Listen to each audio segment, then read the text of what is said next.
The main character was shopping with a shopping cart. Several cases of animals attacking people were reported over the loudspeaker. Citizens were urged not to leave their homes at night. The guy thought to himself that it wouldn't be a bad idea to stock up on long-lasting food. He took a canned food from the shelf. The radio reported that several people had been infected with an unknown virus. Flu cases were also on the rise. One of the women told someone on the phone that the old man was in good health, but he retired a couple days ago. The main character was paying at the cash register at the time. John walked up to a car in the parking lot and began unloading groceries from the cart into the back. The driver had securely strapped the food boxes in the back of the truck. He'd bought everything he needed, and all he had to do was fill up on gas. The main character was speeding down the street. The road was completely deserted, at which time the protagonist received an incoming call on his cell phone.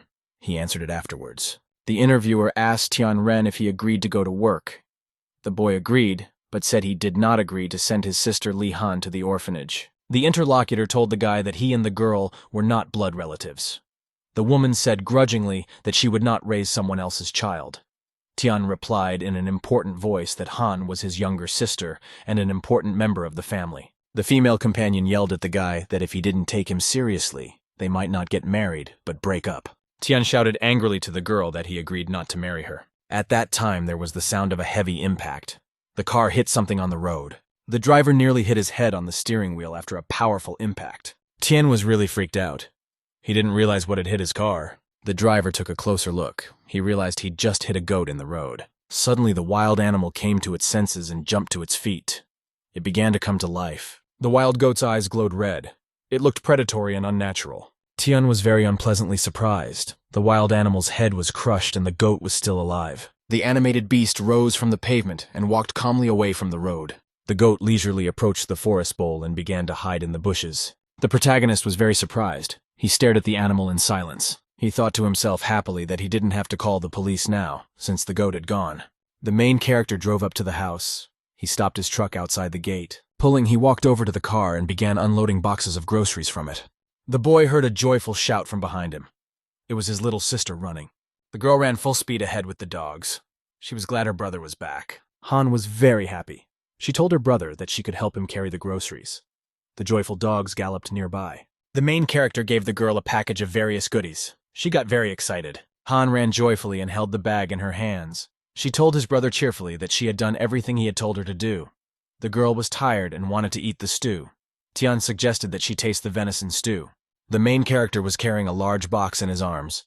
He looked around in surprise, at which time the dog came up to the bush and started eating leaves off the top of it. Han tapped the dog on the head with his hand and told him he wasn't allowed to tear up the plants. The boy along with his little sister were walking towards the house. They were carrying large packages of food. There were traces of some kind of predators on the earth. The guy and the girl approached the barn at that time. Tian walked past the animal enclosure. Inside was a large bull. The animal was quietly and calmly eating grass. It looked at the people passing by. Suddenly, the buffalo became very angry. His eyes began to glow with red fire. The buffalo looked at the people with unblinking eyes. Tian and his sister had already entered the house. The people put a large pot on the stove and got ready to make food. The girl told her brother that she had never seen a solar eclipse before. The radio announcer announced that today was a significant day in this century. An eclipse was about to begin. The girl happily said that the food was very good for her. She ate it with gusto. Tian told his interlocutor that during an eclipse, you have to wear glasses to see it. At that time, the radio announcer started the countdown. Han saw something unusual in the window and pointed excitedly there with her finger. The protagonist jumped out of his seat. He saw the window darken dramatically and the sun disappear. During the eclipse, the moon practically blocked out the sunlight. With a few seconds left until total eclipse, electrical discharges appeared on the light bulb. The girl said in a frightened voice that she was very dark and very cold. The eclipse made the dog very scared and angry. He started barking loudly. A very loud and unpleasant crackle came from the radio. The broadcast stopped abruptly. The Han excitedly pointed her brother's finger fearfully at something in front of her. The main character was very frightened. He looked anxiously from the house to the street. He jumped outside and noticed the weather had deteriorated sharply. There was a strong wind and rain. Very quickly, the heavy rain was replaced by snow. The main character was outside at the time. Han asked with fright, "Why did the summer snowstorm start?" The boy shouted to his sister to go inside. He himself decided to close the cattle and return soon. The boy commanded the dog to look after the girl. The main character was walking through a terrible snowstorm. He asked anxiously to the dog if he was all right. The sun was completely obscured by the moon. A great storm was raging on Earth at this time. Tian tried to break through the storm. He turned his head and glanced to the side. The storm was really bad. The snow covered everything and froze on the trees. The main character walked up to the fence where his animals were. Then he looked up at the sky. The boy was very much surprised. He noticed something happened to the sun. The sky was still in the eclipse phase. There were bright flashes in the sky. The dog was staring angrily in front of him. He was very frightened by everything that was happening. Tian realized that something very strange was happening. He was struck by the snowstorm and the sun in the sky. At this time, the dog started barking unexpectedly loudly. His eyes lit up with a red color. The buffalo's eyes also turned red. The protagonist looked at his pet with fright. Tian was very much frightened. He didn't understand what was happening next to him right now. The main character was very surprised. He didn't realize what he had just seen in front of him. The dog turned into a dangerous wild animal with burning red eyes. The main character was running at full speed and stopped abruptly. He was scared. Tian looked at his buffalo.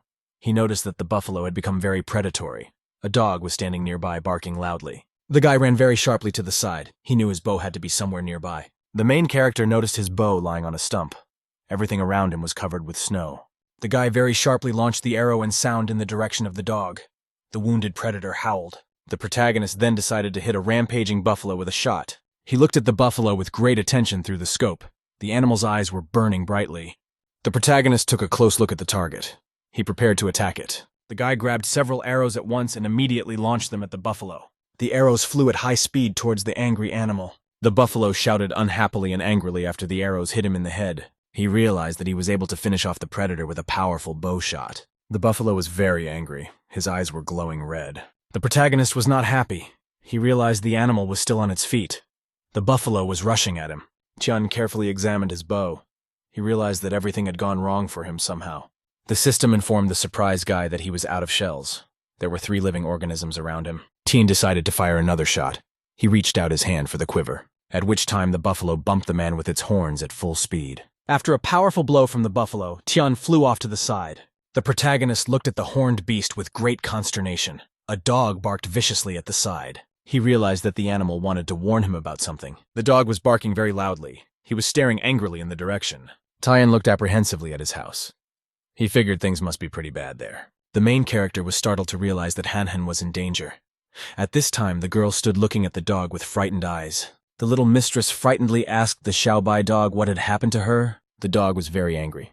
His eyes were burning and he glared predatorily at the girl. The dog started to move towards the girl.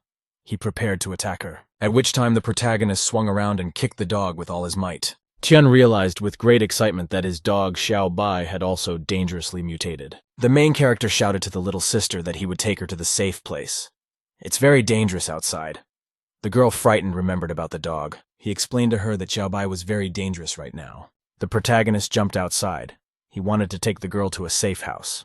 Tian ran down the street past his house. A violent storm was raging all around. The protagonist carried the frightened girl in his arms. Han clung to him. The protagonist was startled to see a buffalo start to run up to them. The system informed the host that it had no more shells left. 4 living organisms were seen nearby. The protagonist took Han into the barn. He yelled at her not to come out. The system informed the guy that the number of living organisms had already reached 5. Chan noticed with consternation that there were predatory beasts outside around him. The protagonist heard a dangerous dog with burning eyes coming up behind him. Han was very frightened and worried. She called out in a trembling voice to her brother. The dogs barked viciously and predatorily at each other. One of them lunged at the other. Tian excitedly looked at his dog Xiao Hei and called him to him. The protagonist commanded the dog to hold up Buffalo. He ran with all his might. Tian ran up and grabbed the axe that was on the stump in his hands to defend himself. The protagonist turned abruptly on the spot. He was still standing by the tree. Tian stood and held an axe in his hands. He prepared to fight off the buffalo. The bull went full speed and hit a tree. The guy was able to bounce out of the way. The animal's horns were stuck in the tree. It could no longer attack humans. The protagonist swung around to kill the dangerous horned beast. Tian swung his axe. He shouted to the buffalo that he was going to die. The man didn't have time to kill the bull. A dog ran up behind him and bit him with its teeth. Tian excitedly glanced to the side. He realized that he was being attacked by his dog Xiao Hei. The buffalo managed to free itself from the tree and bumped the man's horns with all his might. Tian was very badly hurt. His mouth was bleeding. A dog had its teeth in his shoulder. The guy felt the dog continue to pound into his body. The system informed the man that a doomsday game was being set up. Pullen couldn't understand what the sound was. The protagonist couldn't understand what he saw in front of him. He saw a ravenous bull in front of him. The system reported that there was a new player named Lee Tianjan. The protagonist felt that the bull's horns had entered his body even deeper. The exhausted man let go of the axe. The guy thought to himself that his sister should survive. The system reported that the doomsday survival game had been set. The main character felt as if he was diving into deep water. The system reported that the player Li Tianjan was registered. The system informed the host that the bonus ability of the first level of the asylum was the Eye of Truth. Tian opened his eyes. He read that his rank now constituted a guest house. The main character saw a bright glow in front of him to increase his rank. The protagonist gradually came to his senses. He saw a bright reflection in his eyes. The guy was lying on the ground. He had his hand on his chest, scared. There were still traces of blood on his clothes. The man groped his body for signs of the wound. He was surprised because he was still alive. The protagonist jumped up abruptly. He remembered frightened that he had been killed by a cow. His clothes were torn and there were traces of blood. The guy noticed with great surprise that the wound on his body had disappeared. He didn't understand where the cow and the dog had gone. The main character very realistically remembered the animal hitting him in the body with its horns. The protagonist remembered very clearly how sick he felt after being hit by the animal. Tian jumped up and looked in front of him with great excitement.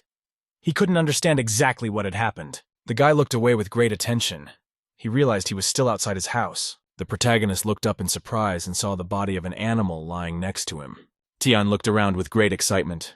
He saw the body of his dog very close by. The main character couldn't understand what happened to him after he lost consciousness. Tian thought with great consternation to himself that a human was incapable of such destructive power. The system informed the host that a player named Li Tianjan had been activated. Blue lightning bolts appeared around the protagonist's body. He felt a charge of energy. The dog came to life and clung to the man's shoulder. The guy got into a doomsday survival game. He activated his player status. Tian swung his arm with all his might and knocked the dog with all his might. The chief yelled loudly. He managed to kick the dog away from him with all his might. Tian felt new strength within himself. He swung his weapon to strike the animal in front of him. The protagonist swung his axe at the buffalo to strike it in one blow. The buffalo screamed loudly. The protagonist was able to give the animal a fatal wound. Tian felt a very strong surge of strength within him. He glared menacingly at the defeated animal. The protagonist felt energy running through his entire body. His body bent in half. The guy's body started getting stronger. His clothes started tearing after that. The protagonist jumped up sharply. He was still holding the axe in his hand. A very bright glow appeared all around. It immediately blinded the entire neighborhood. Tian looked around with great excitement. He had no way of knowing how he could have survived. The protagonist screamed loudly. The aftermath of the explosion was still visible behind him. Tian breathed out in relief. The guy remembered that he was dead. The wound on his body had healed. He felt someone else's power within him. The main character realized that all of this had happened to him because of the system. He sat alone on Earth and decided that it really did feel like a game. The system informed the user that he had received a rookie award and could check it out. The guy heard the system beep. He realized that there had to be a task for him now. At which time lightning struck. It blinded the protagonist. Tian realized with excitement to himself that the information was entering directly into his brain. The system informed the host that in 30 days there would be the next period of destruction. The player must survive the doomsday game and make his shelter a reliable citadel. The protagonist realized fearfully that only the first period of destruction had begun. Tian realized that the first wave had poisoned the ground. He walked over and looked at the body of his dog Xiaobai. The main character realized that the dog and cow mutated after eating poisoned plants. Pull gently picked up the dog's body and carried it with him. He decided to check on his little sister. The main character walked up to the barn and opened the door. He noticed that there was no one inside. Tian leisurely went down the stairs to the basement. It was dark and there were barrels in the center. The guy flicked a switch. He realized the power wasn't fixed yet. The main character looked at his phone. There was no connection. He decided to start the diesel generator. Tian looked around carefully. He couldn't find the girl anywhere. The protagonist was startled to notice his little sister lying silently behind the crate. The guy called out to the girl fearfully and ran over to help her. The protagonist picked up his little sister in his arms. He asked her fearfully, "What happened?" The system informed the guy that the girl was asleep. Tian got very excited about it. The girl gradually came to her senses. She opened her eyes and looked at her brother. Han explained to her brother that she was waiting for him downstairs, and then a white light flashed, and then she did not remember anything. Her sister asked what had happened to Xiaobai. Her interlocutor explained to her that the dog was hurt and could not be seen with her yet. The main character came out of the barn. The girl was left sleeping on the floor covered with a blanket. Tian realized that there were no animals outside that had mutated. He decided to find out how this system was different from other computer games. The protagonist sat carefully in front of the system window. He scrutinized everything inside. Tian was studying the system. He wanted to get some special weapon or ability right away. The guy noticed some question mark on the scoreboard. The user realized that the currency in the system was points. Seeds that could germinate even in poisoned soil were available for sale. The protagonist sat and scrutinized the available items in the system. Tian was sitting on the floor of the barn. He checked the supplies at home. Everything that came in contact with the ground was contaminated. The guy decided to wait for the network to be restored. The guy sat and studied the system window with great interest. He read into the information. The protagonist remembered how his pet had mutated very badly and become aggressive. Tian thoughtfully recalled all the details and consequences of the animal infestation. The protagonist remembered how dangerous his dog had become. He realized he needed to destroy the sources of the contamination. In the sky at the time, the eclipse was ending. Sunlight was starting to break through. He had burned it down to get rid of any traces of contamination. The guy stood there thinking about something of his own. He decided he needed to go back to the house now. Tian walked to the front doors of his house and prepared to go inside. The guy went inside the house and headed for one of the rooms afterward. The guy pressed a button and the doors to the room opened. There were a lot of weapons. At the same time, the diesel generator was turned on. He picked up a gun for himself. He decided to take it outside with him. The protagonist pulled the bolt in the weapon and checked the combat effectiveness of the gun. Tian placed the walkie-talkie beside his sleeping little sister. The girl was resting quietly on the floor. The main character walked over and opened the barn doors. He decided to get away from home. Tian was driving his car on the road. There was silence all around and no one else was there. At that time, a flock of birds of prey appeared in the sky, their eyes glowing brightly. Predators gradually began to stalk the man in the car. He realized that he had attracted all the mutated animals in the area. He decided to deal with them as soon as possible. At that time, a military vehicle appeared on the road. It began to gradually catch up with the protagonist. Tian looked in the rearview mirror with great excitement. He realized that someone was following him. A military truck overtook the protagonist's car and stopped in the middle of the road. Tian hit the brakes very sharply. He had to stop quickly. A military truck was in the middle of the road. It had a gun on top of it. Tian stopped on the road in his car. He looked attentively at the military vehicle in front of him. The soldier was sitting near the machine gun on the car and looking intently at the protagonist. Tian raised his hands up fearfully. He realized that he was in the military's crosshairs. The soldier shouted to the side over the comms that the roadside alert had been cleared. The protagonist took a close look at the patch on the side of the military man's arm. The protagonist realized that he saw in front of him soldiers from the neighboring base. The guy decided that the city is now in total chaos. The soldier told the guy that it was very dangerous outside and not to drive here. Tian explained to the soldier that he had run out of supplies and went outside. He inquired about the situation in the city. Someone told the soldier that Zone B was under attack by mutated cats and that reinforcements were needed. The soldier told the guy to go to a government supply point. It's not safe in the city either. The soldier advised the guy to go home soon. At that time, an airplane appeared in the sky. A military helicopter flew over the road. He decided to stop by on the way to see how his girlfriend Jun Lin was doing. The protagonist drove into the inner city. The streets were chaotic and confused. Tian was traveling in a car through the city. News reports reported on bodies found and crimes committed. The protagonist was looking around carefully. He heard a siren wail. Pullman glanced in the rearview mirror. He saw a police car approaching. The protagonist thought to himself that only police cars and ambulances were left on the streets. Doctors were loading an unconscious man on a stretcher into a car. Someone said the man had food poisoning. The patient was on a stretcher. Her condition was getting worse. There was the sound of shattered glass. Someone had broken into the room. A woman ran up to the guy in a frightened state and tried to revive him. The girlfriend yelled to the boyfriend that they were going to the hospital. The interlocutor replied that the hospital was already full. They can't even call the ambulance anymore. Pullman thought that the medical system was already paralyzed and could no longer deal with the effects of plant irradiation. Tian grabbed the steering wheel with his hand. He prepared to drive off to the side. There was chaos and confusion in the streets. The supply point was crowded with people. There were basic necessities available. A policeman was standing there yelling at the megaphone for people to get in line. Someone shouted for people to stay calm. There should be enough food for everyone.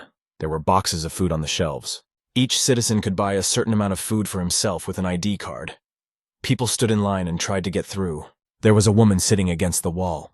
She was hugging her daughter.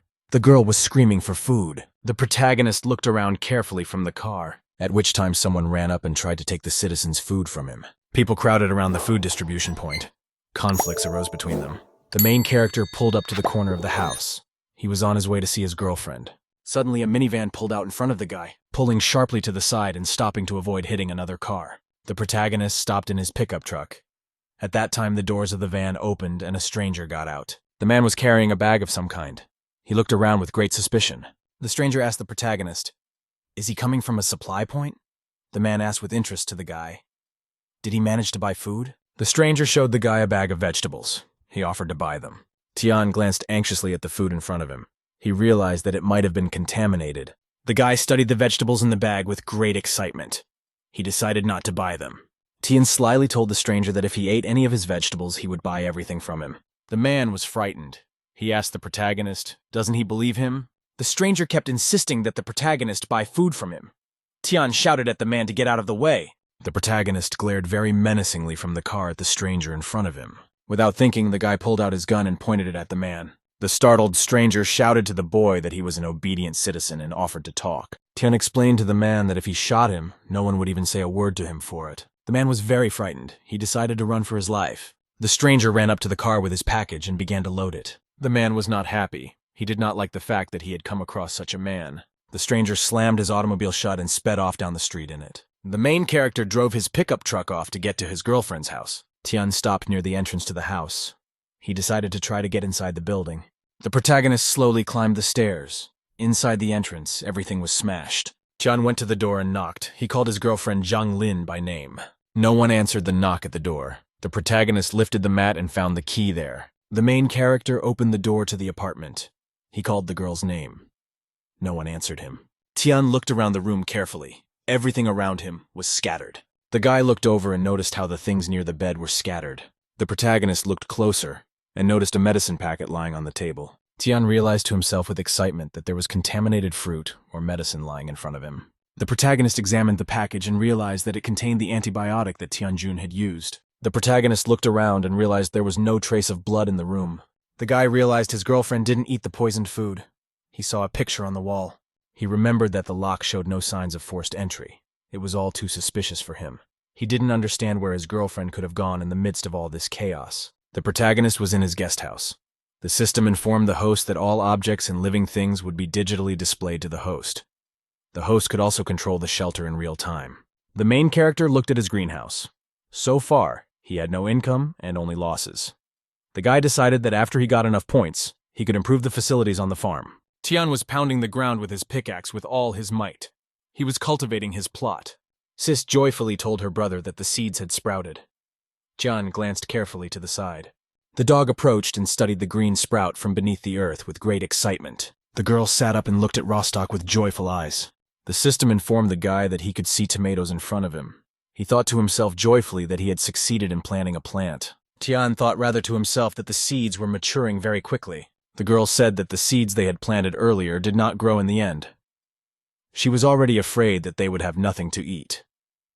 The main character reminded her interlocutor of the rules. Han said loudly that she could only eat the food that her brother would give her. The girl added that she cannot go outside the farm without her brother's permission. She must also hide from animals that act strangely. The system informed the host that he should gather radiation-resistant produce that had ripened. The guy looked happily at the tomatoes. Their shelf life was 30 days. Tian stood examining the tomato with great attention. He decided to taste it. The protagonist, without wasting a moment, decided to taste the vegetable he had grown. Tian felt a fever spreading through his whole body with interest. His fatigue from work disappeared. The guy realized that he had food and was getting a performance bonus. He decided to take up farming full-time. In the system, everything depends on points. Different functions are related to the number of points. The source of points is the exchange system. The exchange system uses agricultural products and minerals. Price is also related to the level of products. Poland now doesn't have to worry about supplies or shipping. With enough points, you can turn a homestead into a military base. The guy thought to himself that products from other levels carry with them more amazing effects. The main character happily turned around to the side. He decided to look at the fruits of the healing level. Tian looked at the bed next to him. He was very much dissatisfied. The main character saw that there were only a few grown carrots above ground. The protagonist realized that the small harvest was due to a very low ripening factor. The system reported that the carrot removes the negative effects of any poisoning and disease. It has an unlimited shelf life. Tian looked at the bed with great excitement. He realized that with this kind of food, he could not worry about diseases. He went to the exchange point. He decided to exchange some of his harvest. He sold some of the vegetables and exchanged them for points. He left the rest in his backpack. The system asked the host if he was willing to trade 200 kilograms of anti-radical products. Tian confirmed the deal. The system informed the guy that he got 2,000 points. Also, the host got a healing product in his inventory. The system congratulated the player on a successful exchange. He received an intelligent robot in return. Tian was surprised because of the reward he received for the first exchange. He realized that one could get many good things for great achievements. The guy looked at the electronic assistant in amazement. The robot squeaked softly. Tian decided that such a tiny robot could be completely useless. The protagonist looked closely. He thought the robot was staring at him. Tian decided not to hold the robot in his arms any longer and calmly dropped it to the ground. The electronic assistant started flying around very fast and darting around. The robot cleaned the bed very quickly. The protagonist realized that his electronic assistant had accurately recognized his thoughts. He realized that his mechanical worker was receiving direct instructions from the system directly from his head. He thought to himself that the robot is very necessary for him. If he earns points in exchange for a combat robot, he will not have to worry about the safety of his sister. Han at this time sat with the dog near the TV. The protagonist looked fondly at his little sister. He was deep in thought. It was a bright day outside. The main character called his sister and said it was time to eat. Tian carried a tray in his arms with delicious food. He told the girl that they would have chicken today. Han was very happy. She shouted cheerfully that they would have a hen. The boy put the tray of food on the table. He said that the seeds had grown. The girl reminded her brother that some food should be put away for later. Tian said they could grow more food, but there was enough left over from this harvest too. Han looked at the boy with great excitement. She was very grateful. Tian threatened his little sister that he would punish her if she showed their food to anyone. Han happily picked up her fork. She promised that she wouldn't tell anyone anything. Tian told the girl that she could already raid the food. The protagonist gave a piece of meat to the dog. He thanked Xiaohei for protecting him. The girl hugged the dog and said cheerfully that this dog was the coolest. The girl remembered about her other dog. She didn't know what had happened to Xiaobai. He didn't know what to say to the girl about the dead dog. The main character told his sister that the dog was very hurt and could not come out to her. When the dog was cured, she would be able to play with him. Han was happy with this answer. Tian smiled and told the girl not to go to the attic. She must not disturb the dog's rest. The main character went up to the attic and opened the doors. He looked at the vicious caged dog. The caged predator looked angrily at the man with burning red eyes. The protagonist heard a message from the system. Someone was trying to break into the shelter. Tian demanded surveillance access.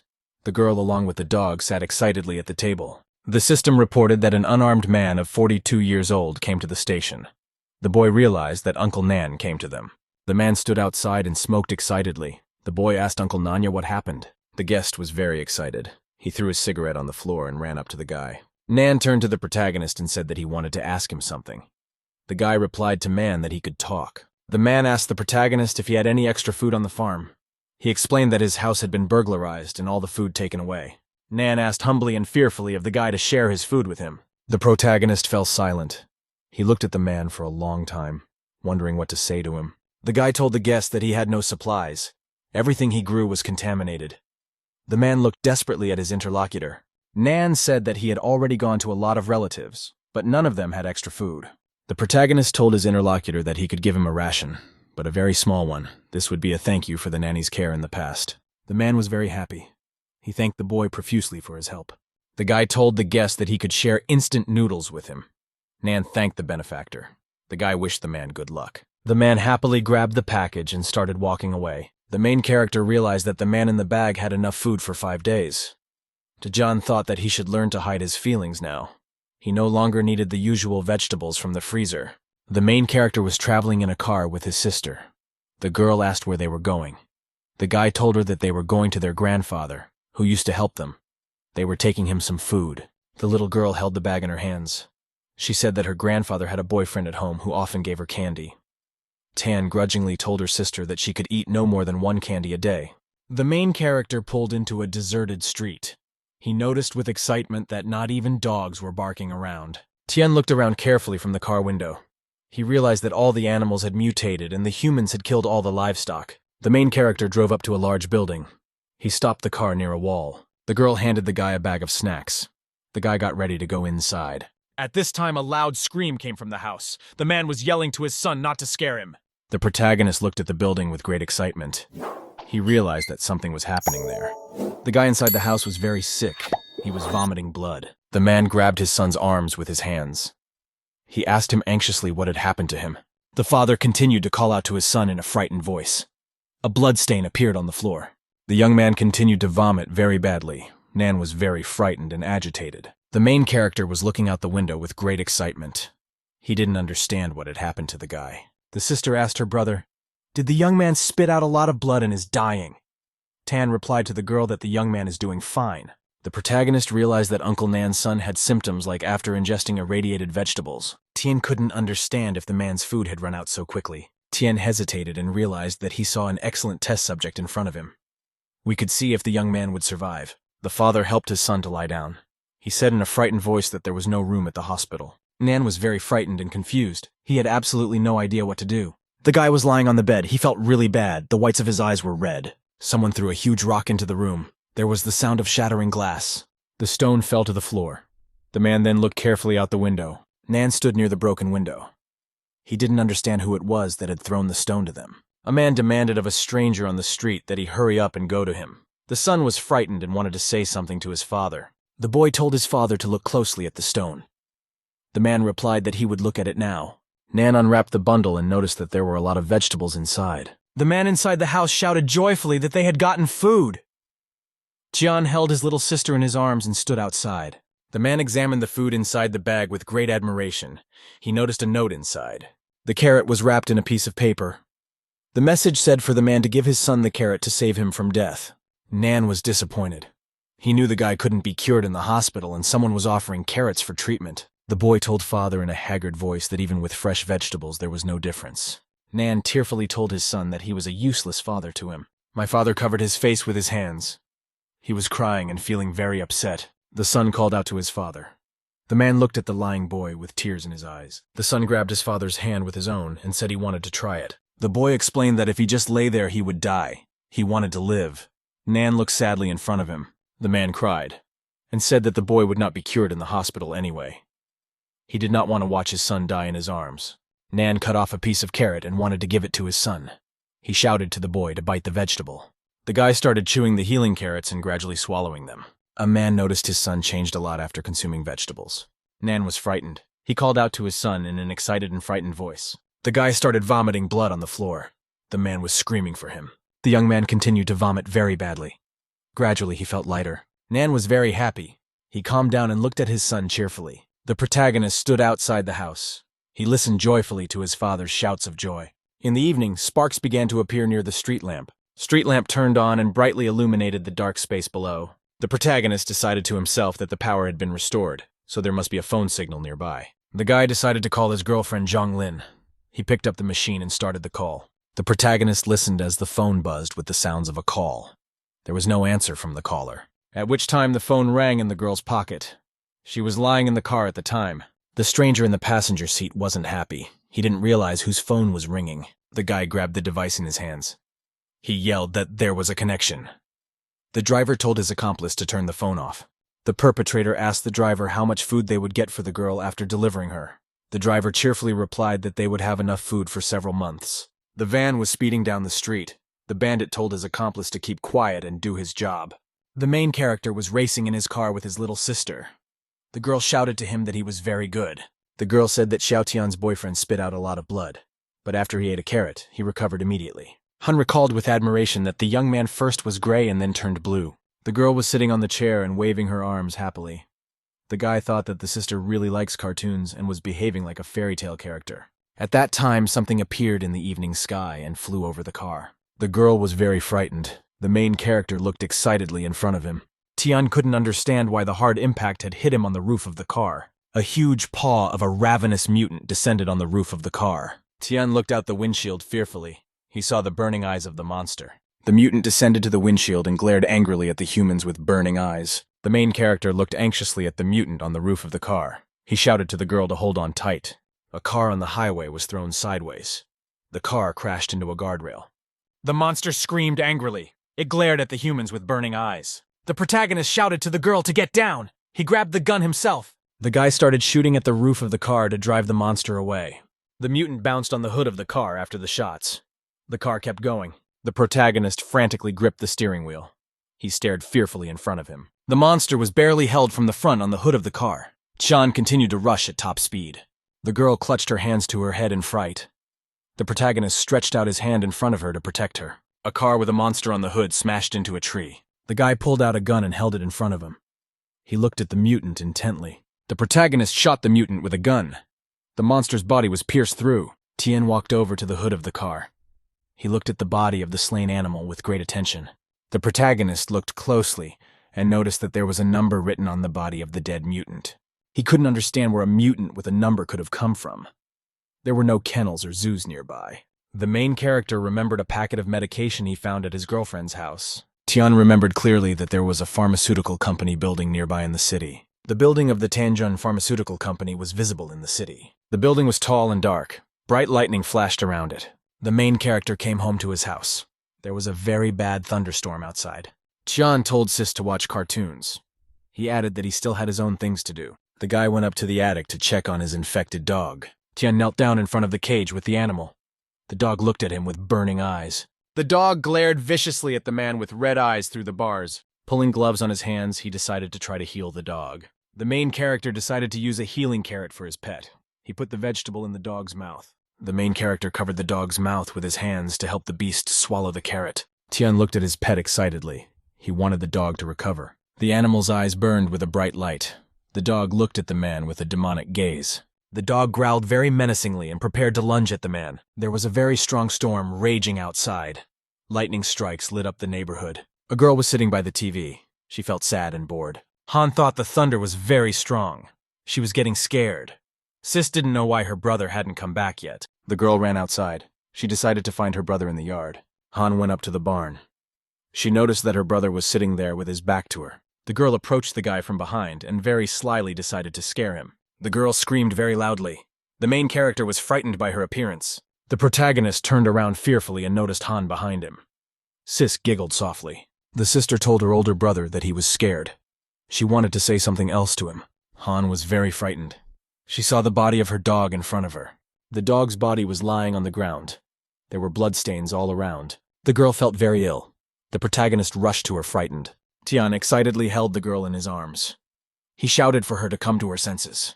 The girl demanded that the guy give her a healing carrot for the dog. Tian explained to his sister that healing carrots could not save already mutated organisms. Han continued to cry. She did not want Xiaobai to die. The main character was sitting in a dark barn with a girl. She kept crying. Bright fires of flame exploded in the sky. The wind carried the burning sparks over the ground. Tian and his sister were standing by a tree. There was their dog's grave. The main character was silent. Next to him was a very sad sister. She didn't say anything.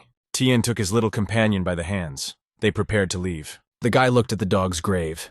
He told the girl it was time to go back. Han was sitting very sad near the TV. The main character told her to go. He brought her favorite food. The girl sat staring silently at the screen. She didn't say anything back to the guy. Tian held a plate of food in his arms. He decided to put it on the table. The main character told the dog to stay home with his little sister. The system informed the protagonist that he should harvest the crops as soon as possible. After harvesting, 500 kilograms of anti-breeding crops were obtained. Tian was sitting and looking carefully at the system window. He had a robot on his shoulder. The system informed the host in its window that a successful exchange of points had taken place.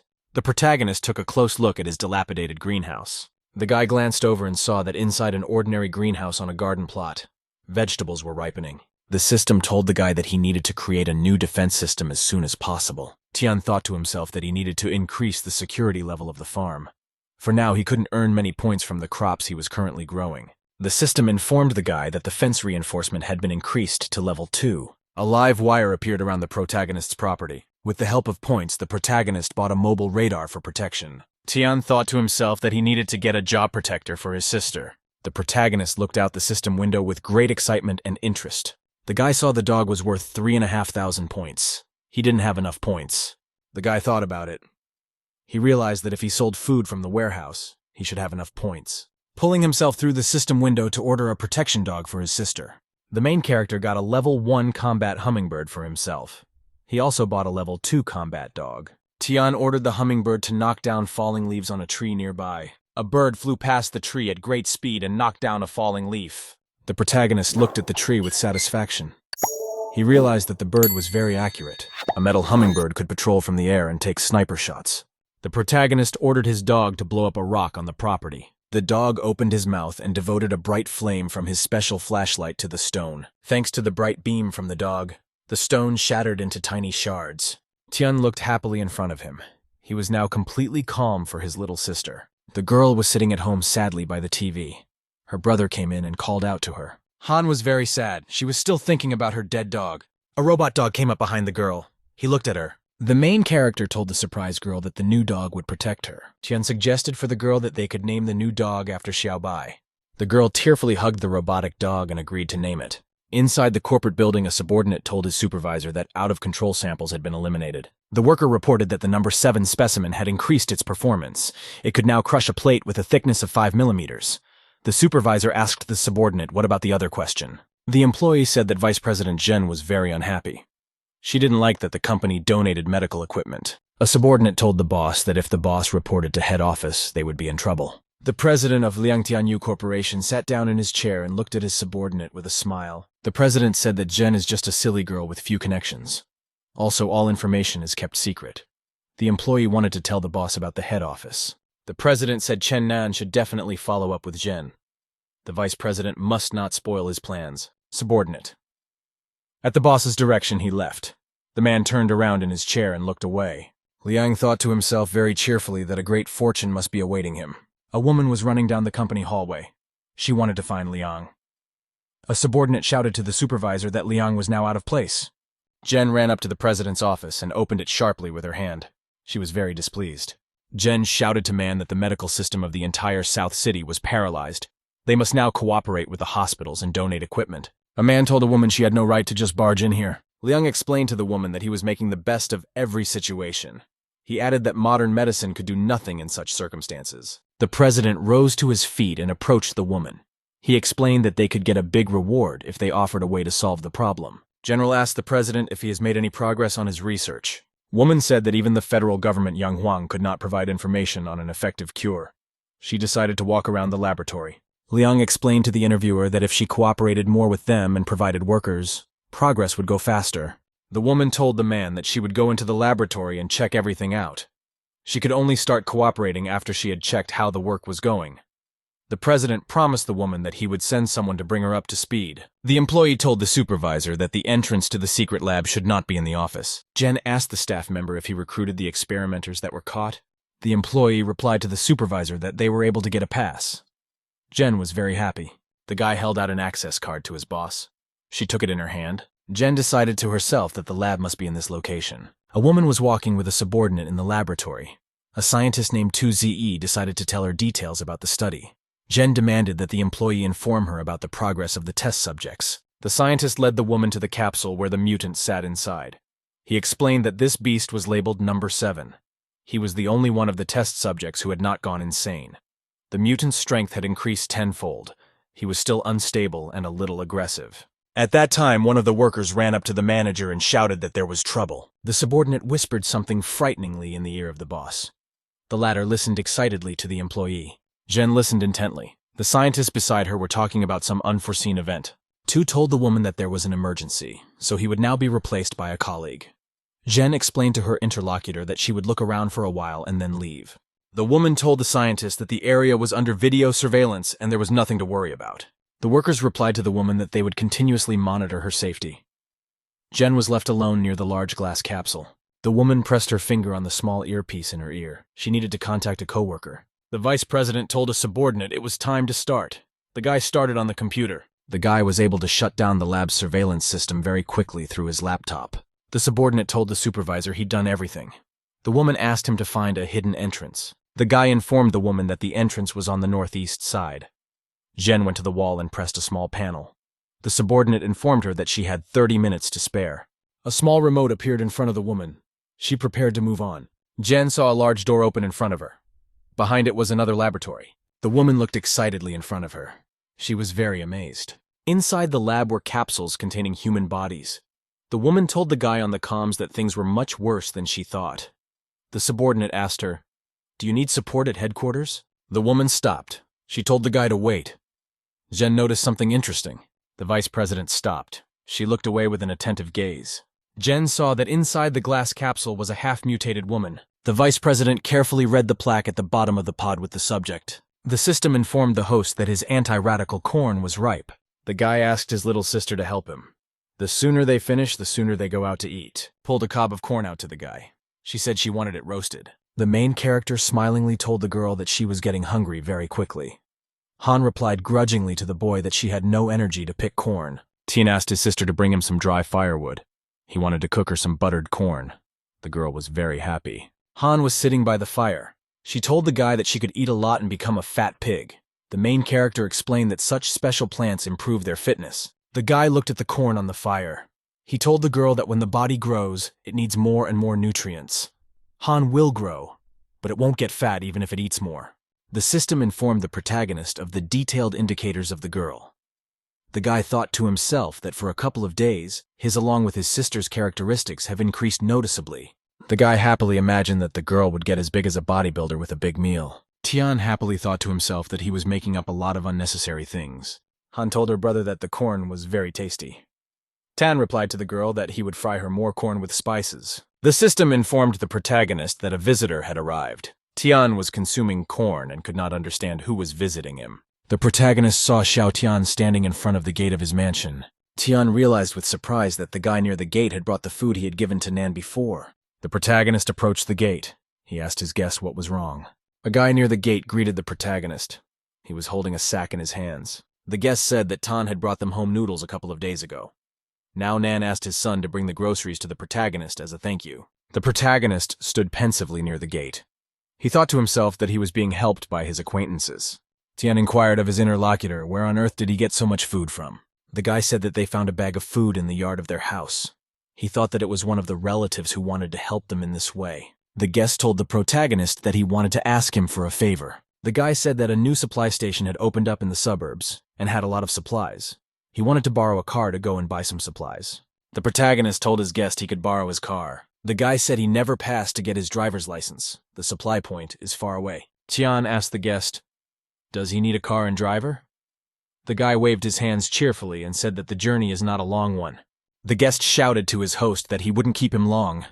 The protagonist thought to himself that he was still planning to make a couple of trips to the supply point to scout the situation. Tian remembered to himself that he had a mechanical dog at home. He was completely calm for his sister. Xiao Bai would be able to resist even a large group of enemies. The main character explained to the interlocutor that he had to return before noon to feed his little sister. The guy happily agreed. Pulling, he went to the car. He told the girl to be good and not to open the door for anyone. Han told her brother not to worry. She added that Dabai's dog is very strong. The brother asked his sister when the dog had time to become Dabai. The girl explained to him that the dog now had an improved version. The main character patted the girl on the head and said he would bring her something tasty. Han said she wanted to welcome the guest. Tian explained to Sis that she was not allowed to go out with the dog and show it to the outsiders. The protagonist drove out of the gate in an automobile. A friend was waiting for him outside. The girl through the open car window greeted the guy with a smile. The excited SIS wanted to ask the guy how his health was. The main character put his hand on the girl's head and pulled her back to him. Tian told the girl to get out quickly and let the guy sit back down. He added that the sooner he left, the sooner he would be back. The girl looked unhappily in the wake of the head hero who had kept her from her. Han ran happily into the house. She told herself that she was going to go watch cartoons. Tien was riding in a pickup truck with a friend of his. They were driving down a country road. The main character was thinking about his sister. He was unhappy that she wouldn't shut up. The guy was driving and examining the trees in the path of the car with great care. The passenger asked the guy if it was okay for him to leave his little sister home alone. Some intruder could have gotten onto the farm. The main character said that he was an ordinary farmer. He had no money or food at home. The passenger asked the driver if he had left anything at home for self-defense. Tian said that he had put electricity to the company gate and no one would be able to get in. The boy cheerfully replied to his companion that he was now completely calm. The protagonist continued to ride in silence with his companion on the road. Suddenly, the passenger grabbed his phone and started texting something vigorously to someone. The puller turned to the side with great interest and eyed the passenger with suspicion. The guy was engrossed in his cell phone. He was having a very energetic conversation with someone. The passenger explained that he was short of money. He asked a friend for some. The protagonist said nothing to his interlocutor. He looked at him suspiciously. The girl and her dog were happily watching cartoons. She shouted for the Rainbow Squad to go on the attack. Han was looking at the TV with fascination. She said that Xiao's boyfriend could also change color. Sis turned to the dog and grabbed it with her hands. The dog barked very surprised. Han asked with surprise at the dog, "Is Xiao also a member of the Rainbow Squad?" The girl remembered that last time she saw the guy and he looked green. Now he looked red to her. Han very clearly remembered to herself how Xiao looked completely red to her. The protagonist abruptly handed his passenger a wrap of money. Xiao was very surprised. He didn't understand why his friend had become so very generous. The protagonist told his surprised acquaintance that he didn't have much money either. Tian persistently suggested to his interlocutor that he take money from him. Xiao was very frightened. The protagonist kept demanding from the passenger to accept his financial help.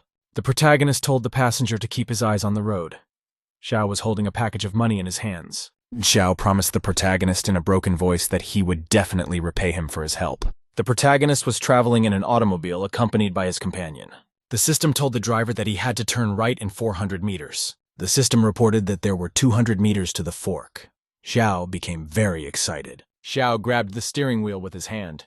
He wouldn't let the protagonist turn sideways. A passenger yelled to the driver that the road on the right was blocked. Xiao was very excited. He suggested with a smile that the driver take a detour to the left. The protagonist looked suspiciously at his interlocutor. He didn't tell him anything. The guy continued to drive his pickup truck forward and didn't stop. The protagonist tapped his hand sharply on the seat of the car. He explained to the passenger that he travels on the road very often. It can only be blocked by a major natural disaster. The protagonist asked his interlocutor, how did he know about the obstacle? Xiao replied in a trembling voice that a friend had told him about it. The protagonist angrily demanded of his interlocutor that he call his friend immediately. Xiao shouted to the main character to turn around immediately or else they would all be late. The passenger excitedly demanded of the protagonist that he believe him this time. Tian looked at his passenger with great excitement and disbelief. At the last moment, the protagonist decided to listen to the advice of his interlocutor and turn sharply to the side.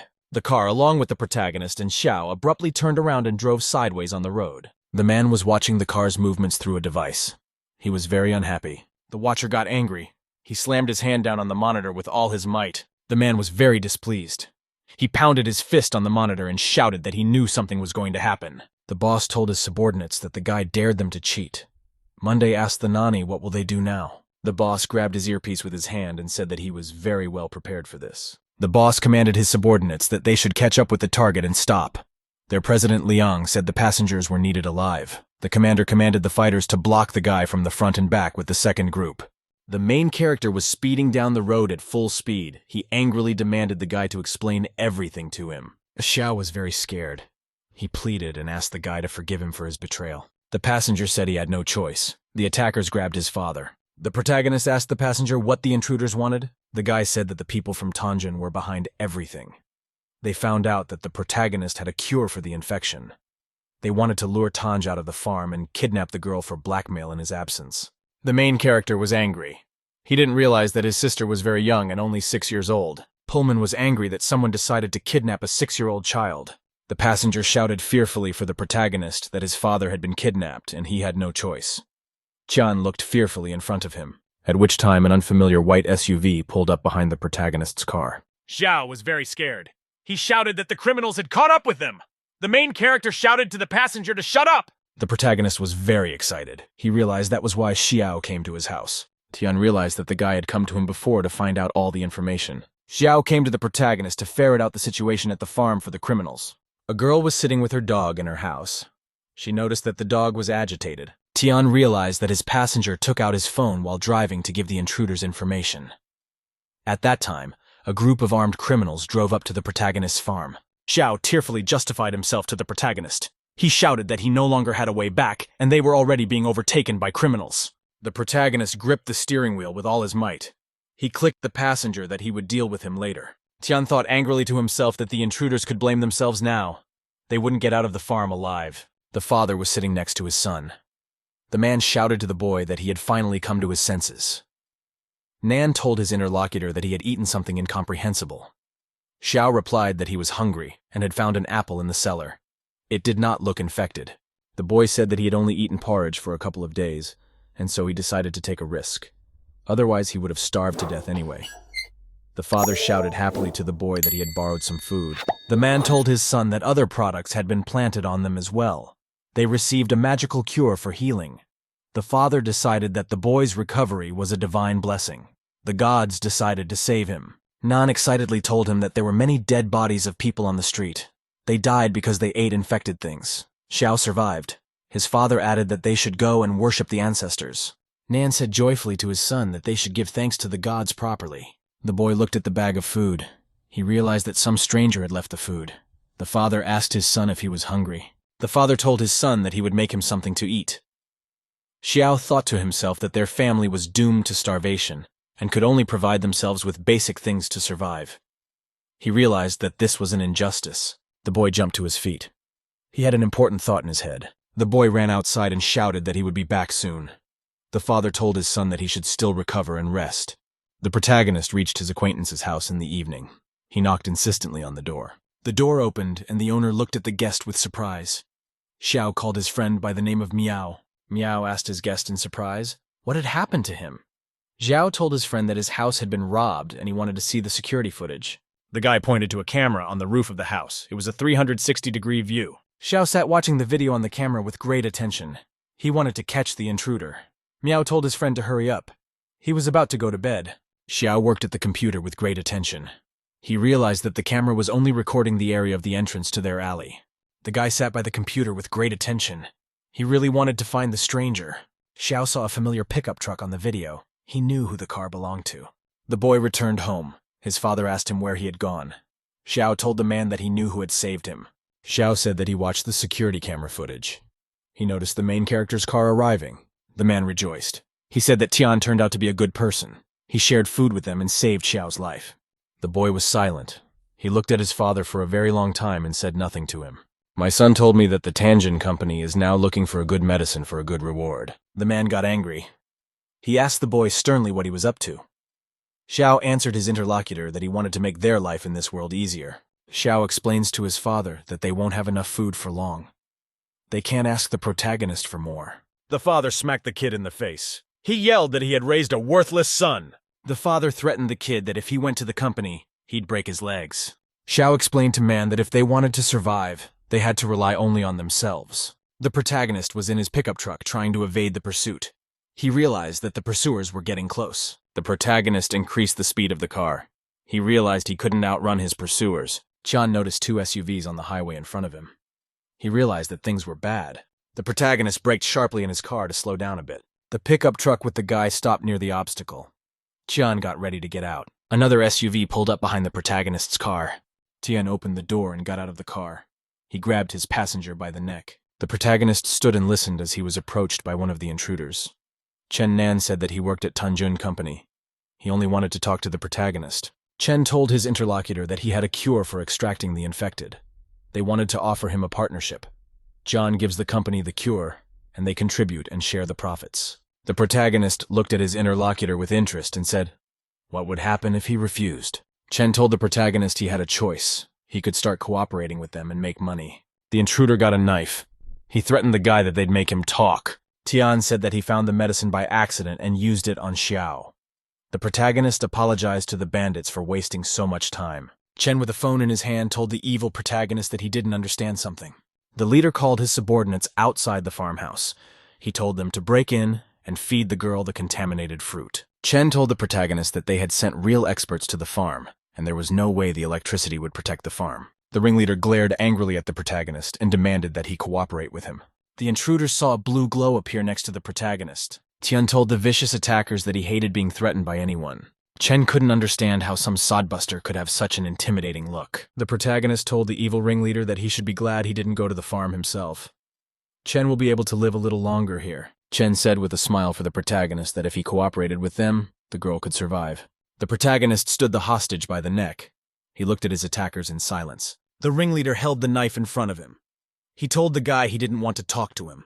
Chen angrily shouted to his subordinates to grab the protagonist as soon as possible and make it so that Tian could speak. A group of bandits stood near the entrance to the farmhouse and tried to break in. The bandits used a huge backhoe. They wanted to use it to knock out the wall. Han sat looking out the system window at the video details of the farm attack. The girl was not happy. She did not like that strangers broke through the fence and prevented her from quietly watching cartoons. The main character at this time continued to fight against the bandits. He beat them with his hands and feet. The ringleader noticed with consternation as one of his fighters flew aside after the blow. Chen watched in consternation as the protagonist calmly massacred his fighters. The ringleader was very displeased. He saw one of his subordinates lying down. Chen recalled that they had lured the owner out of the farm because they had learned that there were weapons there. Chen had previously stood at a safe distance from the farmhouse and watched it carefully through binoculars. The ringleader watched the farm very closely. He saw that the Hanan in the plot had blown up stones. Chen saw that the rock had been blown up. The distance was great, but the whole thing looked like an explosive weapon.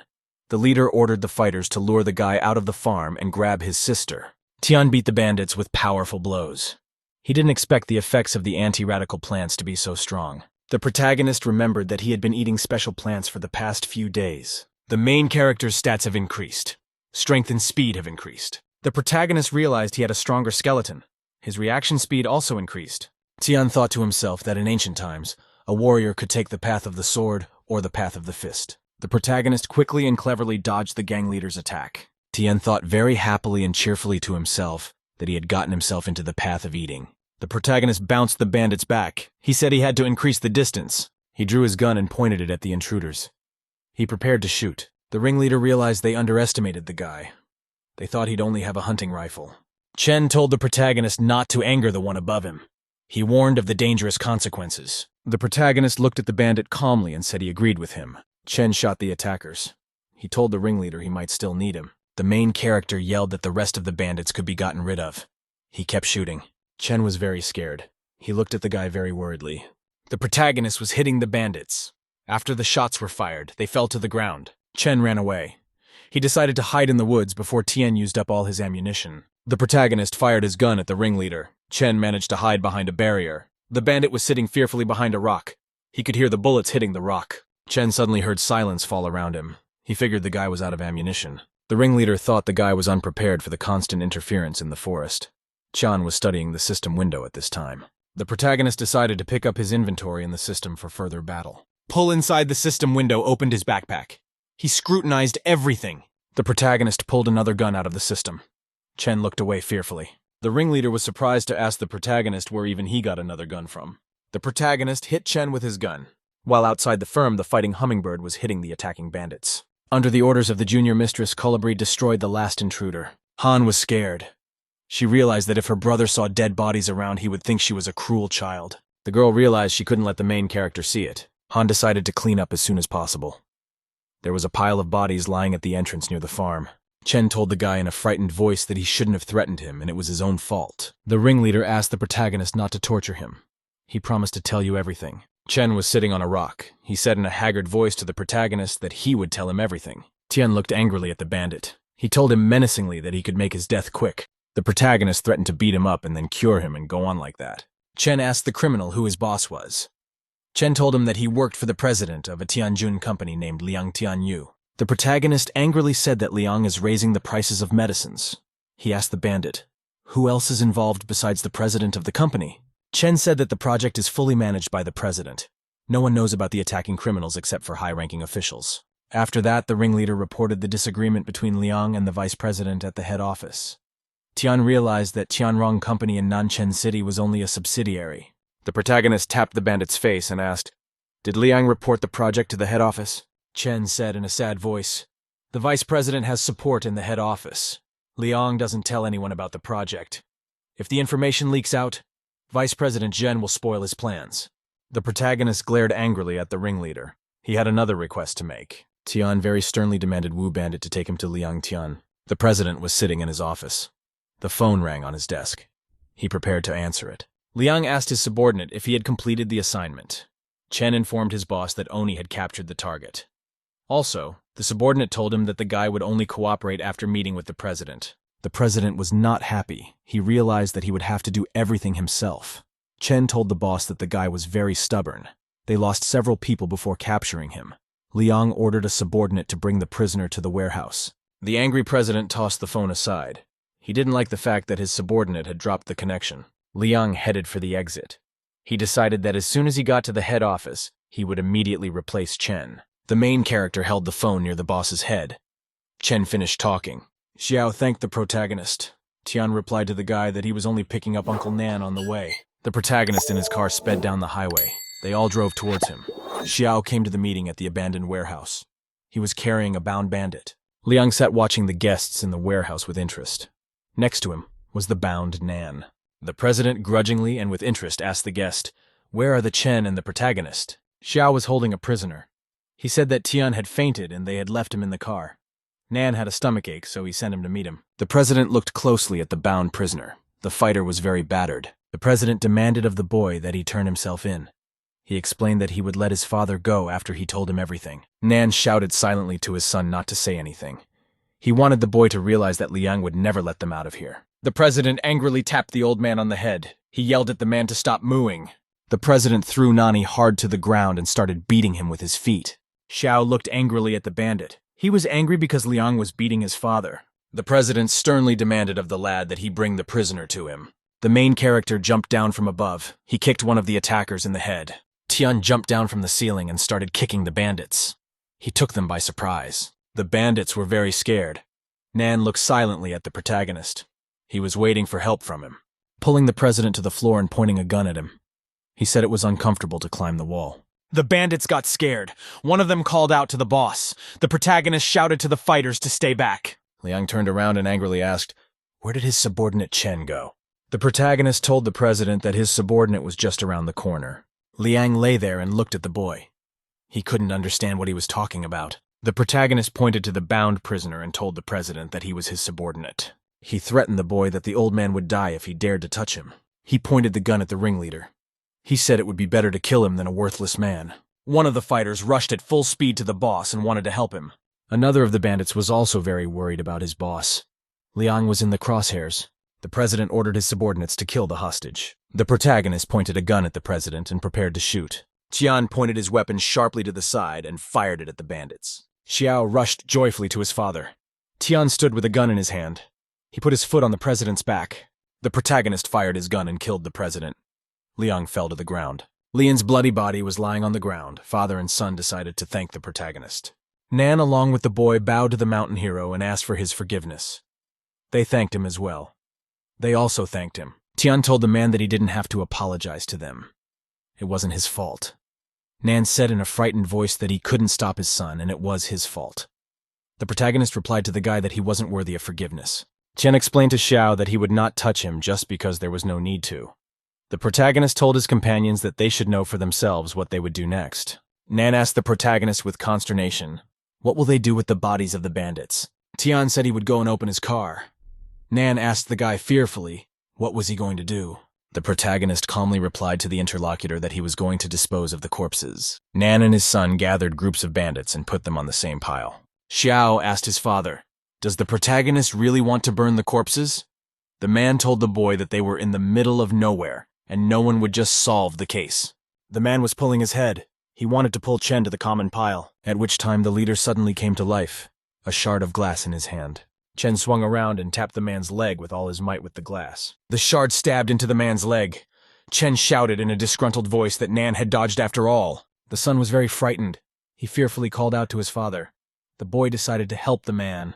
Chen swung a piece of glass at the man and shouted that he was already dead. At this time, Xiao ran up to the bandit and wanted to hit him with a piece of glass with all his might. Xiao received a very powerful glass blow to the chest. He managed to cover his father with his body. Nan was frightened.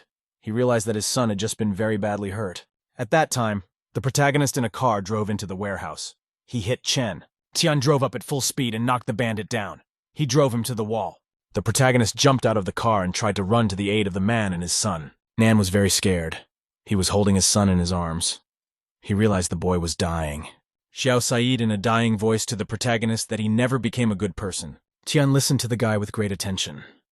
Xiao told the protagonist that he had gotten his father into this situation because of his greed. The guy held out his hand, clenched into a fist. He told Pulin to thank Han on his behalf. The dying Xiao passed small candies for the protagonist. They were meant for the Ezis. The main character told the guy that the candy was delicious for his sister. Xiao closed his eyes and dropped dead. The man looked at his son with tears in his eyes. He tried to pull the shard out of his chest. Nan took out a shard of glass from the guy's body and silently headed away. The main character looked after the man who was leaving. Nan walked over to the car where Chen's corpse was. The man swung around and jammed a shard of glass several times into the bandit's body. Tian came out with a man from an abandoned warehouse. They burned it down completely. The vice president was standing on the balcony. A subordinate ran up to the side and called out to her. He told her there was trouble. Jen told the subordinate to take his time and tell what had already happened. Worker said in a frightened voice to the woman that Liang Tianyui had died. A woman was in the morgue. She asked the medic about the identities of the dead. The doctor said that the corpses were severely damaged, but they had checked the DNA and teeth of the victims. The medic said the bodies in front of them were those of Lian and Chen. They couldn't find any other bodies in the database. A woman asked the doctor whether the people had died because of murder or an accident. The doctor explained that they had found bullet residue in the bodies of the dead. The bodies were then put together and set on fire to get rid of the traces. The woman walked over to one of the bodies. She lifted the blanket and looked at it. The medic reported that several of the bodies showed signs of beatings. Jen saw a burned body in front of her. The woman wondered. She didn't understand what kind of beast the dead people had crossed. Jen covered the dead president's body with a blanket. She kept wondering who could have killed him. The woman stood looking at the bodies in the morgue. She couldn't figure out whether the enemy wanted to destroy Lian personally, or whether he was against the Tianyun company. The main character acquired a chip bomb inside the system. Tan asked Uncle Nan if he really wanted revenge. The man replied that he was ready, even if it cost him his life. Tian put a small microchip around his uncle's neck. The protagonist said that he had destroyed all traces he could, but he couldn't guarantee that there wouldn't still be some evidence found that would point to him. The main character told Man that he doesn't want a repeat of the situation like Xiao, and he doesn't want to set off a bomb around Nanya's neck. The protagonist, accompanied by a man, arrived at his farm. He went straight to his sister's house. The girl was standing there waving her arms. The guy behind her came up and called her name. The main character was startled when he asked the girl what she was doing. Nan was very surprised to see a mechanical dog. Han greeted the protagonist cheerfully. She said she was playing in a sandbox. Next to her was an excavator. Near it was a huge pile of sand with people's bodies inside. Tian asked grudgingly at the girl, "Why is she deceiving him?" Han answered her brother that she was very scared. She knew that Tian hates cruel children and can leave her. The main character angrily asked the girl how can he leave her. Han said in a frightened voice that she had killed people. Tian told the sissy confidently that he would be there for her and help carry all the responsibility. The main character took the girl by the head. He said he was very glad she stood up for herself. The guy explained to the girl that bad people attacked her with criminal intentions, and she did the right thing. They don't hurt people, but they won't let others hurt themselves either. Han said angrily that if anyone dared to offend her brother, she would blow that person's head off. Nan thought to himself that the world was changing very quickly. He needed to adapt better. Han said that the bandits also broke down the front door. Her sister said that she didn't like the bright red color. It made her nervous. The protagonist asked his sister if other people have light. Han reported that Pullen has a relaxing blue color. The man listened to everything intently. The girl said Xiao's color was red. Nanya's grandfather's color was gray with a little green. The main character realized that if the little sister sees red from other people, it shows their bad intentions. Pull asked the girl, does she see letters or numbers from other people besides color? The guy asked excitedly to the girl, when did she start seeing colors? Han replied that she started seeing colors about a week ago. Tian grabbed his little sister's cheeks. He realized that she didn't see the system, and she wasn't a player. The guy decided that the girl had developed a lot of development due to the consumption of anti-radical vegetables. The main character glared angrily at the girl.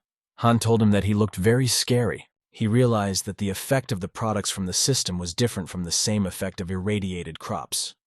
Han and his sister ate anti-radiation products for several days. As a result, their bodies began to change. Han can see the intention of other people. The main character realized that the little sister was a living indicator of human emotions. The girl told him unhappily that her cheeks were about to swell. Tian told the girl that she had a very useful ability. Han asked the guy if she could help him in the future. The main character told the girl that if she saw someone of red color that she should tell him at once. The boy stroked his little sister's head. She smiled contentedly. Tian told the girl that he would go and make her something to eat. John cooked a bunch of delicious food. He put it in dishes on the table. The main character told the girl that Uncle Nan would now live with them. He would help them with farm work. Han asked with interest, where will the man live? Nan said he could build a straw hut near the gate and live there. Sis asked, where did Xiao's boyfriend go? The father replied to the girl that the boy had gone to the other world to atone for his sins. The girl consumed the food with gusto. She said that the people who were glowing red wanted to hurt her brother, but they would not live long. She added that if anyone wants to offend the protagonist, the dog Dabai will blow such a person's head off. The man thought to himself that his hands were already bloody. He decided that now he must avenge his son. An old man was sitting in his house listening to the news on TV. He was smoking a cigar. The announcer reported that it was the 15th day since the disaster struck. He announced the death toll. The federal government was actively distributing grain reserves. The old man stared silently in front of him. At that time, the door opened and someone entered the room. The announcer said on TV for people to stay calm. The host turned off the TV with the remote. The boy went up to his father and greeted him. The old man did not turn around and ask the guest if he had read Xiao Zhen's report. The boy answered that Liang was dead. The old man said that Liang was bringing them good money. Now the mutation process had accelerated. He added that the military had caught a level 5 mutation beast in the mountains. The guest was surprised that there were already monsters with the 5th level of mutation. So far, the scientists had only encountered the 3rd level. The old man told the guy that there are no humans in the mountains. The soil for the spread of radiation is very rich. High-level beasts accelerate mutation and eat each other. The father told his son to get busy in the lab. Jen discovered that Lian's secret experiment utilized many interesting technologies. The man demanded of Bai that he extract the virus V as soon as possible. The woman was sitting in the office. She thought the cause of Lan's death was somewhere between a few days. She knew that the president had erased 2 days' worth of security footage. That's why the leads were fading.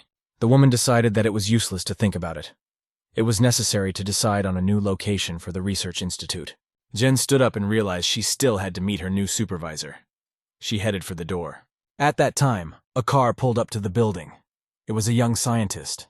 A woman stood to greet a Bai researcher in Nanchang City. The guy greeted the woman.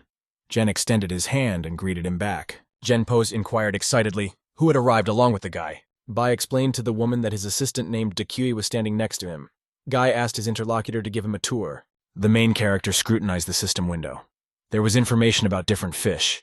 Different types of fish were worth the same number of points. The protagonist opted for bluefin tuna. The guy could buy this product for 500 points. Tian asked the girl if she wanted to eat blue salmon. Han shouted with gusto that this red fish melt in your mouth. Tian explained to her sister that they used to be short of money, but they can now eat salmon in peace. The main character took shovel in his arms. He said Dog Dabai should take the backhoe when they go to dig the pond. He went to a spot on the ground and drew a very clear boundary with a stick. The protagonist indicated to his companions that they would dig from this spot. There was an excavator nearby. Nan asked the guy how old the dog Yao He was. He thought the dog had grown older. The main character said the dog is an adult and shouldn't grow anymore. The man said that the dog used to be about knee-high, but now it was up to his thigh. John paid attention to the pet. He realized that it had really gotten bigger. The protagonist looked at his dog. He realized that the dog might have grown up through the consumption of anti-radical vegetables. Tian decided to himself that he would watch the pet. The main thing was that nothing would happen again. The system informed the host that a guest had arrived at his farm. The protagonist turned around excitedly. The system reported that 2 high-threat level people had arrived. By the gate stood and knocked Dakui. Bai and Jen were nearby. The woman offered the guy a tour of the chosen place. He replied that the farm had a good location and sufficient area. Then he could buy a security system and other things. The woman said no one goes to the gate for a long time. Maybe they won't see the owner. Bai ordered the guard to keep knocking. Jen looked expectantly in front of him. He asked the guests what business they had come to see him about. Bai told the protagonist that he had one thing to do. He offered to talk face to face. Bai said in reply to the guest that he could talk to him through the fence. The woman told the guy her name is Jen Xiao. She is the president of the Tianzhong company. The guest handed the guy a business card. She said they wanted to buy the farm from him for a price. The protagonist excitedly realized that the Tianzhong firm had learned about the farm. Jen informed the guy that she could pay him with money or resources. She could also provide him with an apartment in the city center. The protagonist replied to his guest that he didn't need anything. Jen was very surprised. The woman told the guy that if he heard the price, he might change his mind. He replied that he would not agree even for a pile of gold. The guard began to break the gate with all his might. He yelled that they were talking nice for now. The system reported that the farm was under attack. It offered to launch a counterattack. John rejected the counterattack offer.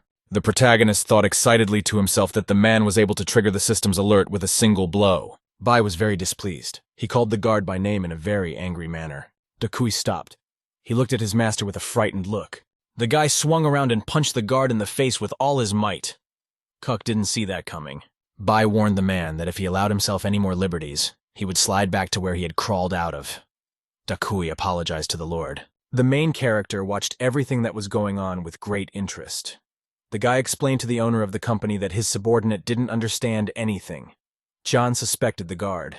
Tian told the man to come closer to him. The guard approached. The protagonist then punched the man in the stomach with all his might. After a punch from the protagonist, a hummingbird scout hit the body of the guard. The guard was bent in half after a very powerful blow. John explained to the man that he had hit his gate and he had hit him back. The protagonist told his guests that if they said nothing more, they could leave. Bai stood silently beside Jen. Bai tore a leaf out of his notebook. He told the protagonist that they had been rude to him and apologized. The guy handed the protagonist a piece of paper with a phone number on it. He said he could contact him at any time. Jen looked at the protagonist unhappily. She thought he was very arrogant and wouldn't take the piece of paper with the phone. After a long pause, the protagonist reached out his hand and took the paper. The guests shouted goodbye to the guy that they would see each other again. They got into a car and drove away. Tian looked at the piece of paper. He was surprised because of the fact that Tian Yun's men had found the farm so quickly. The protagonist looked suspiciously at the car as it drove away. He didn't know if it was just an accident. Tian demanded that he be shown the location of Hummingbird 1. The guy saw the car driving away very clearly. He thought that he would meet his guests of the day very soon. The protagonist knew that 10 days were left before the next period of destruction. Crops were growing steadily. Now the excavation of the reservoir had begun. He decided to develop cattle breeding. My sister cooked a delicious meal. He put it on the table. A girl suggested a guy try sesame paste. She made it herself. The main character held out his chopsticks. He decided to taste the food from his sis. Tian said in a joyful voice that the food was very good. Han said that in winter one should eat hogo with mutton. The girl said it was warming. It was late evening outside. A man was sitting at the table. He asked the brother and sister if they were dressed too lightly. Nan told the guy that now you can't just grow plants anymore. Tan replied to the man that he couldn't give him all the details. The main character told his interlocutors that their food is special. If it is eaten regularly, changes occur in the body. The main character said that after eating the food, a person may have unusual abilities. Nan said excitedly that this all sounds like some kind of science fiction movie. The protagonist replied to the man with a smile that this whole disaster sounds like science fiction. Tian said, in the current situation, superpowers no longer seemed like something amazing. The protagonist said in a pensive voice, it's like evolution. The man inquired of the protagonist who had come to see them at the farm today. Tian replied to the interlocutor that today they were visited by people from Tianjun Company. The man became agitated. He looked at the protagonist with great interest. With excitement, the man even broke the chopsticks in his hands. Nan asked the guy if he could get stronger if he ate food from the farm. The protagonist looked at his interlocutor and said that it was all true. Nan looked away and replied in a thoughtful voice to the guy that he understood. Tian told his sister and the man to go to bed early. He himself went to deal with another matter. He rushed at night on his motorcycle and searched for the location of the hummingbird alone. The protagonist drove up to a country building. There were the right people there. The woman told the guy this is her new home. He can sleep here. She'll find a new place for him tomorrow. Jen told her guests that he could choose any of the 4 rooms on the lower floor. Dinner would be brought to his room. The woman walked to the stairs and prepared to go up. She wished her guests good night. There was a hummingbird circling near the woman. She saw it and heard the sound of its flight. Jen thought there was a mosquito flying near her. She couldn't understand why there were mosquitoes in this cold. The woman took a shower. She thought she was very tired all day. Jen looked with great attention in the mirror. She didn't realize what kind of beauty was there. The woman told herself that she had no equal at work and was a great beauty. Jen applied cream to her face to improve her skin condition. A hummingbird flew nearby. The woman applied a special mask to improve her facial condition. Jen opened her eyes. She heard some insect flying near her. A woman realized that a bug was flying near her. She decided to open the window. The landlady went to the window and opened it. It was late evening outside. The woman thought to herself that after the air conditioning, she was very much refreshed by the street air. The landlady looked closely and noticed some stranger hanging on the wall near her window. The main character looked at the woman with great consternation. He didn't expect her to be here. Jen looked at the guy with fright. She was really scared. The protagonist jumped into the woman's room. Jen didn't have time to do anything. The hostess didn't even have time to scream. The guy put his hand over her mouth and prepared to throw her to the floor. The woman angrily thought she should fire all her guards. She was lying on the floor and couldn't get up. Jen felt to herself that the guy was strong and she couldn't move.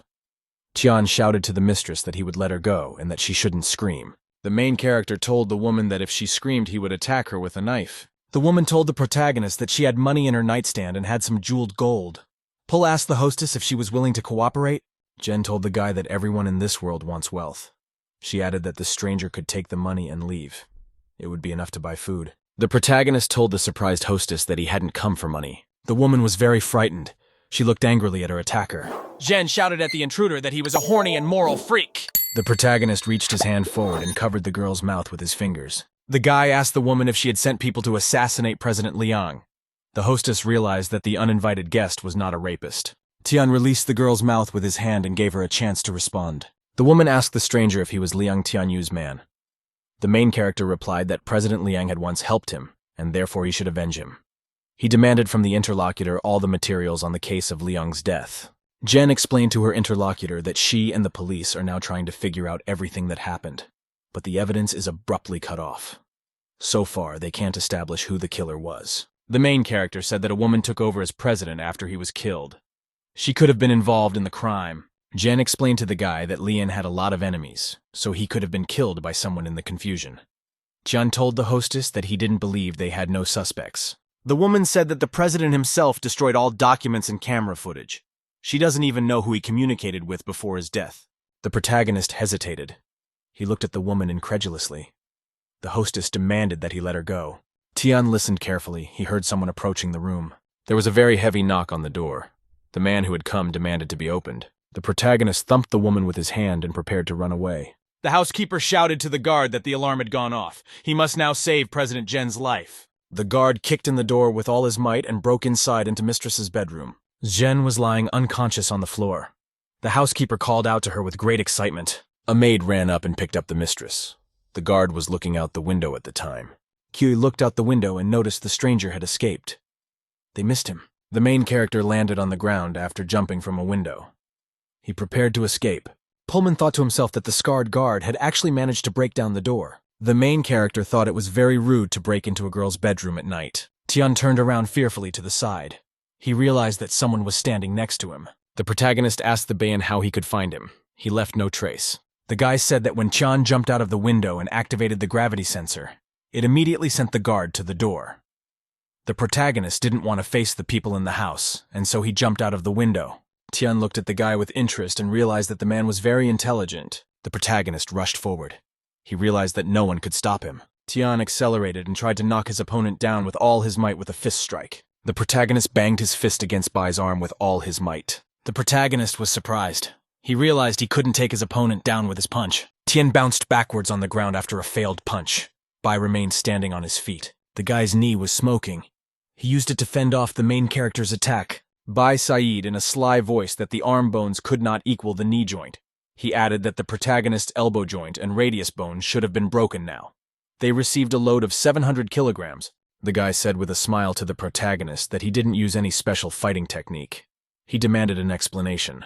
Tian looked at his opponent anxiously. He didn't know what to do next. Bai threatened the protagonist that if he didn't answer him, he wouldn't go anywhere today. The protagonist realized that his opponent was able to hold back the blow, meaning that Bai might have been trained in some special fighting skills. He glanced carefully to the side. He heard voices there and prepared to leave. Bai told his opponent in a cheerful voice that he had no time to entertain him. The guy jumped up. He decided to attack the protagonist in flight with his foot. Bai in flight menacingly warned the protagonist not to dream of leaving here today. Tian grabbed a small handful of sand in his hand and threw it at the opponent flying at him. The guy coughed due to the sudden throw of sand in his face. He stopped his attack. The protagonist ran to the side. He shouted to his opponent to go and wash up. Bai was very angry. He realized that the protagonist had been mean to him. The protagonist ran to the side. He said goodbye to his rival as he went. Tian was running at full speed. He had to get away quickly. Guards came running up from the side. They asked the scholarly Bai if he was all right. The guy was sitting on the ground and coughing. The fighters asked if he was okay. Bai came to his senses. He realized that in front of him was an opponent who had broken the human limit. The guy got up and said he was fine. He needed to wash his eyes. The guard offered to catch the stranger. Bai explained that the attacker was very fast and couldn't keep up. Guy walked into the woman's bedroom. He examined her carefully and said she was just unconscious. Bai Dal gave the maid the medicine. He explained that the woman should give it to the patient according to the dosage. The maid offered to report to the police. Bai told the woman that the city was a mess. They would not add work to the military. Also, nothing was stolen from their house. At that time, one of the guards came running into the room. He shouted to Mr. Bayu that they were in trouble. The fighter told Frightened that a hard drive had disappeared from Bai's room. Bai asked the guard if the gray disk that was plugged into the computer had disappeared. The fighter replied to the scientist that the same disk had disappeared. At this time, the protagonist was racing on a motorcycle. Tian was speeding down the road. He was taking the computer disk with Bai's information with him. A guy at home decided to unplug his laptop from the network cable. After that, he needed to plug in his hard drive. Tian plugged the disk with the information into the computer. Then he opened it. The guy noticed a folder on the disk called Notes on the Experiment. The protagonist was reading the documentation. The scientist was describing his findings. John realized that what he was looking at were not secret company documents. Tian was completely immersed in reading. Bai wrote in his documents that he would be able to find the right path even at the cost of human lives. The scientist decided that he could lead mankind out of the catastrophe to a new level of civilization. Bai wrote in documents that in the future people would be cured of dangerous diseases. The guard approached the gentleman and asked if he had found the disc thief. Bai explained that the guy was able to find a way to hide, or had not yet opened the disc. Yes, Kui asked if there was any important material on the disc. Bai replied that the source of the information only had old data on it. The guy stared thoughtfully in front of him. The guard told him that they were attacked right after they arrived in Nanshan. The guard assumed that they were attacked by number 7 men. The guy explained that number 7 would not direct the newcomers against them. The main character sat and carefully read the contents of the disc. Bai was also at his computer at the time. Tian read the scientist's notes. He realized that Bai's ideas were completely in line with his, but Bai was willing to sacrifice human lives. The protagonist read the documents and thought the scientist was very arrogant. Tian frightenedly thought to himself that the lab was already experimenting on humans. The main character brought his sister a bunch of different babies. There were chickens and animals. Han asked the protagonist with interest, where did he get so many fluffies? The protagonist hesitated. He realized that his little sister wouldn't understand the complicated explanation. Tian told his sister that he has a Doraemon magic bag. He can get anything he wants out of it. The girl smiled happily at the protagonist.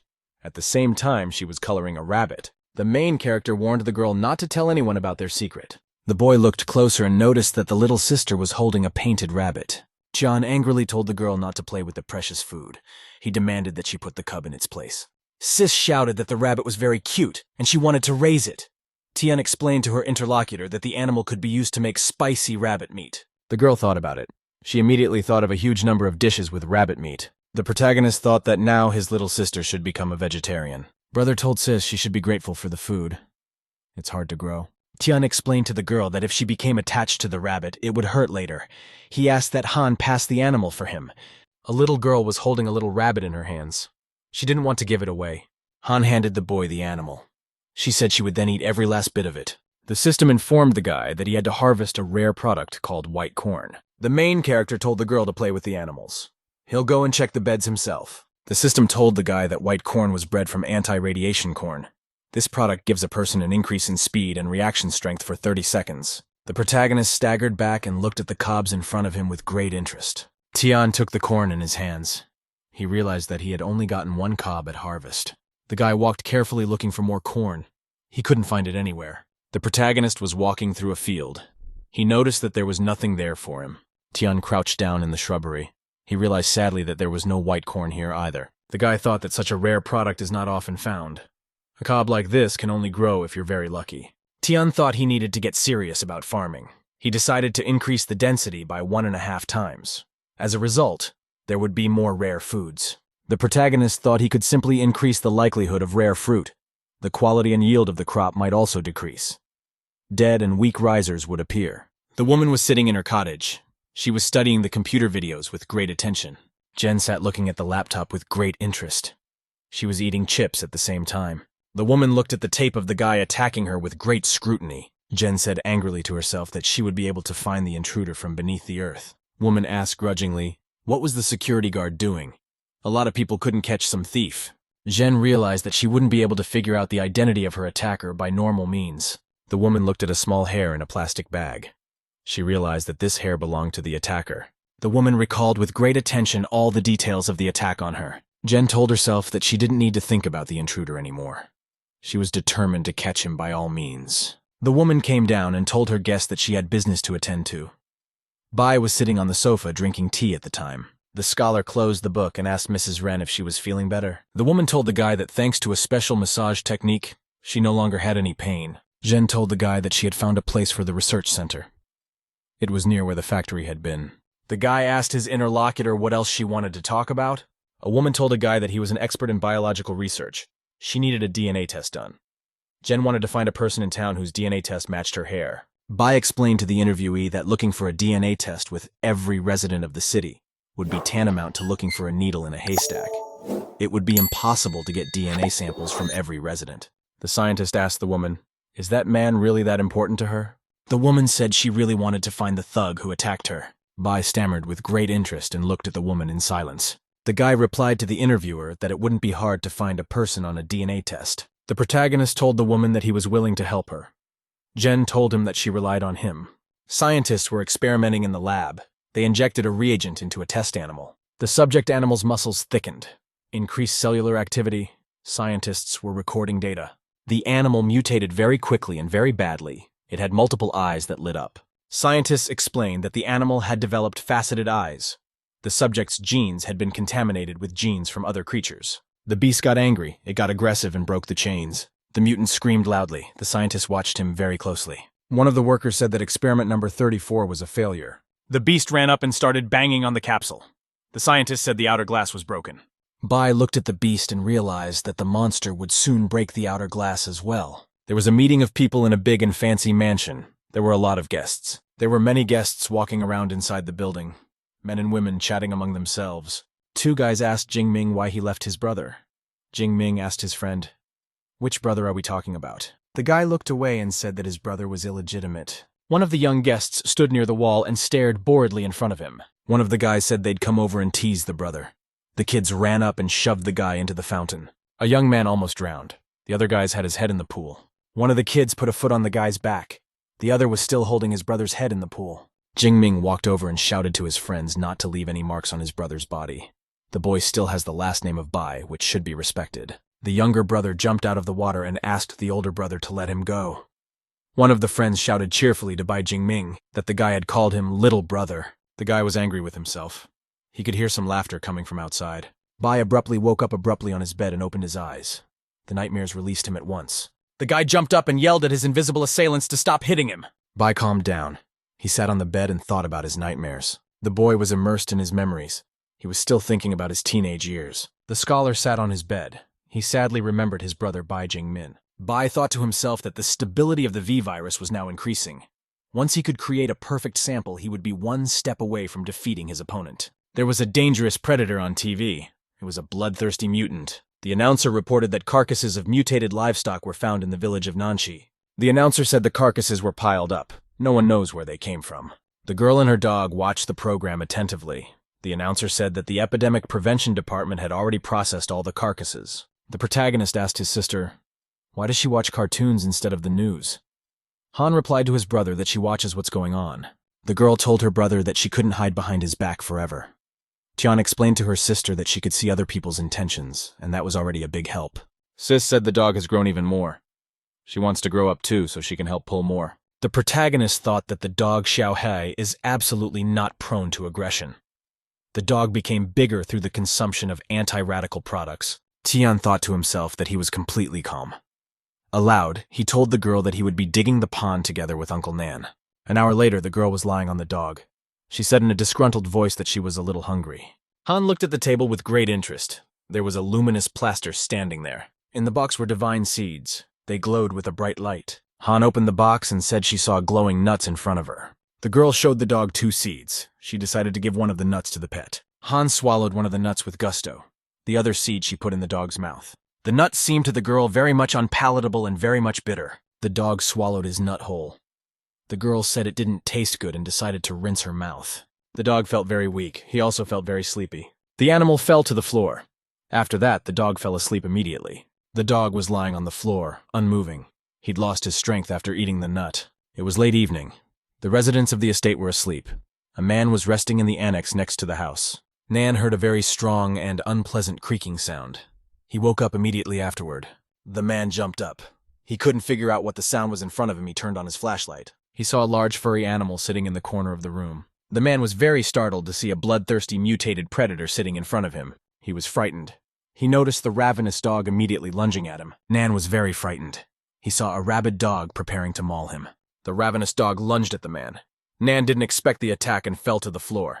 The man lost the flashlight in his hands and it rolled away. The man was very frightened. Nan looked at the PSA in front of him with great consternation. He realized that it was their pet. The man realized that the bloodthirsty mutant in front of him was their dog Xiao. The huge black monster looked angrily at the man with burning eyes. The man realized that the dog had become like a wolf. The predator no longer tried to attack him. He wanted to calm the animal down. He calmly waved his hand at the dog and said he was Uncle Nan. The dog growled very angrily. The man realized that the predator was reacting to his words. The man waved his hand and told the mutant that he was about to bring him some food. The dog glared viciously at the man. The man froze and prepared to fend off the attack. Then the dog suddenly turned sideways and jumped out the window. The man looked at the monster in surprise. He realized that he had managed to escape. Nan shouted from the window to the dog to keep the dog away from the gate. There was electricity there. The raptor came to the gate and stopped. He decided to jump over it. The mutant hopped up on his paws and jumped over the high fence without any trouble. Nan looked outside in surprise. He couldn't realize that Xiaohei was able to jump over the high wall so easily. The main character came running up. He asked Uncle Nanya, "What just happened?" The man told the guy that the dog freaked out and jumped outside. The man explained excitedly that none of this was like a normal mutation. John listened to his interlocutor with excitement. A girl came running up. She yelled that Xiaohei was missing. She couldn't find the dog by the bed when she woke up. The main character told the little sister that the dog would get tired of running and come back. He added that the girl should go back to sleep. He noticed that his little sister came running in barefoot. He asked why she was without shoes. The girl said she was worried about Xiaohei. The dog might get mad and become like Xiaobai. The guy asked the girl if the dog had eaten anything unusual lately. Han said the dog ate only what was grown on the farm. In the evening, he ate a glowing nut from a box. The protagonist realized that the dog had consumed level 4 divine amplification seeds. Tian realized with excitement that the dog had definitely evolved. The master began to make inquiries for the system about the side effects of the level 4 seeds. The main character told his little sister that he would go and look for Xiaohei. He added that the girl should come home with her grandfather on her. The guy promised that he would bring the Sobaka back home. Xiaohei is a member of their family. The dog was speeding through the forest at night. The moon was shining in the sky. The angry predator felt himself getting very hot while running. The dog realized that he wanted very badly to tear into the fresh meat. His eyes glowed red. The mutant felt the urge to tear the throats out of anything that moved. The monster knew he couldn't hurt people. Xiaobai still remembered that if he hurt people, he wouldn't be able to return to his mistress. A hooded woman stood at the side of the tree. She thought she saw a holy beast in front of her. The stranger looked after the fleeing monster. She decided it was the holy beast from the prediction. The woman realized he should take the dog with him. That would please God. The protagonist was on a motorcycle. The patrolmen were telling him that nothing had been found. The main character realized that Xiaohei was no longer in the area. He realized that he had to find the dog quickly. If the military found the dog, Xiaohei would definitely be locked up. The protagonist heard some noise. He asked apprehensively, "Who is there around here?" A stranger showed up. She asked the guy slyly if by any chance he was looking for a black wolf. The main character asked the woman if she saw where the dog ran off to. The stranger asked the guy if he knew the truth about the disaster. The boy asked the woman about the missing dog. The stranger began to tell the boy that mankind had done a lot of evil and that people had angered the gods. That was why the heavens had called calamities to punish people. The stranger told the boy that he should repent to the gods. Then the boy would have a chance to survive. He asked the woman how to join their salvation society. The women told me that there was a hierarchy in their rescue society. She demanded that the guy move the beast to a meeting. Tian told the stranger to learn to lie better next time. The woman sternly asked the guy, did he dare to disobey God's will? The protagonist grabbed the handle of the motorcycle. He told the woman he didn't have time for these games. The protagonist snapped out of his seat and shouted that only he could save himself. The stranger stood on the road and looked after the guy who was leaving. The woman thought angrily to herself that unbelievers always go to hell. The main character was standing outside his car. He was smoking and relaxing. The guy took another puff. He was standing by the hood of the car, thinking about something of his own. Tian heard some sound in the thicket of the forest. He realized that there was an animal there. The protagonist pulled the bushes apart and looked carefully in front of him. He was very much surprised. Tian was very surprised to see a she-wolf lying on the ground in a pool of blood. There was a small wolf cub nearby. The guy realized that the predator had been hit by a car and now the wolf's body was in the woods. Tian looked at the little surviving wolf cub with great attention and interest. The main character looked at the puppy with great attention and decided to help him. He realized that without its mother, it would die in a couple of days. The protagonist looked at the helpless animal. The puppy waved its legs. Tian looked at the little beast and said that the two of them were parentless. The protagonist decided to take the puppy with him. The animal fell asleep in his arms. A predatory mutant attacked a man in the woods. He grabbed him by the leg with his teeth. There were men with guns on the doorstep. They saw the monster grab one man. The guy shouted frightenedly to call someone for help. Xiao Wu wouldn't be able to take it anymore. Information about the monster in the woods immediately reached the research lab. Bai asked grudgingly to his interlocutors, "Where did the mutated beast come from here?" The fighter said that Xiao Wu went into the forest to smoke and threw a cigarette butt at the beast in the bushes. The mutant went crazy and attacked the man. Bai asked his interlocutor, "Was the beast really hiding in the bushes?" The subordinate replied that it was. Bai thought to himself, "Low mutation beasts have no intelligence. They just walk and follow the warmth of living things." The scientist realized to himself that the unfamiliar predator had bitten the guard's leg, not gnawed him. Bai decided that the unfamiliar mutant knew the danger of the weapon. He used the guard as a hostage to keep others from firing. The scientist realized that the wild wolf might be the perfect specimen he was looking for. Bai ordered his subordinates that they must catch the beast in the forest alive before the military arrived. The subordinate replied that he understood everything. The scientist told the fighters to use tranquilizer guns. He wants the beast alive. A subordinate brought the guy a tranquilizer gun. Bai reminded the fighters to aim for the animal's limbs. The scientist drew his pistol and took careful aim through the telescopic sight at the wolf. Bai caught sight of the mutated predator and fired his weapon at it. The vicious wolf looked at the humans with great scrutiny. He decided to run away. The mutant jumped above the ground very quickly. The ampoules flew past and hit the ground. Bai stood next to his subordinate. The two of them continued to shoot at the predator. The wolf jumped up sharply and jumped to the side. He dodged the shots. The mutant released the guard with his teeth. The man was able to free himself. The scientist became agitated.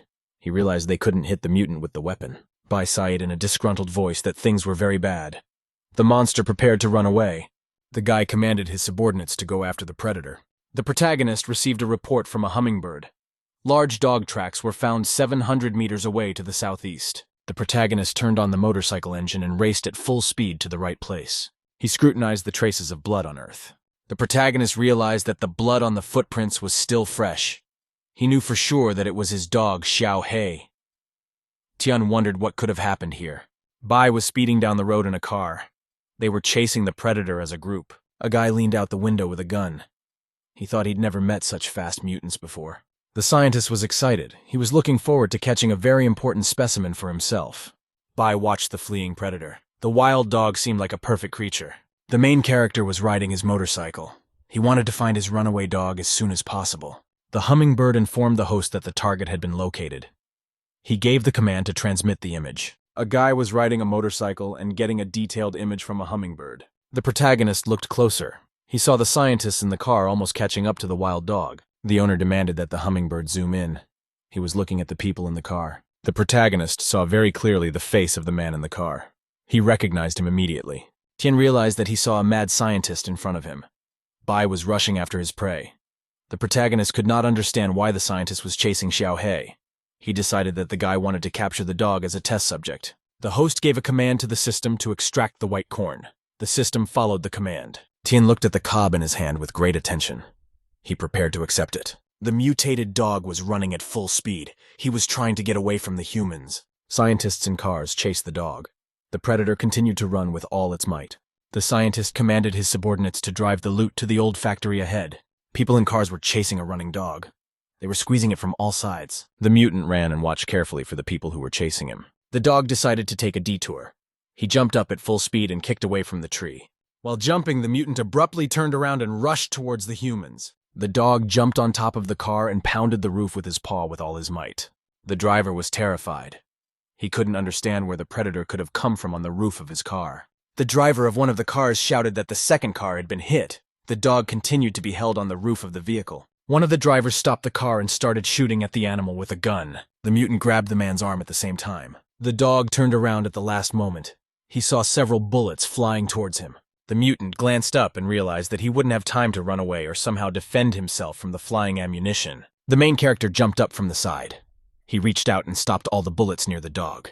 Due to his tremendous speed, Tian was able to run up in time and protect his pet with his hand. The system informed the man that he would still be in a state of rage for 26 seconds. The people in the cars stopped. They couldn't understand what was happening in front of them. Bai looked in surprise in front of him. He couldn't figure out what the white light in front of him was now. The system informed its master that the effect would last another 26 seconds. Cars were parked around the place where the main character's body was glowing. The dog was on top of one of the cars. The system informed the owner that the effect would last another 20 seconds. The protagonist turned around on the spot. He realized he didn't have much time left. The system informed the host that he still had 12 seconds left. Bai pulled out a gun and shot the guy. He couldn't figure out what was going on. The system told its master that he had 5 more seconds left. Bai looked anxiously at Tian. The protagonist turned around at breakneck speed. He decided to attack the scientist. The protagonist swung around and punched the scientist in the face with all his might. He bent to the side. The blow was very strong. Bai didn't defend himself in time and blood spurted from his mouth. The system informed the host that the effect would last 2 more seconds. Tian decided to escape. He ran full speed ahead while there was still time. The system informed the host that he had 1 more second left. At the last moment, the guy thought that this effect had a side effect. The scientist was lying on the earth. He thought he had blocked the blow at the last moment. Otherwise, he would have said goodbye to his life right there. Bai pulled out a gun and pointed it at the guy. He decided to get rid of the protagonist. At this time, Tian very abruptly began to move in different directions to defend himself from the shot. Bai had a gun in his hand. He pulled the trigger and prepared to shoot his opponent. The predator ran up from the side and clamped his teeth on the scientist with all his might. Bai managed to pull the trigger. A shot rang out. The bullet came out and headed for the protagonist. It hit him. The vicious predator, meanwhile, continued to gnaw at the scientist's throat. The main character was unconscious. He was carried on his back by a mutated dog. Tian came to his senses and opened his eyes. He couldn't understand what had happened to him, and who was helping him now. The wild dog was breathing very hard. He was pulling his master with all his might. Tian was very much in a state of weakness. He called his dog by name in a tired voice. The dog stopped. He didn't have the strength to go on. He decided to abandon his burden. The dog turned with his body and dropped the man to the ground beside him. The animal didn't even have the strength to stand anymore. The dog dropped dead to the ground. Tian called out his name. The guy stood up and walked towards the lying PSU. He asked fearfully to Xiao Hei what had happened to him. The protagonist looked at the pet with great excitement. The dog was lying motionless. The guy asked the system what was going on. The protagonist demanded answers from the system. The dog lay there with eyes blazing. At which time the dog's body began to undergo some changes. The protagonist remembered very vividly the dog at his throat. The dog's body continued to change. His blood cells mutated inside. Tian once again distinctly remembered how the dog had attacked him before, and clawed at him. A small seed was activated inside the dog. The divine level started to kick in. The astonished protagonist noticed the animal lifted off the ground with white streaks. The dog was unconscious. White streaks began to cover his body from all sides. Tian stood up and looked in front of him with great amazement. He saw a huge white cocoon. The protagonist called his pet by name. He couldn't understand what kind of cocoon was in front of him. The scientist was in the hospital. Various machines were connected to his body. The doctor said the guy's situation is dire. He got a concussion after the attack. His pituitary gland was damaged and crushed his blood vessels. The medic explained that the guy had a fatal neck wound. It's a miracle he's still hanging on. The medic told the woman that they had done everything in their power. Jen replied to the doctor that he should not make excuses. The medic defended the Bai researcher to the end. The doctor said that the advanced team had suffered serious losses. Only Dakui survived. Woman asked the interviewee if he had seen the attacker. The guy replied that he had not seen anyone. There was a very strong white glow. Jen told her subordinate to make up a better story. The guy told her he wasn't fooling her. The woman sternly told the doctor that she didn't pay him a lot to listen to nonsense. The medic yelled that Bai's pulse rate was dropping. It was another brain hemorrhage. Jen demanded of the doctors that they save the patient immediately. The man told her it was all useless. The doctor told the woman that Bai was beyond saving. He suggested that she talk to the boy one last time. The doctor ordered the patient to be injected with adrenaline. The guy regained consciousness and opened his eyes. Bai looked in front of him and called out in a very weak voice to the guard. A patient demanded that Dakui inject him with the V virus. The guard shouted fearfully there had been no successful cases with humans so far. If things didn't work out, Bai wouldn't even be able to remain a normal person. Bai looked at the guard and said he didn't care if he died like this or if he died a monster. The patient looked intently at the guard and said he wanted to take a chance. Bai clenched his hand into a fist. He told the guard that he didn't want to just lose. The medic said to inject the patient with V-virus reagent. Bai was lying on the bed with his eyes closed. The guard asked the patient if he should call anyone in his family. Bai replied that there was no need to call anyone. The doctor brought up a syringe of red medicine and injected it into the patient's vein. Bai felt really bad. His body started to cramp in all directions. All the patient's muscles and veins were overstretched. His eyes were wide open. Mutated Taurus blood cells started moving all over the patient's body. Zhen was very frightened. She looked at the patient with great excitement and fear. The guard was silent. He closed his eyes and waited for the result of the experiment with the bai. The main character was in the forest at the time. He was watching with great attention what was happening to his dog in the cocoon. Tian moved closer to the tree. He waited to see what would happen now with his dog inside. The cocoon stopped getting brighter and bigger. There was a bright white glow around it. Gradually, the cocoon began to fall apart. Pieces of it fell off and fell to the ground. From the broken cocoon, a large animal's foot stepped to the ground. Tian looked at his transformed and healed dog with great amazement. Instead of a wounded and exhausted dog, a huge humanoid and healthy monster appeared. The mutant glared viciously at the man in front of him. The monster's eyes glowed with a blue light. Tian was very much astonished. He called out to the mutated dog by his name Xiaohei. The monster stood perfectly still. He scrutinized the man in front of him. The mutant reached his hands forward and placed them on the man's shoulders. Tian was very scared. Monster put his hand on the protagonist's shoulder. He decided to try to heal the wound. At home, Nan told the girl to be smart and go to bed sooner. Han replied that Xiaohei couldn't have run far away and the guy would be back soon. The man told the girl that it was cold in the barn and she might get sick. Her sister replied that she was not cold and would wait for her brother here. Han held out her hands to the man. She said they were warm. Nan was surprised to see that the girl's hands were warm. The man said, surprised, that the produce from the farm enhances the body a lot. The girl said she has evolved into a superheroine. The man put the girl on his lap. He told her he'd wait for the guy with her. The night passed and the dawn began. The sun illuminated the firm and the cabin. The people in the barn began to wake up. Han opened her eyes and started to wake up. The sun was shining on her face. Sis woke up fully. The man above her was still dozing and slumped his head. Nan gradually woke up. The girl shouted joyfully that her brother had arrived. Han ran up to the gate. She asked the boy, did he find Xiaohei? The girl was very surprised. She could not understand what kind of creature had come with her brother. Xiaohei turned into a huge humanoid wolf. He carried his master in his arms. The main character gave the girl a very sly smile and called her by name. Tian told the surprised people that he had returned Xiaohei. The man threw his cape over himself and ran up to the guy. The girl happily ran around the mutated dog. The system reported that Xiaohei had become a wolf dog. The dog threw the girl around his neck. Han cried out very happily. The system reported that the wolf dog would have her characteristics improved. The guy realized that Xiaohei had lost his temper because of the mutation genes. He ran away from the house to avoid hurting people. The protagonist realized his dog had animal genes gone with human genes. The man brought the main character a first aid kit. The guy asked the nanny to sterilize a scalpel. He wanted to remove the bullet. The man warned the guy that he might be infected. John replied to his interlocutor not to worry. Tian stuck the scalpel deep into the wound and began to pull the bullet out of there. The bullet fell out of the wound and landed on the floor.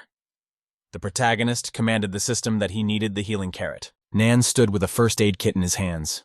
He was surprised to see a carrot appear out of thin air. The protagonist, without thinking long, ate the vegetable very quickly to help the wound heal. Nan looked at the protagonist very frightened. He realized that he had gotten himself a vegetable out of thin air. The protagonist felt an intense pain at the sight of the wound. He glanced around excitedly. The wound on the guy's body started to heal very quickly. He felt much better. Tian very happily jumped to his feet. He realized that his broken bones had fused. The cells of every organism on the blue star are constantly dividing. Old cells die off and are replaced by new cells to prolong life.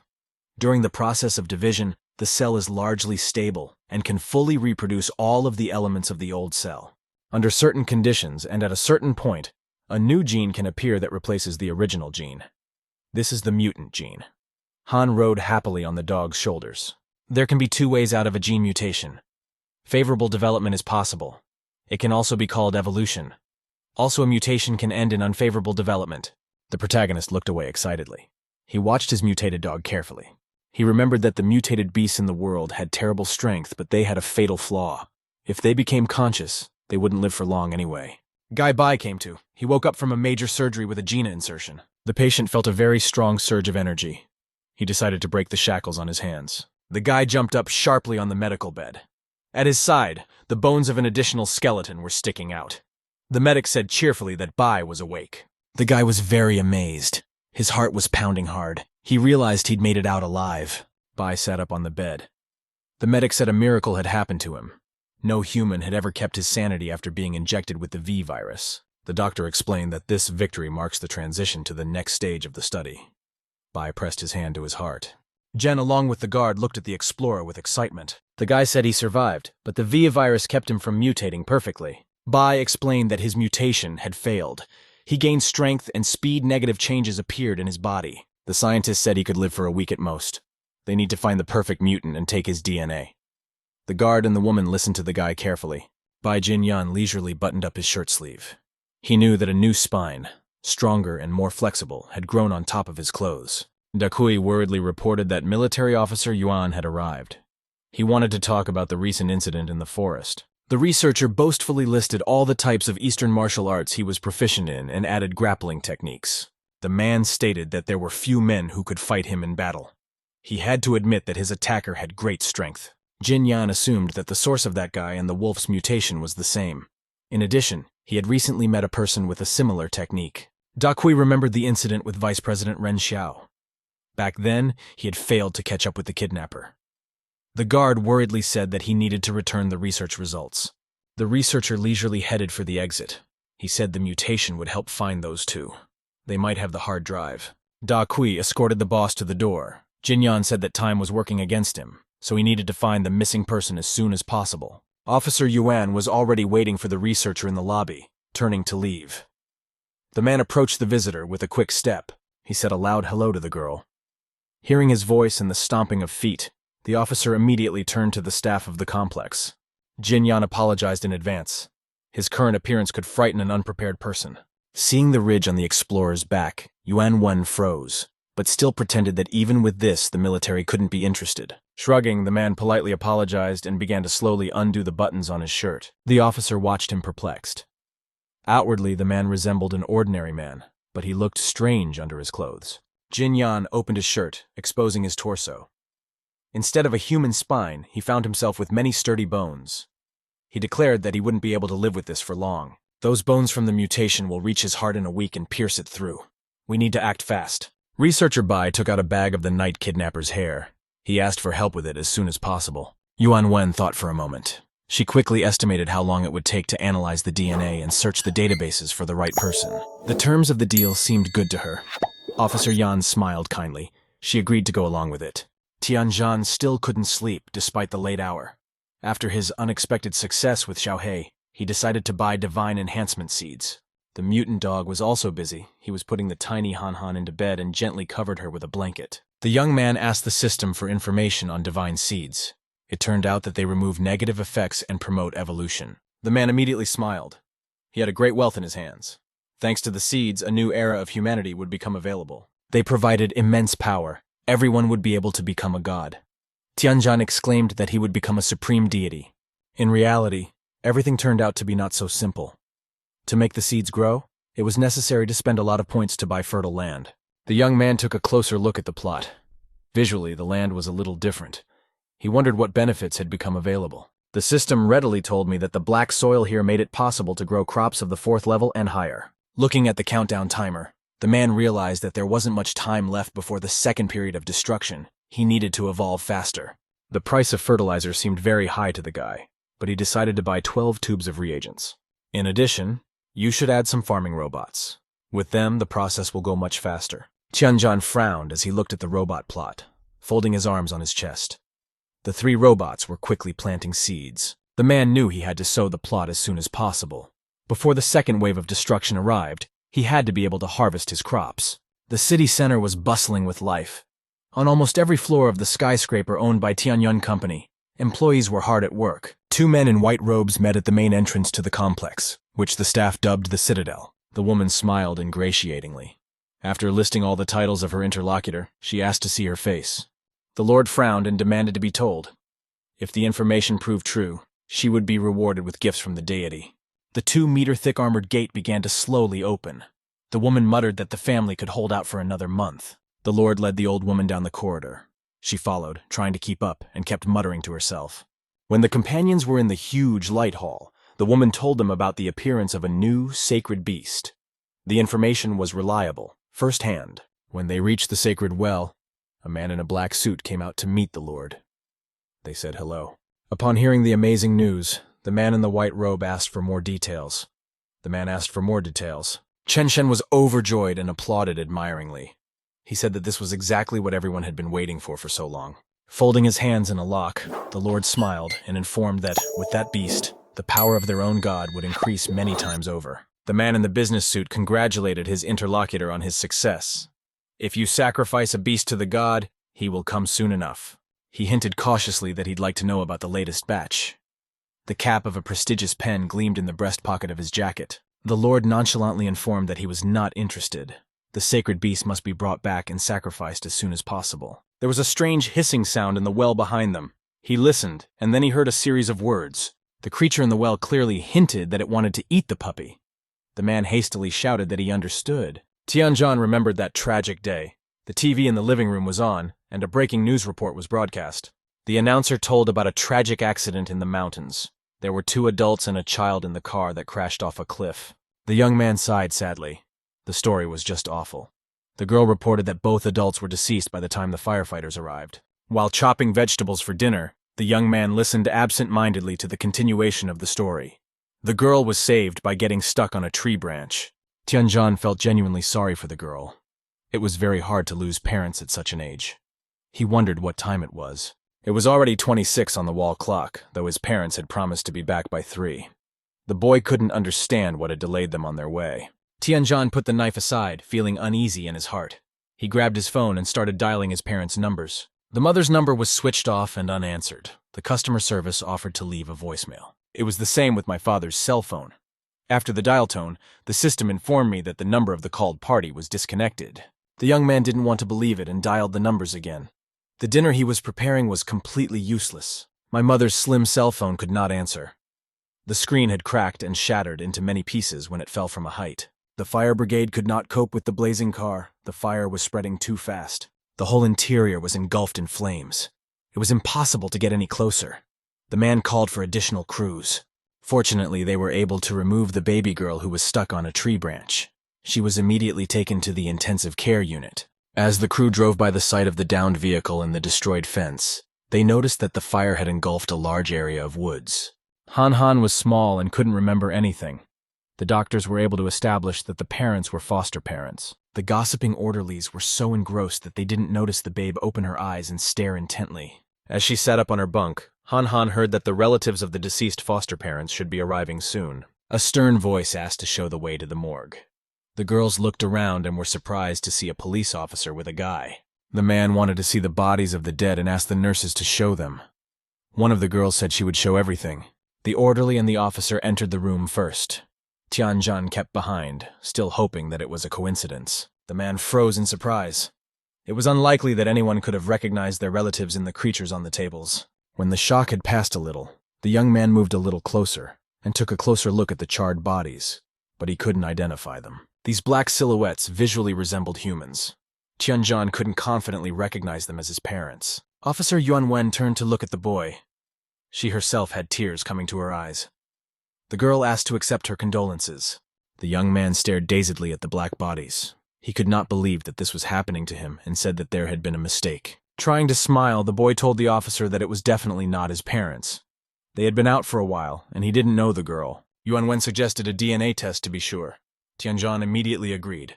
He was sure that his parents had simply disappeared. The young man was asked to wait in the waiting room for a while after the test. He sat down on a bench in the reception area with his arms around his head. There was no way his consciousness wanted to accept the thought of the possible death of both his parents. It wasn't fair to him. Suddenly, the boy felt someone timidly tugging at his jacket. When he lifted his head, he was surprised to see the same little girl with a bandaged head. One arm of the crumb was in a cast. Han herself was ready to cry. Stammering, the little girl called him brother and apologized. Tears streamed down her face. From her confused story, Tianjin realized that the principal had hit her, but her parents had interceded and taken her away. The girl couldn't stand it any longer and roared loudly, pressing her nose against her older brother's stomach. He was the only support she had left. The guy hugged Han and held her tightly against him. He said there was no need to cry. It wasn't her fault for the car accident. Officer Yuan came out of the office. She announced that the results were in. The young man's DNA was a 99% match to the deceased. Tianjin only now realized that he was alone in the world, and he roared with bitter tears. He was overcome with a feeling of hopelessness. The woman understood how the teenager felt. She bowed her head, silently asking to accept her condolences. No one answered her. At that moment, the boy who had lost his parents and his adopted sister were trying to share their grief together. A senior female employee with a pile of papers walked into the Tianyun Company's laboratory with a quick step. She exclaimed that she had gotten the result. The researcher turned incredulous when he heard that the experts had managed to get the name of the intruder so quickly. The girl showed the file on Tianjan. That man was orphaned early and inherited a large farm. After looking over the biography, Jin Yan asked what else was known. It turned out that there was nothing unusual in the dossier. The employee claimed it was the thief who stole the hard drive, but they couldn't be sure if he had attacked Bai in the woods. The man admitted that he had fought with him that evening. One could speculate that he was just hiding from someone for 20 years, but that theory falls away due to the guy's lack of experience. The researcher explained that in such a case, the stranger's incredible strength can only be explained by a rapid mutation. Looking through the papers, Bai stated that this also explained the wolf's rescue. They share a common source of mutation. The girl assumed that the mutation was caused by something else. Jin Yan froze. He was sure that it was all because of the V virus. The laboratory assistant reported that the probability of a favorable mutation was initially negligible, but 2 perfect specimens appeared at once. The researcher began feverishly flipping through the dossier on the night visitor, hoping to find even a small clue. Jin Yan smiled. The sudden incident in the forest was opening up new perspectives for his lab. He imagined a plant wrapped around a key. Most likely, that's the kind of key needed for the second way of mutation.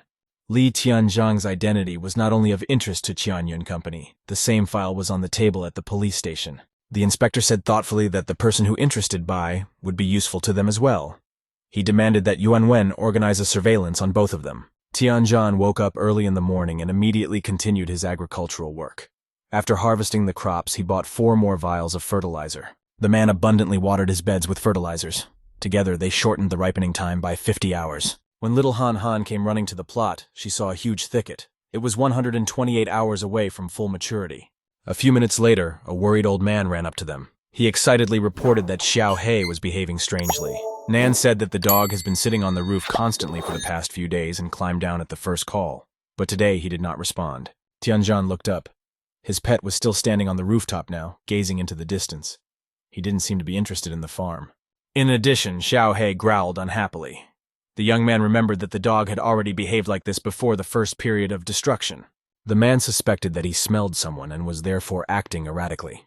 He ordered patrol officers to search the area near the farm. Electronic flies equipped with cameras and sensors scattered around the farm grounds. The young man sighed. Suddenly he got a notification on his phone. It was very strange. After the disaster, many communication companies went bankrupt. The text of the message was no less strange than the fact that it had appeared. Tianzhan was surprised to reread it again. When the man realized what had happened, his face darkened. He didn't want to believe it had really happened. The basket of vegetables fell out of his weakened hands. Han Han worriedly asked what had happened.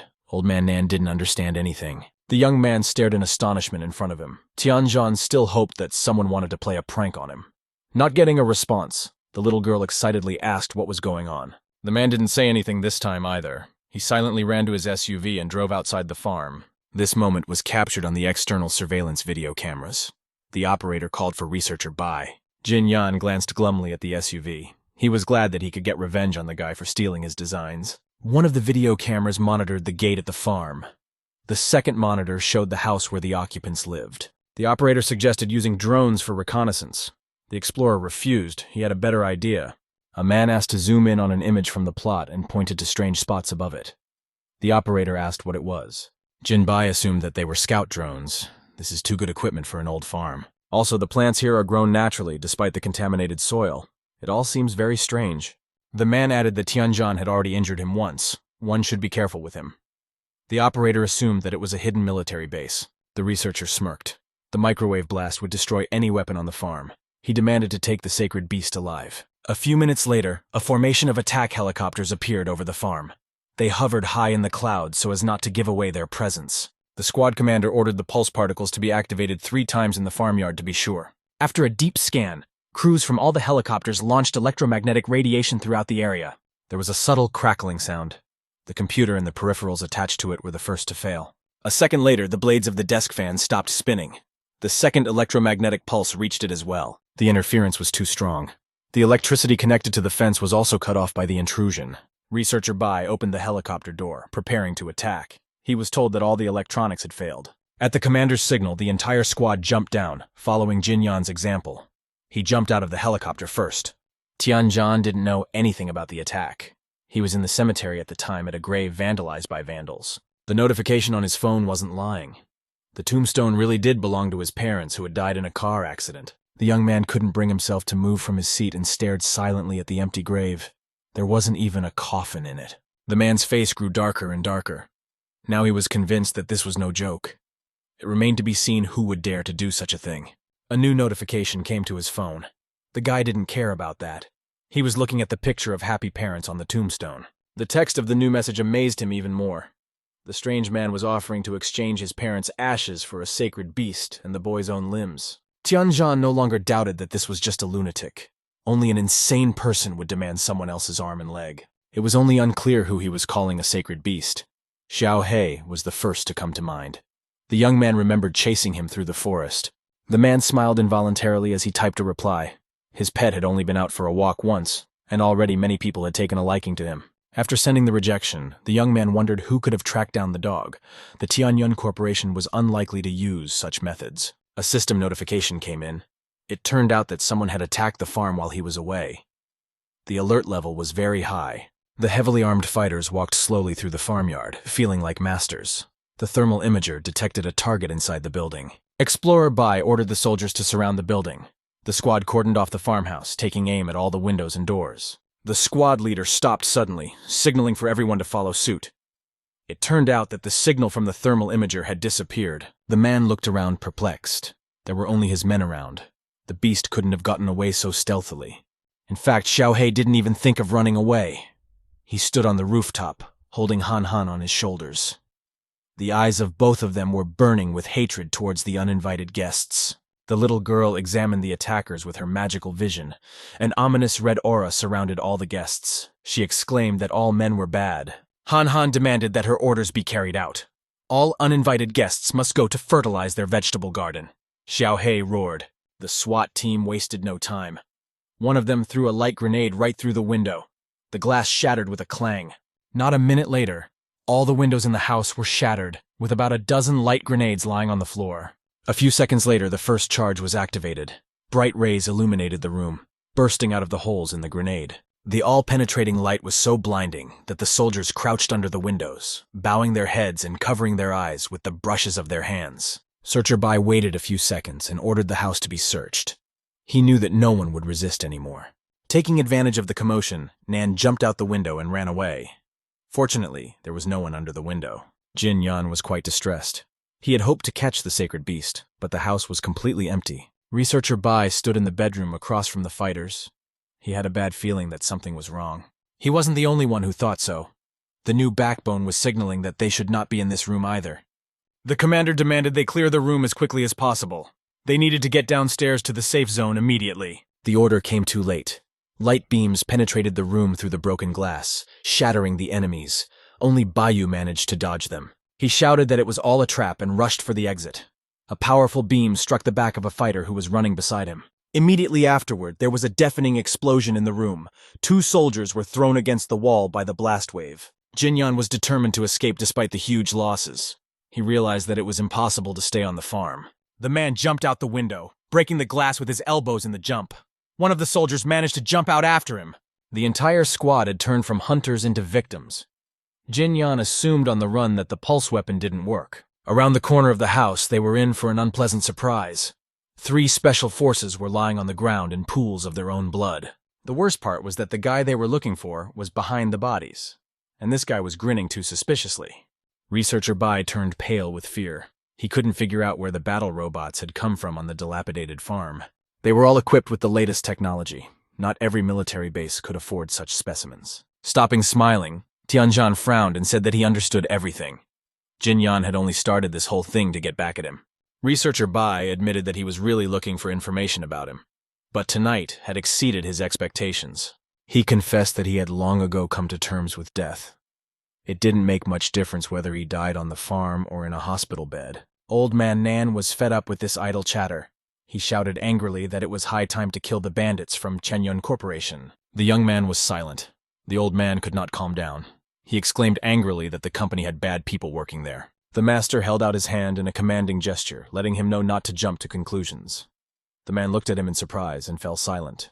Tianjin smirked. He suggested that before he died, Bai should voluntarily confess where he had moved his parents' ashes to. Jin Yan perplexedly raised his head. He said in surprise that he didn't understand what ashes he was talking about at all. The man looked angrily at his opponent. He had to admit that the researcher might not have been involved in the kidnapping. Researcher Bai was still staring at the farm owner with the same perplexed look. He was willing to admit his sins, but this was the first time he had heard of ashes. Looking intently into his opponent's eyes, the young man said that he suspected him of stealing his parents' ashes. The man replied that it was a bad joke. Tianjin kept his eyes on him the entire time. It seemed to him that Explorer Bai wasn't lying, it could be a coincidence. The real kidnapper was the Lord. He was so angry that he smashed his cell phone to pieces. Even after that, the man couldn't calm down and continued to spew curses towards the ungrateful guy. The Lord cried out that it was wrong to treat his mother's ashes like that. He would not even spare his own skin if he were that brat. The phone didn't seem damaged enough to the man. He started stomping it fiercely with his heel, continuing to hurl insults at it. Two men in business suits stood silently beside him at the well. They knew that the Lord's mood was about to change. The man exclaimed resentfully that Tianjin didn't bring a sacred beast with him, so all the snacks for Mom were over. One of the attendants asked the overlord to calm down. It's not that bad. They have a new batch for the deity. Turning around, the Lord shouted that his mother had had enough of these pathetic scum. The two companions drew back fearfully. The man kept shouting that they hold high positions, but they don't understand anything.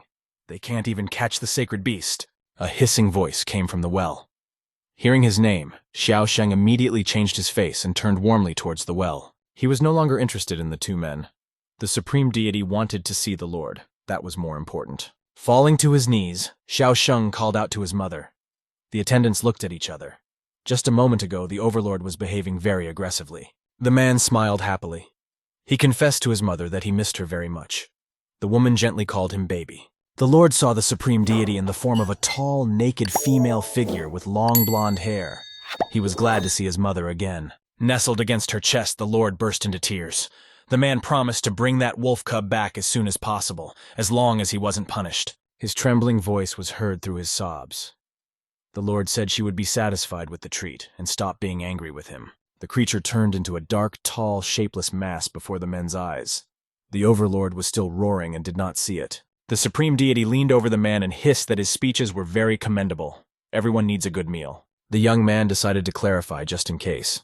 He sternly asked his interlocutor if he had stolen his parents' ashes. Researcher Bai did indeed seem surprised. There was something else that was strange as well. The man had managed to survive Xiao Hai's bite. To understand better, the Eye of Truth should have been applied. Tianjin immediately activated the magic vision. Through this, he learned that Bai Jinyan was practicing cytology. He had just over 100 hours to live. The young man realized that Xiao Hei had briefly prolonged his enemy's life without realizing it. If he hadn't been a mutant, Bai would have died by now. From this, the true purpose of the farm invasion became clear. They wanted Xiao Hei's genome. Without it, Jin Yan would die. Tianjin stated that he can't let him go.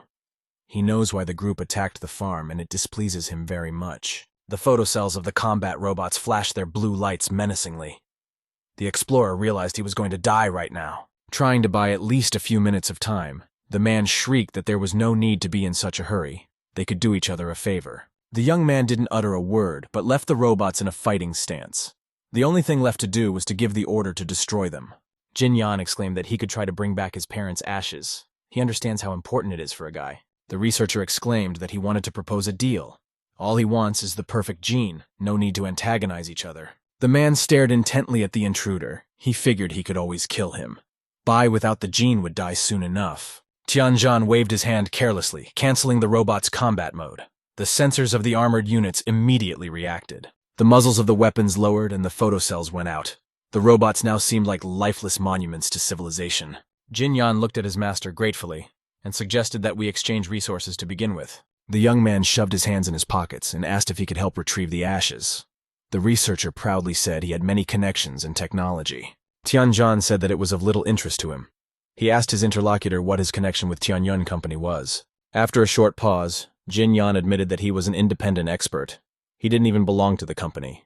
This surprised the guy. Researcher Bai said that he doesn't care about killing the president and attacking Ren Xiao. He only needs to get the gene to save his life. Brazenly, the man stepped a few steps forward. He exclaimed that he could be a tool for the young man. Tianzhan laughed. Old man Nan watched his opponent unceasingly. His actions seemed suspicious. Jin Yan came even closer. He said ingratiatingly that this way, the guy would get a handy tool, and he would get the genome. The man extended his hand to the owner to seal the deal. He confidently stated that this would be a win-win situation for both parties. The young man smirked faintly.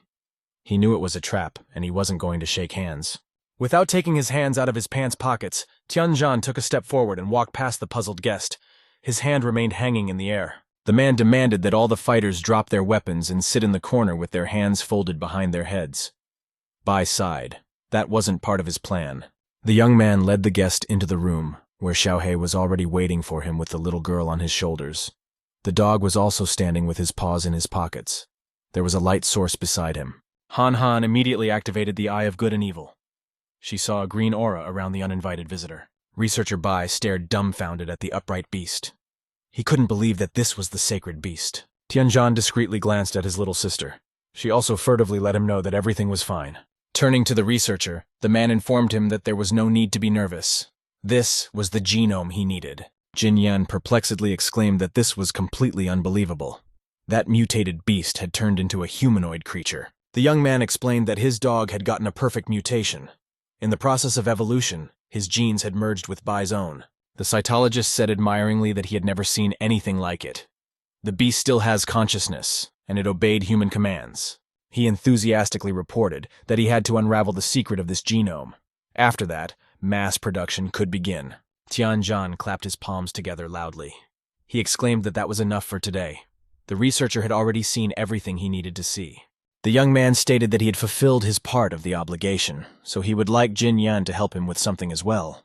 He showed the messages on his phone and asked to track call records for the last 10 days, as well as the geolocation of the number. The man held out the phone to the interlocutor, ordering him to show his abilities. He is very exacting in his choice of tools. Explorer Bai stated that he had only 5 days left. The young man interrupted him, reminding him that the man could not impose his conditions on his farm. Tianzhan smiled kindly, saying that it was in Bai's best interest to find that strange man as soon as possible. Jin Yan humbly closed his eyes.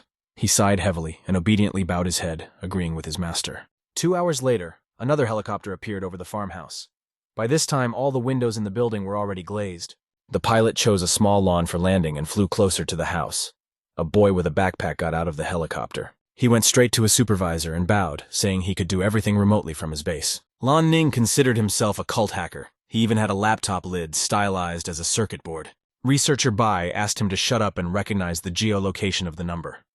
The young man adjusted his glasses in surprise. He couldn't believe he had flown in for such a small thing. Jin Yan demanded that the hacker fix the microchips in the farm as an apology for using the pulse weapon. Tianzhan nodded approvingly. It wasn't a bad move. The boy grudgingly set to work. The master asked in a whisper if he could be trusted. Bai also whispered that he knew his business. Lan Ning's fingers ran gracefully across the keyboard. Few of his acquaintances could follow his movements. The hacker quickly typed in the code to trace the number, continuing to mutter unhappily that it was too easy. The men stood behind him. Tianzhan asked the researcher how he became a mutant in the first place. It was hardly like the era of gods he was dreaming of. The man laughed. He knew from that remark that the young man had managed to bypass the protection and look at the files on his hard drive. Remembering Xiaohei, Bai said that he had conducted many experiments, but the mutants die quickly and are only able to eat food. Perhaps the genome of the beast is the key to evolution. Tianzhan angrily said that he had to experiment on living people, implanting the virus into them in order to achieve his goal. The researcher laughed. When he came to the company, Liang Tianyu was already doing similar experiments.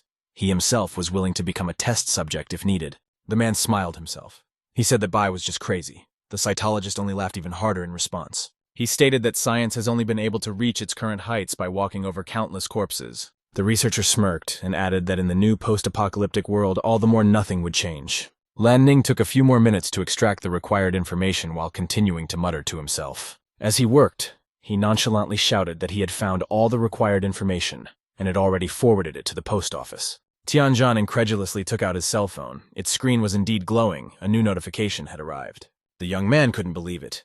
He actually received an email on his email account. It seemed unbelievable. He recalled in surprise that he hadn't shared his email address. Lan Ning sighed angrily. Sometimes you have to deal with people like that too. The hacker turned and exclaimed indignantly that he could get any information about a person in 10 minutes from a single photograph. The young man froze. Lan Ning stated, "That's not all." He had heard every word of their conversation. Don't underestimate him. The young man angrily promised to hack Tianjan's phone next time and live stream his bathing procedures. Jinyan asked him to stop talking nonsense, or else he would have his funding cut. The young man hastily replied that he was already continuing his work. After figuring out the location of the monastery that the cell phone number signal was coming from, Tianjan headed there personally. 2 guards in white hoodies with automatic rifles were guarding the main entrance. One of them was yawning and didn't immediately notice the moth near him. When he heard his partner's exclamation, the second guard turned perplexedly toward him. He looked surprised. A moth flew right in front of his eyes. The man couldn't believe it was still possible to see insects in such extreme cold. His partner worriedly asked to be careful with him. This strange moth could very well be a poisonous mutant. At that very moment, an insect crashed into the forehead of the guard. Seeing him fall, the other one asked worriedly what had happened. The man didn't have time to finish his sentence. The same moth slammed into his forehead, causing him to lose consciousness. The explanation was simple. Tianjan climbed to the roof of an abandoned cathedral and launched the nanobots from there. He wished the guards a good night's sleep and took a closer look. The robots had accomplished the mission. Both boys were sleeping soundly in front of the monastery entrance. The young man arrived on time. The Lord had already taken out an ivory chest with 2 artifacts and was ready to begin the ceremony. He solemnly opened the casket and showed everyone 2 superb red eggs on white velvet and asked the deity to reincarnate into an immortal body. The novices in white robes knelt down. The Lord raised the casket high above his head. He announced the beginning of the ceremony. The 2 adepts knelt down, bowing to the master and holding out their hands to the chest of sacred artifacts. The novices synchronously put their balls into their mouths. Each understood that they were honored to be near the Lord.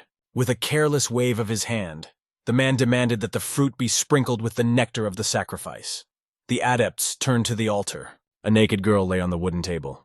Her glassy eyes expressed no feelings. She had been dead for hours. Bending over the table, the adepts began to tear the dead flesh with their bare hands. They were ready to do anything to get closer to the Lord. Tianjan watched the horrible scene through the opening in the roof. He couldn't believe that such people even existed. He had a clear view of the bloody altar and the adepts who allowed themselves such mayhem. The young man could take no more. The first bullet hit the adept, who did not raise his head, and went through the back of his head through and through. The second novice turned anxiously at the sound of gunfire. He was horrified to see that everything was splattered with blood. This caused panic in the hall. All the novices, regardless of their rank, screamed and tried to leave the building. Chen Sheng angrily looked up and angrily shouted that no one dared to interrupt the rebirth ceremony. Suddenly, he saw the stranger at the edge of the opening in the roof and realized everything. The situation was clearly not in his favor. That man was standing on one of the beams under the roof and aiming straight at the minister. There was no way to escape. The smoke from the first shot had not yet completely cleared. The mad eyes of the intruder said that he would stop at nothing. Trying not to lose his composure, the Lord asked with hesitations who he was and how he dared to break into the territory of the temple. Tianjan victoriously summoned a few hummingbird drones, ordering them to destroy everyone remaining in the room. Small silver drones with golden tails swooped down. The senior adept demanded that everyone else protect the overlord, sparing no life. No one was going to listen to him. One by one, the novices fell dead to the floor, the survivors fleeing screaming. One of the adepts set an example for the others and covered Chen Sheng with his body. At the same moment, the man was mortally wounded. A low-ranking novice shouted to his fellows that the guards had been killed. The second one ran as fast as he could, trying to keep up with him. When Tianjan jumped in front of the overlord fell on his 5th point out of fear and quickly crawled back, his entire body trembling. The young man said angrily that he had hoped to see a couple of vandals stealing the ashes, but it turned out that there was no one worse than this sect. Chen Sheng finally began to realize who he was dealing with. He raised his head and suggested in a stammering voice that it was Li Tianjan. The man silently pointed the gun at the minister's forehead. The Lord was so frightened that he began to stammer and could not say a word. The young man suggested that Chen Sheng return his parents' ashes quickly. In that case, he would die quickly and painlessly. The Lord looked furtively at his fallen brethren. He needed to stall for as long as possible. One of the guards who had tasted the sacred artifact was now lying in a pool of his own blood and seemed completely useless. That wasn't quite true. A dark creature was slowly crawling out of his mouth. It was the hope of saving the Lord. Chen Shen smirked. If the guy is impatient, he can kill him, but in that case, the man will never see the ashes. Tianjan demanded not to provoke him. The Lord only laughed when he saw the creature slowly rise behind the uninvited guest's back. The young man couldn't see the zombie behind him, but his intuition told him that something was wrong. The man became alert. The Lord laughed, demanding that the conversation continue. He warned that this was the end. His brothers had time to hatch. Turning around, Tianjan was horrified to see some slimy worm-like creature with paws and sharp fangs crawling out of the zombie's mouth. When the creature showed itself fully, it appeared to have a sturdy spine and powerful wings like a dragonfly. Tianjan gingerly looked at his new opponent. Fighting such bizarre creatures was not in his plans. The monster grinned, noticing the stranger's presence. He slowly approached the man, keeping his eyes on him. Worst of all, the first creature was joined by the exact same one a moment later. It posed a serious threat. The monster came closer.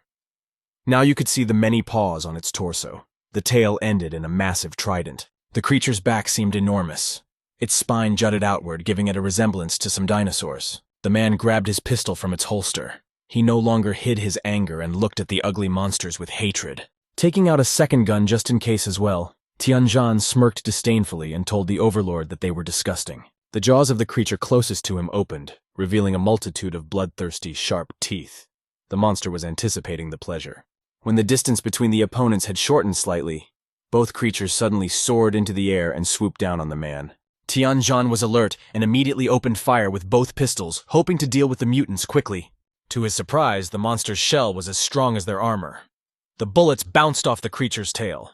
The spine had not been damaged either. The young man was surprised to think that the point-blank shot hadn't even scratched the creature's hard surface. Dodging the monster's sharp paws, Tianjan regretfully realized that he would have to change tactics. The gun was useless. He ordered the system to open the backpack.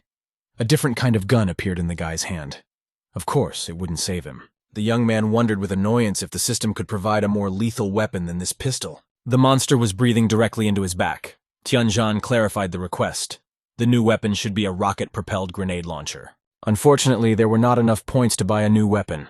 The man only now remembered that he had invested almost all of his savings in seeds. The monsters were creeping closer and closer. The young man remembered that there was one more thing left to do. He summoned a hummingbird to deal with the enemy. It turned out that even hummingbirds couldn't penetrate the monster's thick hide. It only made them more annoyed. Tianjan regretfully thought that he had underestimated his opponent. He didn't expect that the sectarians had such a strong trump card hidden. The man didn't want to draw too much attention to his person, so he didn't take the combat robots. He ran out of the abandoned monastery and hid around the corner. The monsters were already very close by. The Lord mockingly asked where he was hiding. The young man quickly deduced that the situation was against him. If you can't kill monsters, you have to at least deprive them of sight. At that moment, the man heard a suspicious noise around the corner and became alert. He tried to sneak a peek. As luck would have it, the monster also looked out at that moment.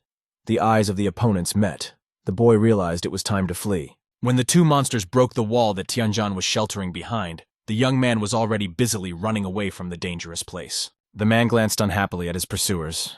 The man glanced at his pursuers in displeasure. Turning towards its opponent, the creature released a thick beam of energy that slammed into the wall at breakneck speed. There was a loud explosion in the abandoned temple. A huge cloud of dust covered the entire wall of the building. The loud sounds frightened the locals. In the Nanchang police station, the phone rang continuously. Everyone was busy doing their own things and didn't pay attention to the ringing. Yuan Wen finally had a moment to spare. After picking up the phone, the officer politely introduced herself and asked how she could help. The elderly woman was glad that she was finally answered.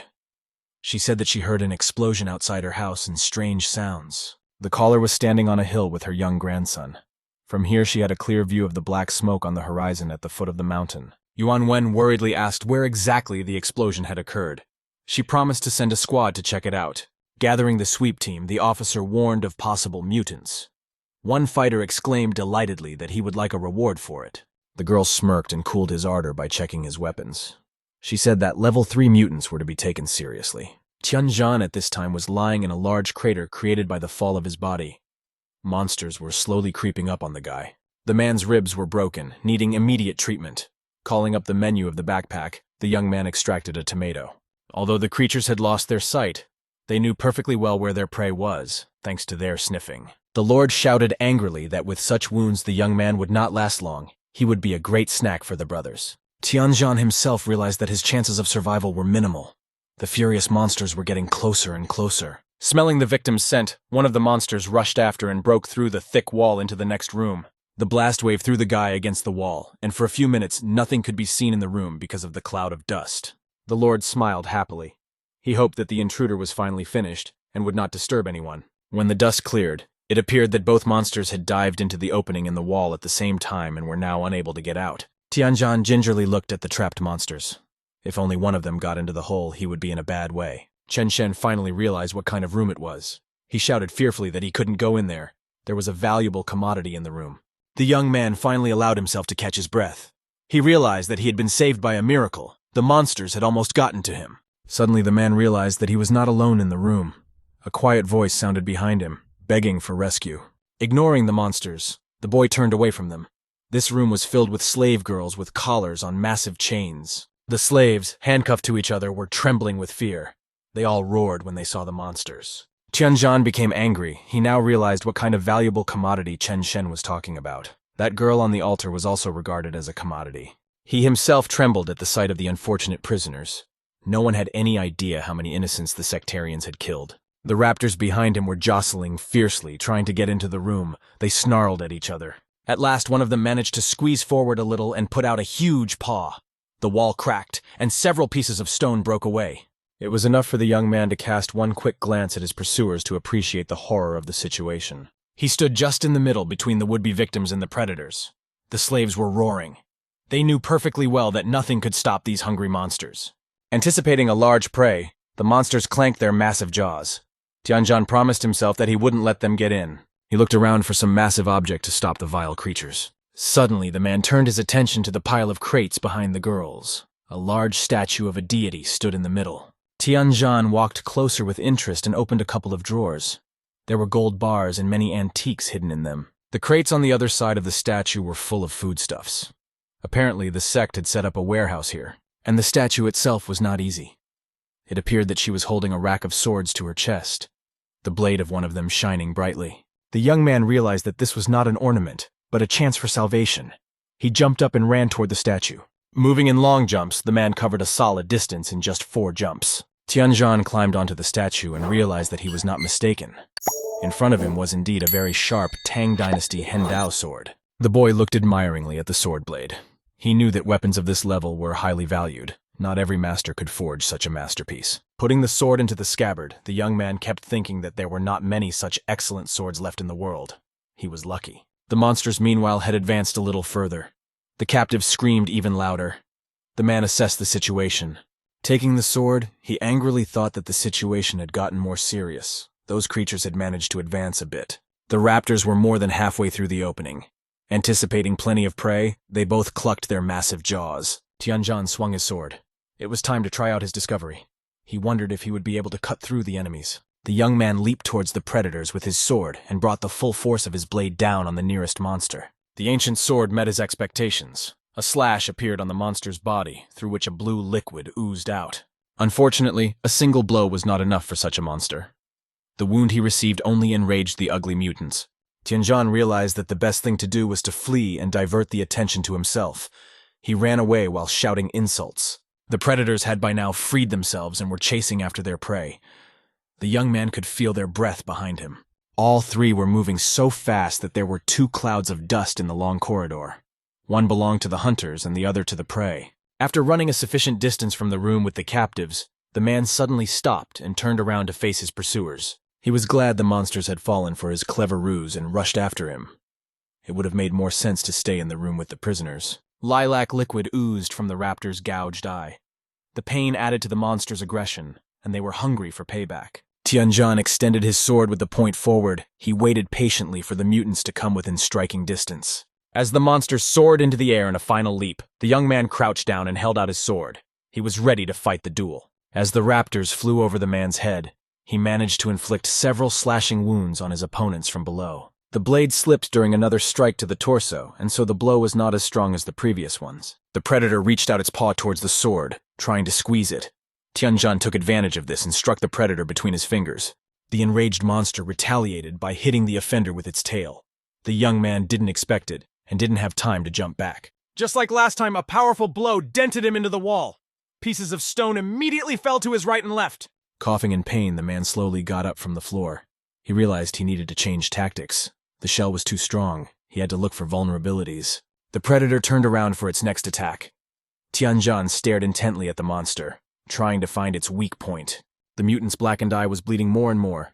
He roared with anger, but there was nothing he could do about it. As the ominous black shadow loomed over the man, he looked warily at the monster's torso. The vulnerable spot had been found. Tianjin gripped the hilt of his sword tighter. This time, he wouldn't let himself be offended so easily. The man clenched his teeth and stared at the monster. The raptor suspected a trick and flew in circles around the boy. Tianjin chose the right moment and delivered a crushing blow to the monster that flew past. A blinding radiance flooded the boy's face. He cried out in surprise. There was some kind of blue substance around him. The blow was so strong that this time the young man managed to sever the mutant's head. Purple blood gushed from his throat. Half of the monster's head fell to the floor. Purple blood gushed from the wound and splattered the entire room. The man's sword and clothes were also covered in scythe and purple stains of the predator's blood. The young man examined himself unhappily. Droplets of hostile blood were even on his face. Tianjin didn't even know if this strange liquid was poisonous. Meanwhile, the second monster was crawling toward him.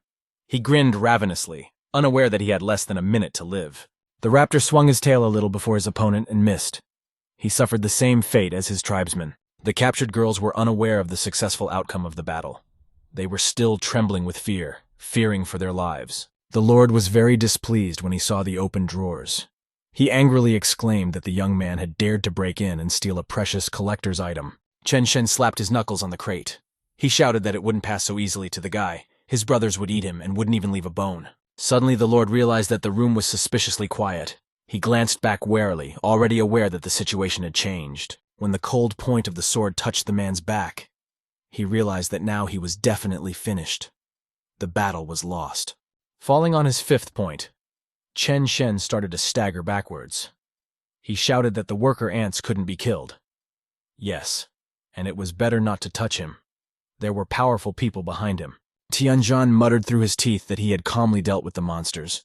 There was nothing to fear anymore. He swung his sword over the enemy. The Lord was lucky. Another second and he would have lost his head. The bullet hit the blade of the sword and ricocheted off to the side. The young man held the blade in his hand, but by inertia his arm was deflected to the side. An insignificant life was saved. Tianjin perplexedly turned his head back. It appeared that there was a whole group of people standing behind him. Officer Yuan Wen took aim at the guy with a machine gun. She demanded that the sword be put down immediately. Behind her stood the assault squad. The Lord decided to turn the situation in his favor and shouted that it was a hunter. He needed to be killed as soon as possible. The man smirked and stated that it wasn't like that at all. In fact, they should aim for the other person. They stood amidst the ruins. Officer Yan demanded an explanation of what he meant. The young man offered to look around. Not far from them, there were captives in chains and handcuffs hiding around the corner under an archway. Tianjin didn't understand why the police officers didn't see it right away. Yuan Wen slowly turned her head to the side without lowering her assault rifle. She didn't trust the guy with a sword in his hands too much. Girls with collars and heavy chains peered out from behind the column. They all shuddered and roared as one. The officer raised her eyebrows in bewilderment. She couldn't believe that slavery thrived here. It was just awful. One of the stormtroopers said he recognized some of the girls. He had seen pictures in the department and they were reported missing. Besides, the warehouse was all packed with bags and boxes of glittering jewelry. There was clearly a dirty business going on here. Yuan Wen turned pale. If you put everything you've seen here into a pile, it's quite an unpleasant picture. A few minutes later, 3 fighters ran up to her. They reported that things were much worse than they looked. One stormtrooper whispered that there was a girl lying on an altar in the main hall. Several shot cult members nearby. The officer was horrified. Tears came to her eyes. She immediately realized the connection between the dead woman and the rescued captives. Continuing to hold the men at gunpoint, Yuan Wen demanded that everyone who was available be called immediately from the station and the hospital. The Lord's attire left no doubt that everything here was done on his orders. His hands were cuffed. The 2 fighters led him towards the exit. Chen Shen didn't even think of resisting. He happily laughed at his opponent. The man couldn't help himself and turned to show the young man his tongue. He thought he had won the duel. The Lord whispered that the boy was too late to retaliate. Now he would definitely not be able to do anything bad to him. Tianjin's face turned white with anger. He didn't need to hear it. The guy could even read the message from his lips. The young man gripped the hilt of his sword tightly. It was a great effort to keep himself from lashing out at the Lord. The girl's voice made the man lower his sword. She said that fate had brought them together before. Tianjin looked into the officer's face. He asked where they had met. Yuan Wen recalled that 3 years ago, The guy came to the lineup after a car accident. The man said she has an excellent memory. The officer identified herself. She represents the Nancheng Military Police. The girl added that they knew about the guy's connection with Bai Jin Ming. Tianjin looked at her interlocutor in surprise.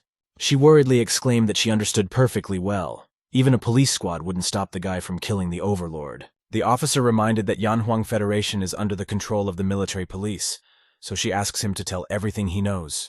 The man looked at the officer angrily, but still hid his sword in its scabbard. Yuan Wen thanked him for his cooperation. Half an hour later, several police and ambulance crews arrived at the building. Paramedics helped the prisoners out of the place of confinement. The girls had white sheets thrown over their shoulders to keep them warm. The police monitored the order. One of the prisoners' parents came to visit. All three of them hugged each other and roared with happiness. The mother and father no longer hoped to see their daughter alive. The officer took Tianjin aside to the police car. They had a lot of things to talk about. Suddenly, someone called out to her. One of the employees whispered to the supervisor that he was in a quandary. He did not know what to write about the dead in the report. The girl in the same whisper asked to write that the detachment met with serious resistance. A firefight ensued. The young man stood at some distance from his interlocutors, but it did not prevent him from hearing every word. He realized that he would not be touched. Returning to the guy, Yuan Wen asked to follow her and pointed her hand towards the police car. Tianjin heard a barely audible rustle behind him and immediately turned around. The sheet on the body of one of the dead men began to move. He looked up perplexed. A hand crawled out from under the sheet and stood motionless on the bunk. The man looked more closely, but there was nothing else suspicious. The officer tried to follow his gaze. The young man frowned and turned away reluctantly. The last thing he wanted was for any of the villains to escape punishment. A ringing girl's voice made him turn the other way. The girl didn't even know how to thank her savior. It turned out to be the same prisoner that her parents had come for. They were still standing there, unable to believe their happiness. Her mother tearfully hugged her by the shoulders. The prisoner told her that they had an unenviable fate ahead of them. The prisoners were to be sold to rich people. Tianjin and the officer looked at the girl worriedly. Yuan Wen asked if she knew anything else. The girl was ashamed to admit that they brought girls to the organization and could buy food at a low price for it. She tried to escape, but they locked her up. But the prisoner knows where the ledger is kept. The officer asked for more details. They stood outside the police car for at least half an hour, listening to the rambling story. The officer made occasional notes in her notebook. All four were so engrossed in the conversation that they did not notice the police car nearby. Its passengers were watching the conversation through the rearview mirrors. One of the observers was smoking nervously, scrutinizing the facial expressions of the interlocutors. It helped to understand what they were talking about. Continuing to look in the mirror, the man absent-mindedly exhaled smoke and said that the Lord was safe. We could go. The police officer stood with his back to the departing carriage. He carefully interviewed the injured girls, recording all the testimonies in the protocol. Tianjin was sitting at the table. He was alone in the interrogation room. 2 cameras from the ceiling were filming the young man. The man grudgingly said, scratching the back of his head, that they had already figured out all the circumstances of the case. He asked if he could go. No one answered. Closing his eyes, the boy rocked back in his chair. He angrily announced that he couldn't be here. He had a lot of things to do at home. 2 people were watching him through the one-way glass. Yuan Wen said that she did not agree with this approach. Observing the captive, Chen Yu replied to the interlocutor that the guy had committed a crime and should answer for it. The girl tried to object. The senior officer rudely interrupted her and angrily reminded her that ordinary citizens had no right to judge and kill others. Yuan Wen recalled that they had been able to save many girls because of this. She asked if there was an order to detain the man. The warden had to admit that the guy wasn't being detained legally. Ian's precinct is still waiting to hear back from the city council. The officer said thoughtfully that the world was changing. The military's strength was lacking. They could use the help of a guy like that. You shouldn't judge him so harshly. She looked the chief straight in the eye and told him that he was just afraid of not doing his job. She already had the evidence of the law violation ready. The girl wondered how treating a guy unfairly could help those innocent girls who were killed in a cult. Chen Yu instantly became angry. He called out Officer Yuan's service code and said that she should keep her mouth shut. The man's face darkened. He shouted that he didn't care who Yuan Wen used to be. She was now obeying his orders. The girl was surprised at the demand to immediately detain the suspect Tianjin and take him into custody. A loud voice asked what Chen Yu was doing here. The man flinched. This was all he needed right now. He immediately turned around, trying to fake a smile. Stammering, the senior officer asked what the chief inspector was doing here. Yuan Zhenghong and senior officer Yuan Yi walked into the room. The man frowned, noting that Chen Yu was not bad at threatening his staff. He shouted that it was not his fault. It was an order from above. The inspector mockingly asked whether the order was given by the site director or the mayor of the city. Chen Yu stammered. Zheng Hong angrily demanded to stay put and recite the police code 20 times. Hearing that the two officers had come to visit Tianjin and asked to escort Yuan Wen to him, Chen Yu whispered. He was a little late. The officer loudly called her service code and reported that the suspect was in interview room 3. When he heard the door of the interrogation room open, the young man turned his head interestedly. 3 officers entered the room. One of them asked if the guy's name was Tianjin. He immediately got up from his chair and said that it was him. Zheng Hong came closer and introduced himself. He is the chief inspector of the military police of Handong County. The young man looked worriedly at his interlocutor. The chief inspector of the district office came for questioning, which means a lot. Tianjin assumed that he wouldn't be released so easily. The inspector laughed. He had come to show the document. Zheng Hong took out the documents with numerous secrecy stamps. He said that the young man would be interested to know about the 2 mutants. This was for him. The man was quite surprised that the inspector had brought some documents for him and looked at his interlocutor incredulously. Zheng Hong understood the young man's confusion. He hastily clarified that the dossier was for people like him. Tianjin didn't understand anything. He opened the document folder with interest, not assuming what was inside. Those photos indicated that the monsters' bodies consisted of many human faces. The man at first thought he was imagining things. He incredulously brought the photograph closer to his eyes. Unfortunately, the vision did not disappear. That monster's entire torso was covered with human faces. They covered his body like porcupine needles. Zheng Hong said that this specimen was discovered in the mountains 5 days ago. They were surprised to learn the mutant's food source. The face of the interlocutor turned gray with a terrible guess. The inspector could not have said anything. The young man himself guessed that they fed on human flesh. Zheng Hong confirmed the hunch. That wasn't all.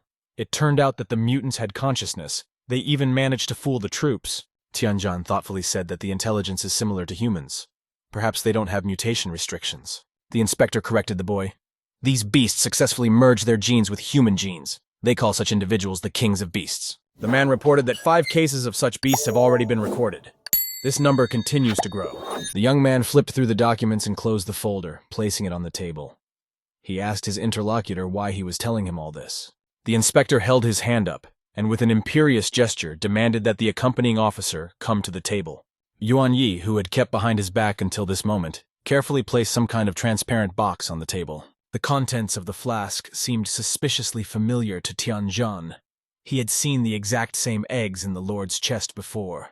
Pale, the young man reached incredulously for the container and said that it couldn't be what he thought it was. The inspector confirmed his hunch. He said they were 2 eggs that didn't have time to hatch because the sectarians were shot. They were able to extract the genome. Tianjin listened in amazement that those predators were dominated by animal and insect genes. But there was also a human gene present. When the inspector had finished his narrative, he folded his hands and propped his chin. He looked thoughtfully at his interlocutor. The young man asked what it all meant. Zheng Hong slowly said that somewhere in Nanchang, a beast king was hiding and creating his own kind. Tianjin cried out in surprise. Something didn't add up in this version. He looked at the inspector perplexedly. The young man worriedly wondered how a beast king could go unnoticed while possessing destructive power. After a bit of silence, Zheng Hong said cryptically, "This leads to another problem. The ledger will help with that." Tianjin asked if the book had been found. The inspector looked angrily at his interlocutor, raising his head. He hinted that a beast on its own could not have created an organization so quickly. The young man asked why people helped monsters. Besides, the conversation had already dragged on, and the guy couldn't understand why the inspector was telling everything in such detail. Zheng Hong tapped his finger on the table. He admitted that he wanted to give an idea of what was happening in the county right now. The boy frowned. The man continued to speak in riddles.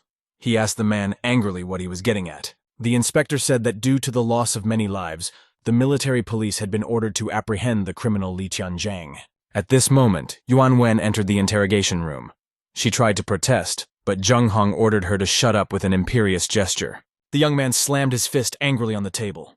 He angrily asked what laws he had broken by killing sectarians who were themselves killing innocents. The inspector kindly raised his hand and asked to listen.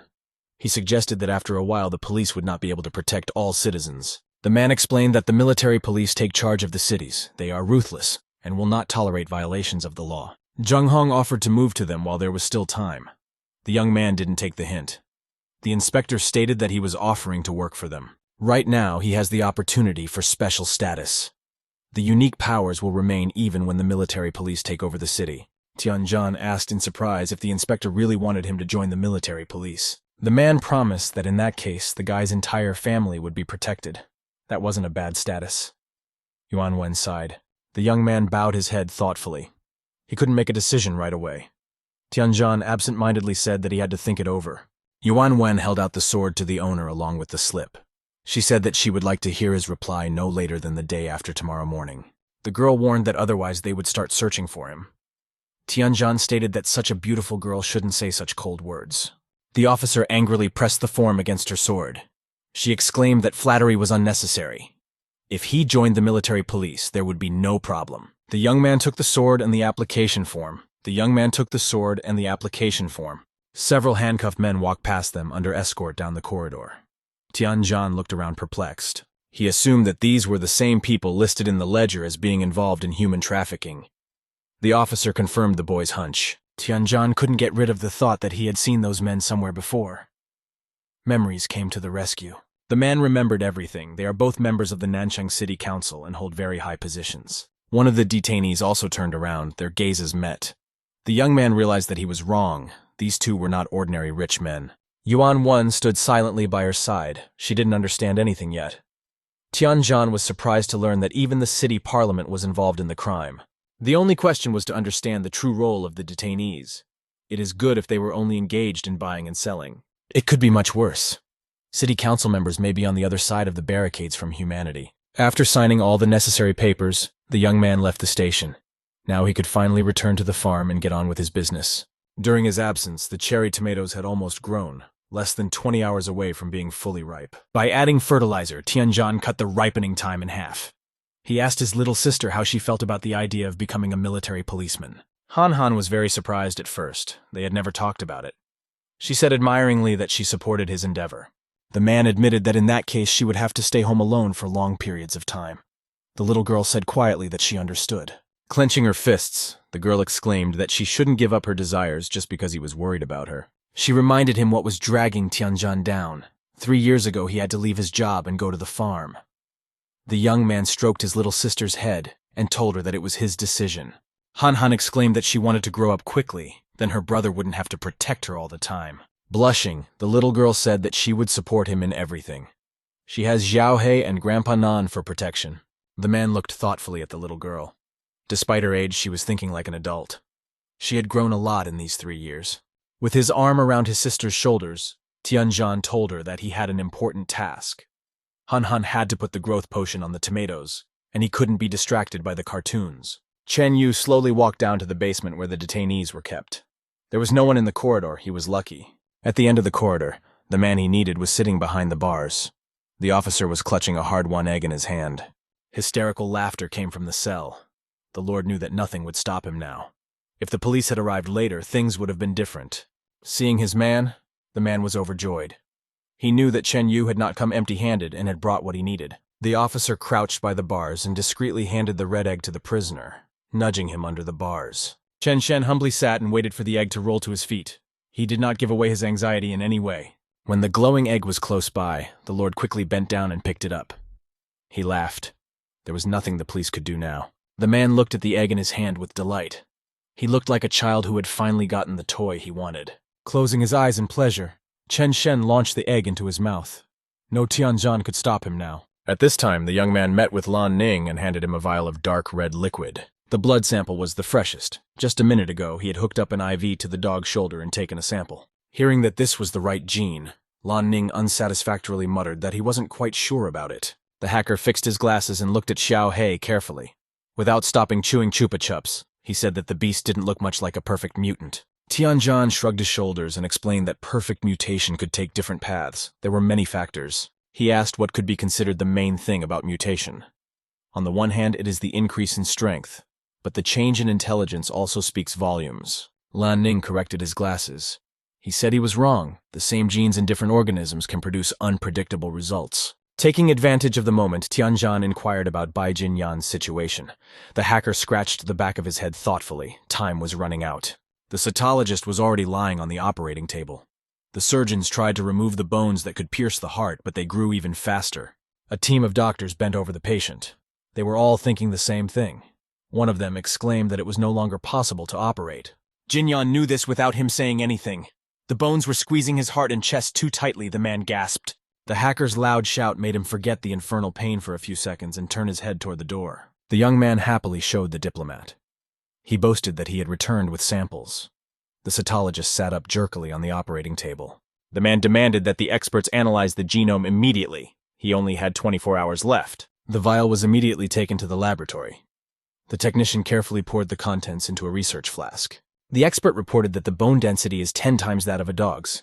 In addition, there are 79 chromosomes in the genome. Bai Jinyan smirked.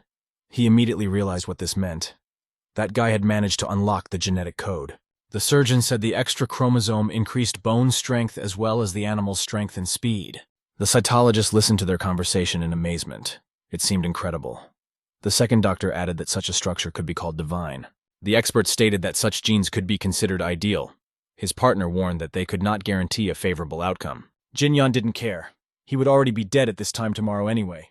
He demanded that the genome be copied immediately. Thanks to the fertilizers, the tomatoes were only 8 hours away from ripening. The effects on the human body could already be seen.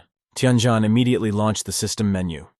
He was curious to see the possible paths of evolution. One way was atavistic. It made man more beast-like and improved his physical performance. Those who succeeded in awakening the intellectual faculty were given the ability to read minds and the gift of hypnosis. In special cases, a person who tasted the fruit could gain immortality and great speed, as well as the ability to fly.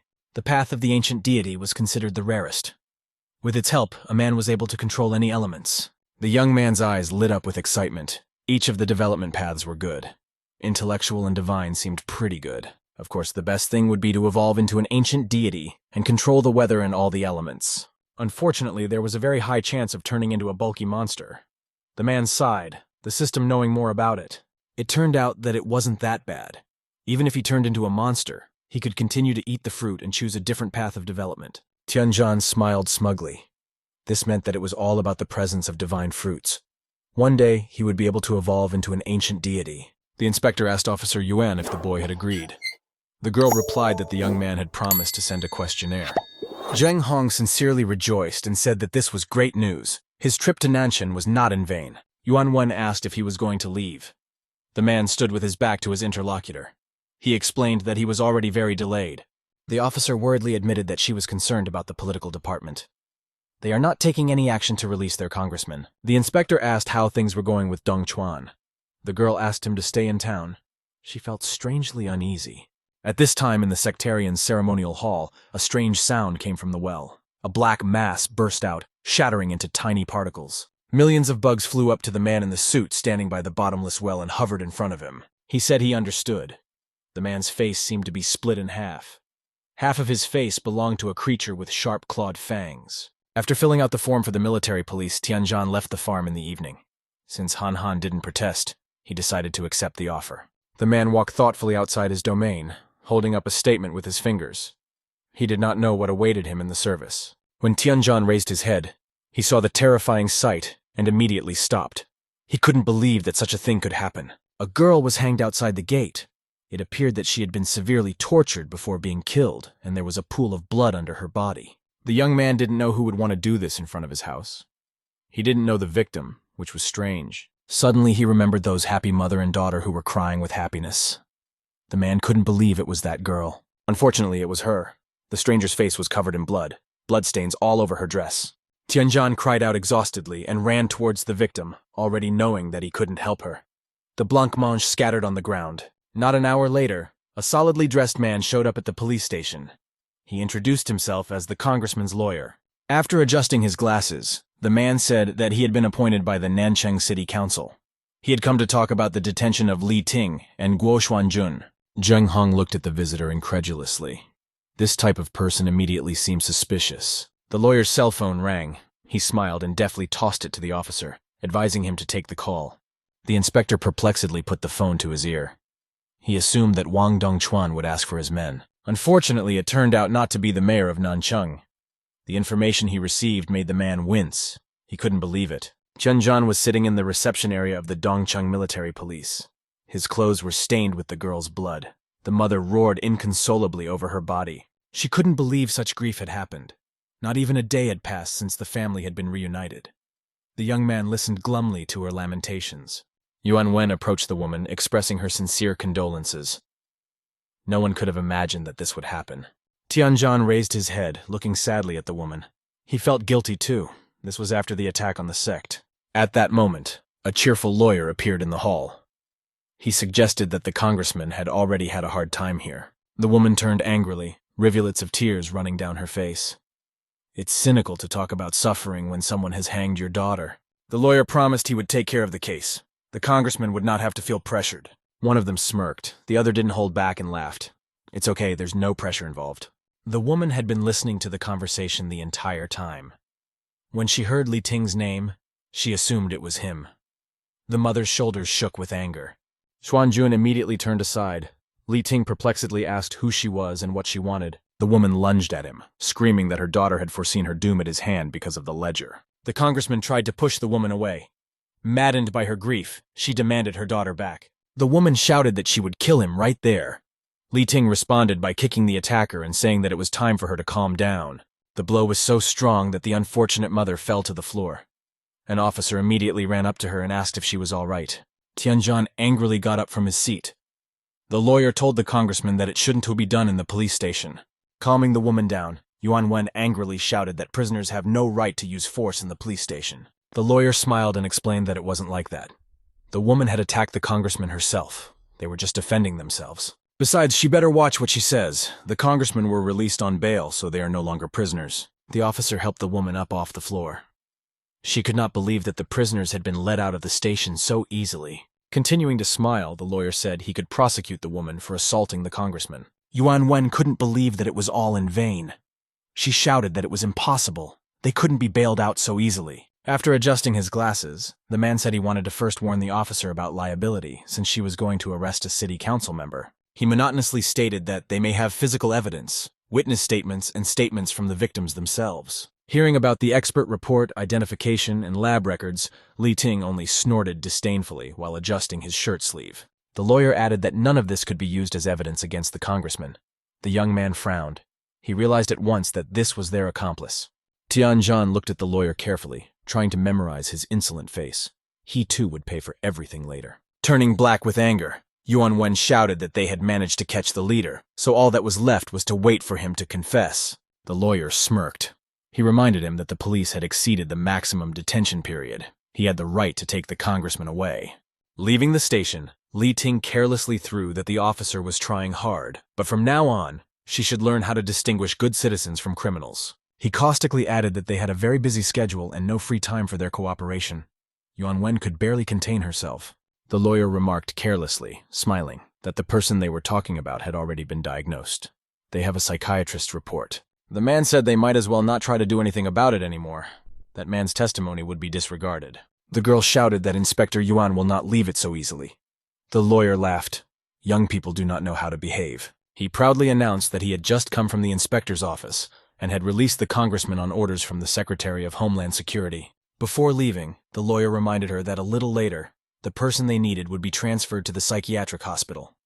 Yuan Wen couldn't believe it. The man laughed. It felt good to feel his power. He had nothing to fear in this police station. Facing the young man's stern gaze, the lawyer stopped smiling and turned away. There was something intimidating about the man. Closing the door of the blue car, the man cheerfully said goodbye to Officer Yuan. The sedan drove away quickly. The woman bowed her head dejectedly. Her daughter had said that no one could bring the villains to justice. Her body trembled with resentment. The woman sobbed. If the military police can't do anything, then it's over. The officer clenched her teeth. She didn't like the situation herself. Suddenly, something hit the girl in the face. She saw with a glance that it was a piece of paper. Yuan Wen turned it over. She immediately realized that it was the tattered statement that Tianzhan had brought with him. The officer looked up. It was just the two of them in the hall, the draft carrying shreds of a torn statement. The girl realized that after what she had seen, the man changed his mind about serving in the military police and decided to figure things out for himself. When the young man returned home, it turned out that the level 4 tomatoes were already ripe. One should pick them as early as possible. Tianzhan couldn't calm down even now. He looked at the tomatoes with such anger as if they were hiding his enemies. Aggression added strength. In half an hour, the young man had picked all 100 tomatoes, but even after that, his look didn't change. The man greedily ate a whole handful of golden fruits. As one might expect, evolution had followed an atavistic path. When the lawyer and the congressman were alone in the cabin, the man rebuked the passengers. He managed to resolve the situation. Not many people knew about the case, and further publicity could be avoided by following the mayor's instructions. Xuanjun remained silent. Li Ting puffed his cigar and said that they understood the situation perfectly. He smirked and offered to take care of the people of the lower classes, expressing his deepest sympathy with money and supplies. Xuanjun suggested holding a press conference. Thanks to the reporters, they would be able to quickly regain their reputation. Li Ting gritted his teeth. He admitted that he didn't like pretending to be in front of journalists. The mere thought of it annoyed him. Xuanjun urged his interlocutor to be patient. They need to calm the unrest among the people now. Then they would be able to provide food for themselves. Puffing his cigar, the man absent-mindedly replied that he understood. The Lord was having a hard time too. He turned back to the window. At the same moment, Li Ting's face turned white with horror, as if he had seen a ghost outside the window. The man cut off his remarks halfway through. Tianjun appeared outside the window. He heard every word and angrily asked what food he was just talking about. The high speed of the blue car didn't stop the guy from riding on the roof and peering out the window. Both MPs yelped in terror. The car was swerving left and right on the road. The young man was prepared for this and held tightly to the roof. The congressman shouted that he would be in trouble. The man replied that he knew everything. All three of them ate an egg each, and only blood would wash away their sins. Li Ting shouted fearfully that he didn't know anything. Tianjun looked at the sword thoughtfully and said that he would help the congressmen since they didn't want to be ordinary people. The lawyer's face darkened. He shrieked with horror, realizing that he was going to die with the city council members. The blade glinted ravenously in the sunlight. The young man grinned gloatingly. They're a long way from the station. No one will come to help them here. When the car hit the tree, there were no more living people in the cabin. The back door was open and everything was covered in blue blood. Tianjun arrived just in time. The larvae had already hatched. One of them was still alive and still able to move around. The creature was bleeding blue and trying to get out of this dangerous place as quickly as possible. It moved its 5 limbs quickly. The young man stepped his boot on the mutant with a sense of satisfaction. There was a loud crunch under his heel, and all 3 were dead. The man went for a walk in the forest and ate another tomato. He had already eaten 40 of them, but he was still on the atavistic path of evolution. He swallowed a few more fruits. This doubled the values of the character's main characteristics. Tianjun filled a mouthful of tomatoes. He realized that he couldn't eat anymore. The young man decided to eat one more for the last time. Suddenly, the man felt something change in him. He couldn't understand what had changed, and it made him a little wary. A bright white light appeared in his eyes. The system reported that the evolutionary path had changed. The guy had gained new skills. It turned out that he was able to switch to the intellectual path and awaken telepathy. At the same time, his physical characteristics remained at the same level. The young man's eyes lit up. He thought enthusiastically that telepathy must be a useful skill. It would be good to try. Stopping on the spot, Tianjun stretched out his arm and activated a summoning skill. Concentric circles spread out in the forest. It turned out that telepathy allows you to notice the presence of living beings within 10 meters. There was a rabbit lurking in the bushes nearby. A squirrel lurked in the foliage of the trees on the pole. It looked suspiciously at the man who stood in the middle of the forest. A sparrow skipped past the man, not even paying attention to him. The young man looked at the bird thoughtfully. He decided to make direct contact and caught a sparrow. It chirped resentfully in his hand, hoping to be released. Through telepathy, Tianjun knew that the sparrow was very hungry and was going to find at least a couple grains of rice. The young man released the bird. He could now read the thoughts of others, but it was still not enough. The man decided to call the hacker. After learning the Lord's whereabouts, Tianjun went to the mental hospital. A code lock was installed at each door. Unfortunately, the wrong person was being held in the clinic. Lan Ning was surprised. The electronic eye showed that it was him. The young man assumed that the prisoner had been replaced. Lan Ning promised to check again. They would find that person. A few minutes later, the hacker called back. He had managed to pick up the target's location. He sent the geolocation to an email. Tianjun read the message. Lan Ning warned that the man would have to search manually. The equipment couldn't see him. Looking carefully at the map, the young man realized that the Lord was underground. Now he understood why he couldn't detect him with telepathy. The man in the white robe walked calmly through the underground labyrinths of the city's sewer system. He knew that all the bad things were behind him. There was some noise from behind. It was strange. The Lord knew that no one should be here at this hour. Chen Shen started to turn back fearfully. A bright white light flooded his face. The man froze. This was not good. The powerful blow shattered pieces of brick near his head, and the Lord was able to deflect in time. The young man shouted that he had been looking for him everywhere. The Lord laughed. The same red veins that Jin Yan's cytologist had on his face protruded. Tianjin exclaimed in surprise that he too had managed to be reborn and swung his sword. He noticed that the Overlord's reaction became faster. As he continued to cut the brick shards from the wall, the young man told his opponent that this would not save him. He would not be able to dodge the next blow. Tianjin wasn't lying. The sword strike was so lightning fast that the Lord didn't have time to react. His right arm was cut off at the shoulder. Chen Shen's face was splattered with his own blue blood. The man wrinkled his nose unhappily. He realized that the opponent was stronger. The Lord didn't wait for the next attack. The sword slammed into the wall, shattering pieces of the brick wall. A second before the impact, Chen Shen jumped back and jumped over the underground channel, ending up on the other side of the tunnel. When he looked at his interlocutor, the Lord laughed snidely. Even though he had lost his arm, he retained his power over his men. Tianjin turned his head towards his opponent. He perplexedly asked if the Overlord was about to escape. The man only laughed. It would not be long before the young man would be unable to stop the creature he would be reborn into. Tianjin covered the distance that separated them in one leap and brought his blade above his victim's head. To the young man's surprise, millions of bugs suddenly appeared in the air between him and the Overlord. They instantly covered the sword, holding it back. The young man looked worriedly at the insects, feeling that he was no longer in control. The bugs continued to slow the man's movements. In addition, many insects were flying around the young man's torso. Tianjin crouched down in surprise as he looked at the bugs. Their numbers were increasing with every second. The young man realized that he had to deal with the Lord as soon as possible. He brought his sword over the victim's head. A humanoid ant appeared in the tunnel. The man said angrily that it had taken him a long time to get there. The monster apologized for being late. He admitted that he had evolved recently, and therefore had not had time to get used to his new body. Tianjin swung his sword. In the same second, millions of bugs pounced on him. The young man had to fight off the insects. His blade whistled through the air right and left. There seemed to be more and more insects arriving from all directions. While dodging the new enemies, the man lost his balance. His legs gave out, and Tianjin collapsed to his knees. He quickly stood up, analyzing the situation. It turned out that the hordes of bugs were caused by a new monster. The Lord smiled at the follower. The novice said that the incident could be forgotten. He was too tired to punish the novice. The raptor only now discovered that the Overlord had lost his arm. He cried out fearfully that the man was seriously injured. The Overlord smirked in response. It didn't matter in his current position. The evolution was about to begin. Tianjin decided to take advantage of their conversation and jumped forward. This did not go unnoticed by the monster. His eyes turned into bright white light sources. The raptor raised some artifact with a violet glow above his head. The Lord noticed out of the corner of his eye that the sword was almost at his head, and instinctively ducked.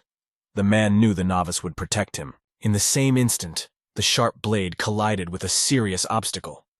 Chen Shen glanced at his protector with a corner of his eye. The moment the sword was about to cut off his opponent's head, the mutant created a giant shield of bugs.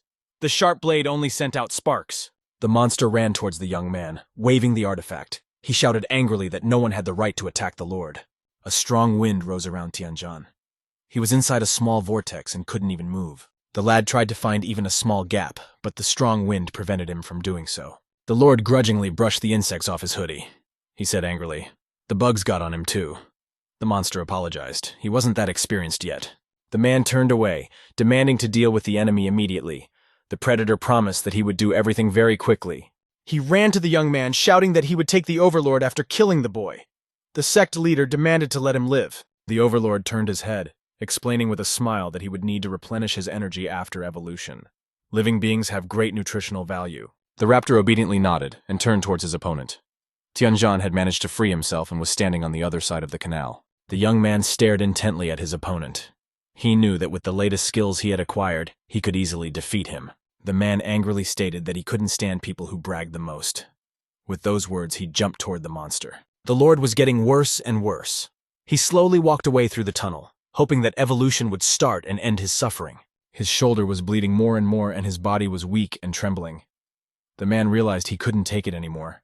He smiled ravenously to himself.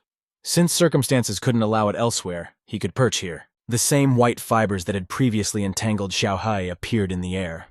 The Lord took one last look at the tunnel. In the next instant, instead of him, a huge white cocoon hung in the air, suspended from the walls of the tunnel on different sides. Inside the cocoon, a bright purple mass was moving. At first it was particle-shaped, but then it thickened and took up less space. At this time, Tianjin dodged the monster's strike and jumped back. The mutant angrily jumped after him, continuing its attack. He recognized that the guy wasn't easy to deal with. The monster couldn't understand how a normal person could resist a mutant for a long time. Squinting his eyes, the predator took a closer look at his opponent. It didn't look like Tianjin had evolved. Nevertheless, he was dodging any attack. It even seemed to the mutant that the guy was predicting all his punches. Neither torso attack, left or front, could hit the target. It was all to no avail. He had no way of knowing that the young man was just toying with him. With the help of telepathy, the man could easily recognize his intentions in advance. Dodging another blow, Tianjin wondered interestedly if they might have known each other before. The mutant made a quick attack and missed again. He stated that the boy had no idea who he was dealing with. The monster asked if he liked the gift and clarified that he meant that girl near the tree farm. The man shuddered. This guy obviously held a very important position in the sectarian hierarchy. He knew too much. The creature was strong. He held his opponent's sword calmly between his thumbs and forefingers. Tianjin was aggressively advancing on the mutant, but the mutant continued to effortlessly hold the blade far away from him. The young man twisted his sword in a swift motion, trying to weaken his enemy's resistance, and exclaimed that the bugs should be flushed down the drain. The violet essence inside the huge cocoon grew brighter and brighter. The man already knew that the transformation was only a short time away. As if to confirm his thoughts, the cocoon began to crackle. A bright white light burst from beneath the folds in a zigzag curve. The shell crackled louder and louder with each passing second. The bright beams were already clearly visible even from afar. The mutant angrily intercepted the sword and declared that the pathetic human had no idea who he was dealing with. Tianjin tried to push his opponent away, but nothing happened. His fingers were as if made of steel, and his sword only emitted sparks. The young man realized that there was nothing to be gained by doing so. He activated his telepathy to see into the creature's mind. The mutant immediately realized that something wrong was happening to him. His physical strength was the same, but something from outside was pressing on his brain. The monster's vision blurred. For a few seconds, his eyes saw only the ghostly and vanishing form of his enemy. Then the vision returned. But by now, the guy had full control of the humanoid ant's mind. This is how the young man learned the mutant's story. When he was still human, he knelt before the Lord at the sacred well. Smiling, the overlord suggested that Wang Dongquan was not satisfied with holding the position of mayor. He would surely like to have more. The man added curtly that he could give him an immortal body. The mayor would become a being superior to humans. Dongquan didn't hesitate for a second. It wasn't every day that eternal life was offered. He clutched tightly at the hem of the Lord's robe. The mayor of Nancheng promised in a trembling voice that he was willing to follow any orders in exchange for immortality. At the same second, a huge black tentacle entered the man's mouth. He couldn't say anything, just blinked his eyes in surprise. The Lord turned his back on him and told him that the great deity needed women who were young and full of vigor. The tentacle returned to its place.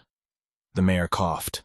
He had no way of knowing that there was already a red egg in his throat. When Dongquan firmly stated that he was ready to present a gift of respect to the great deity, the egg descended into his stomach. The mayor looked at the bound captives with gags in their mouths. He justified himself by saying he was just trying to get stronger. He needed to survive in a post-apocalyptic world. Some of the girls were already dead.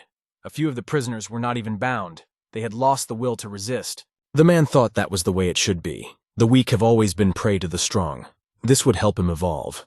Proudly looking at the dozens of captives lying on the floor, Dongquan told himself that they were all worthless. To him, this food is what will help him rise above the others. What the mayor was feeling now displeased him very much. He drew back, shouting angrily that the young man had done something to him. Tianjin was also having a hard time. The immersion into the alien mind was not without a trace, and he could barely stand on his feet. Fortunately, the guy still had a supply of healing carrots. He took one out of his spatial backpack and began to crunch it greedily. Smiling, the man told his opponent that he knew everything now. He had never thought that the mayor of the city would turn out to be such a coward. The monster became angry. The mayor couldn't understand how Tianjin recognized him. Besides, vegetables don't appear out of thin air. The young man admitted to peering into his memories. The mutant began to stammer in surprise. He suspected that his opponent had evolved too. Dongquan remembered the words of the Lord. He had convinced him and everyone else that evolution was only possible after eating the sacred fruit. The guy perplexedly said that he didn't have to resort to such a vile method to evolve into a superior being. Smiling, Tianjin said, "That is not an accurate term. It would be fair to call the mayor a parasite." The man angrily asked why he felt that way. The young man told me what he saw. The insect is trying to get into a person's mind, and so far it has not succeeded. But when it succeeds, the insect's consciousness will completely replace the human mind. This is what's called evolution. Tianjin thoughtfully said that it was only a matter of time. When his consciousness split apart, he would cease to exist as a person. Right now, Dongchuan was in a protective sphere and was in no danger. The insect did not stop trying to break into his mind.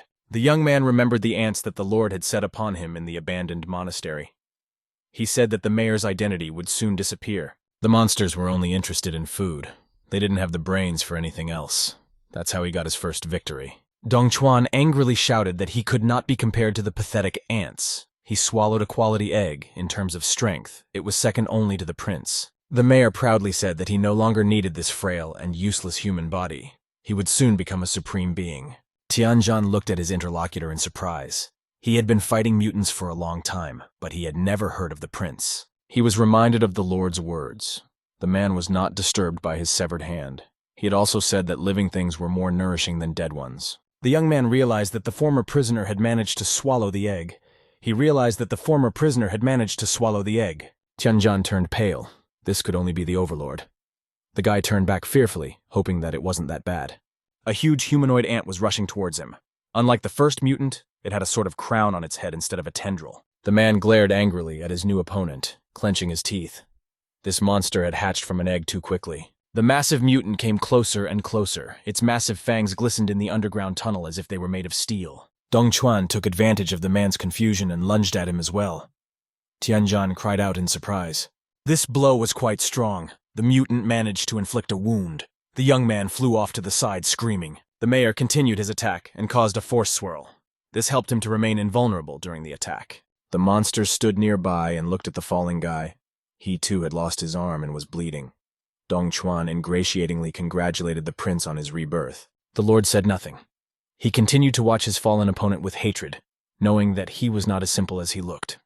The mayor tried to justify himself, but the prince cut the ant short and growled that he was useless. He couldn't even kill a boy. The Lord shouted menacingly that he was sick of doing everything himself. His subordinates were incapable of doing anything. Dongchuan stated that the guy had also evolved. So Chen Shen was surprised to learn that there were other mutants in the city. The mayor grasped at the salutary thought. It wasn't about him at all. The prince walked angrily down the tunnel, muttering that he'd wasted an egg on him. The level 3 mutant was the first to notice that something was wrong with their victim. He exclaimed that he needed to take a closer look at the young man. The prince angrily followed the direction the subordinate pointed. To his surprise, the man was not dead. Bleeding, Tianjin opened the spatial backpack and took out a healing carrot. Now he could fight further. The young man slowly stood up, continuing to moan. In front of the mutants, his severed arm began to regenerate. The prince knew it was impossible. In a few seconds, their opponent's arm was restored already up to the elbow. The Lord scratched his right fang perplexedly. He had never heard of such rapid regeneration of body tissues. The mutant stared intently at his opponent. He stated that it was a very interesting ability. It wouldn't hurt to master such a skill. The young man was busy recovering his hand. Carrots did heal any damage to the body, but it would take time. Tianjin hoped that the monsters wouldn't pay attention to it. Otherwise, he might be in serious trouble. They stood opposite each other in the underground canal. The man clenched the hilt of his sword. The prince applauded his opponent. The Lord sincerely admired how quickly the lad had managed to repair the torn limb, and said he would not kill him. He immediately confessed that he wanted to get his hands on such marvelous genes. The prince asked if the man was hiding a few more tricks. Tianjin raised his bloody face to his interlocutor. The mutant offered to make a favorable deal with him. The young man thought he didn't have much of a choice. He said proudly out loud that he was willing to listen to the prince's terms. Chen Shen said that the mutants lacked food. The beasts continued to evolve. Humanity will die sooner or later. The mutant proudly extended upward a powerful paw with massive claws, saying that in the new world there would only be room for those who had evolved. The overlord had a worthy offer. He knew that the Beast King was aiming to capture Nanchang, and he wanted to be the first to do so in time. The young man didn't say a word. He looked at the prince in surprise. The mutant had not expected such a reaction and hoped to impress his interlocutor. The Lord's eyes darkened. He became angry and asked the man loudly what he thought of their possible union. Tianjin clenched the hilt of his sword. He admitted that he liked the speech about the role of mutants, but humans were not just bags of blood. The young man gritted his teeth and said that the human race should not be underestimated. The prince squinted his eyes. He understood. The mutant straightened to his full height and said hatefully he had tried his best. The negotiations had failed through no fault of his own.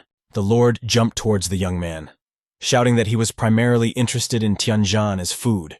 Abilities in the background. A huge shadow loomed over the man. His face darkened. The boy realized that the prince would be much harder to deal with. At this time, little Han was harvesting the crops on the farm. Suddenly, she grimaced in pain and roared, releasing the vegetables from her hands. Xiao He and Old Man. Nan immediately ran over to the girl. She sat down on her knees and ducked her head as she continued to sob. It turned out that the little girl had a pain in her chest. She promised to rest for a while, then it should go away. Han actually didn't want to tell the truth. The rapid heartbeat clearly said that something bad was about to happen. She asked the man to keep harvesting. They would need to make a large stock of provisions before the second wave of destruction came. Grimacing in pain, the little girl told herself she felt much better. Can't let her brother's plans be disrupted. After another attack, the prince victoriously exclaimed that he had finally realized what his rival's secret was. He realized that the young man could only regain his health by tasting the strange fruit. The man let out a long groan. It was the end. The Lord approached his weakening opponent. He honestly admitted that in that case he would simply not let them eat them. Tianzhan could barely stay on his feet. It was getting harder and harder to hold the prince's blows. He felt that he wouldn't last much longer. The Lord fell the young man to the ground. He confessed that he was amazed at his abilities. Fighting against two rivals, the man left the mare to die in the canal. The battered Dong Chuan struggled to lift his body, shaking with fatigue. One eye had been knocked out, and he had also lost half of his tendril. The mutant wheezed out his last breath that he would like to know more about those fruits. Without them, he would be dead in an hour at the latest. The prince decided to delay the reprisal. He demanded that Tianzhan tell him all his secrets. With a sly squint of his eyes, the Lord promised to think about it in that case. Perhaps he would then give his opponent an easy death. Tianzhan wasn't going to give up so easily. He summoned several hummingbirds and ordered them to attack the prince. The robots crashed into him from 4 sides. The solid cover protected the mutant as well as the armor, the drones only shooting sparks. The overlord wrinkled his nose in frustration. The boy was still resisting. He said angrily that the young man was only wasting his time. These little bugs were incapable of harming him. The prince smirked, advising him to be careful with hummingbirds. They act like stray bullets and they might bounce back at him. The mutant was right. One of the birds had scratched the boy's face. He thought angrily that he knew about it, but it didn't matter now. The Lord liked to play with the young man like a cat with a mouse. He smiled and said that his hummingbirds were as annoying as flies. The prince laughed. He assumed that Tianzhan had decided to do him a favor and tickle his birds a bit. At the right moment, the young man summoned the hummingbird warriors. Several robots rushed to the sword lying nearby.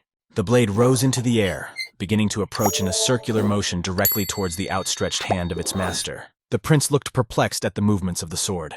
Tianzhan gripped the hilt tightly before his eyes. He was now armed again. As the overlord loomed over his opponent again, the young man slashed his knee joint with a swift movement, blue liquid spilling from it. The mutant didn't immediately realize what had happened. The blood on his face and the damaged joint surprised him.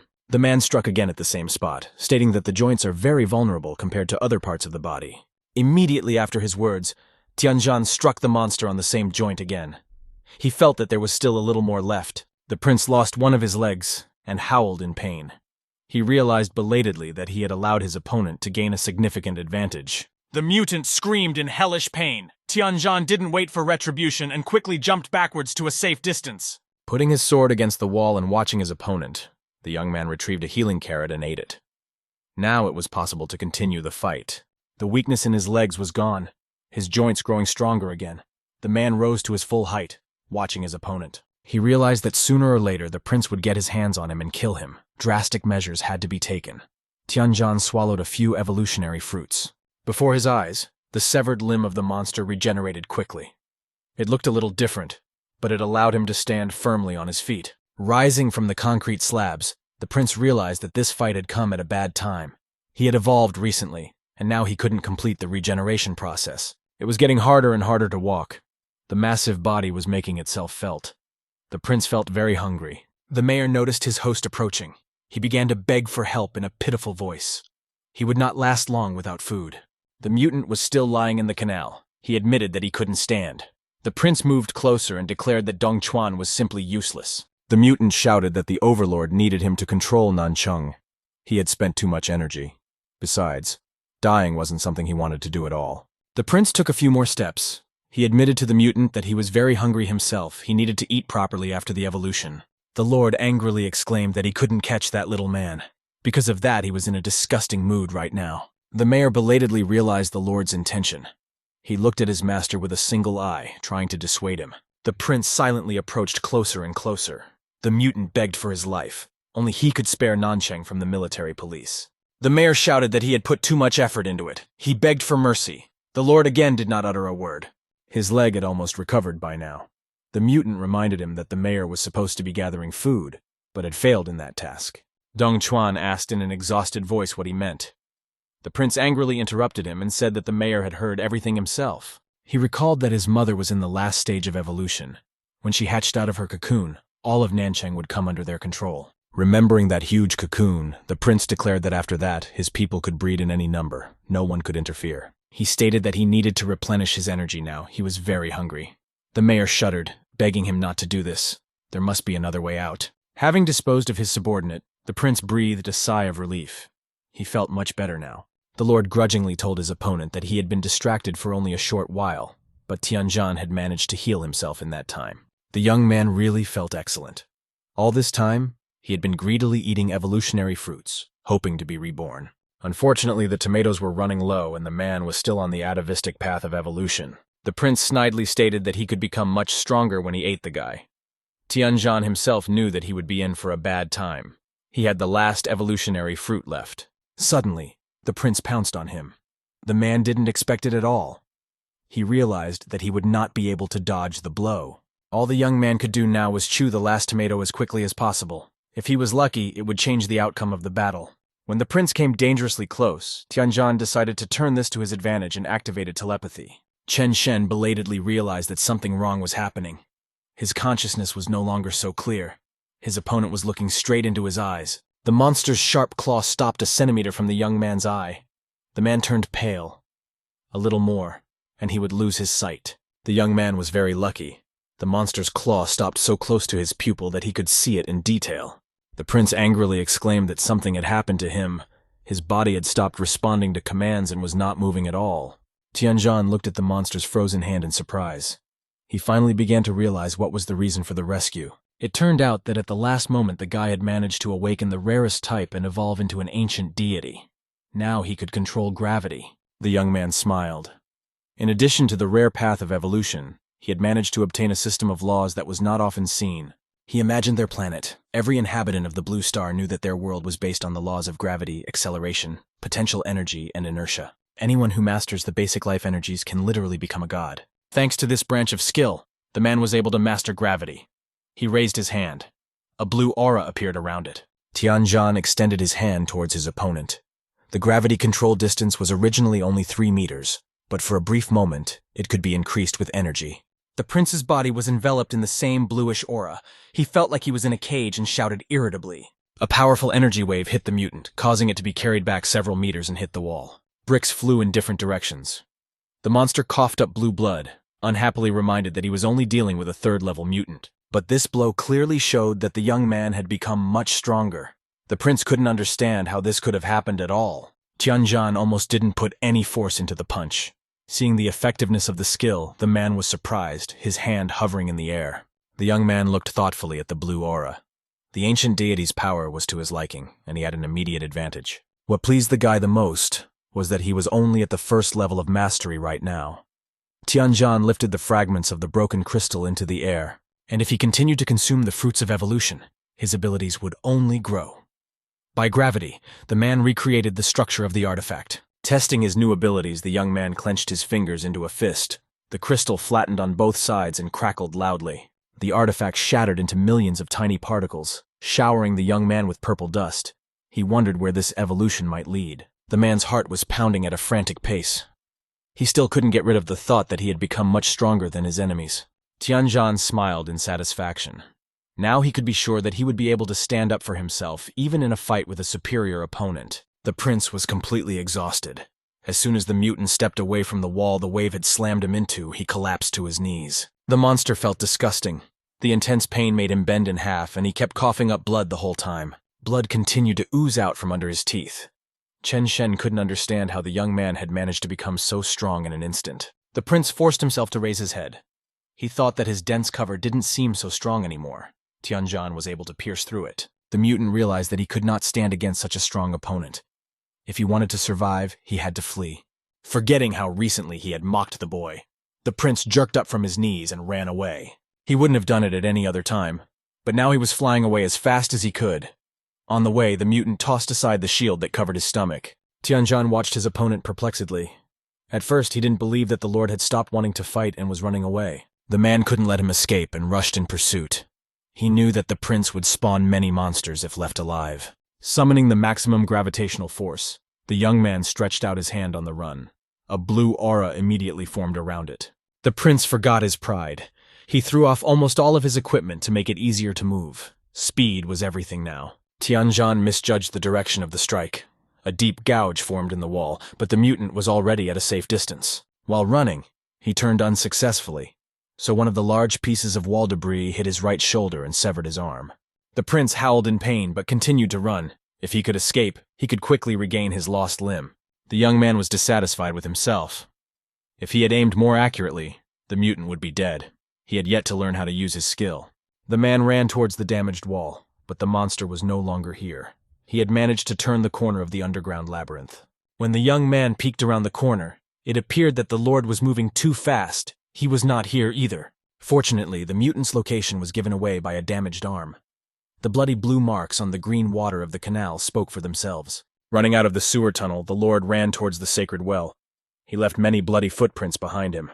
Collapsing tiredly on the edge of the well, the monster sighed and admitted to the supreme deity that he had failed to live up to expectations. A strange cracking sound was heard behind his back.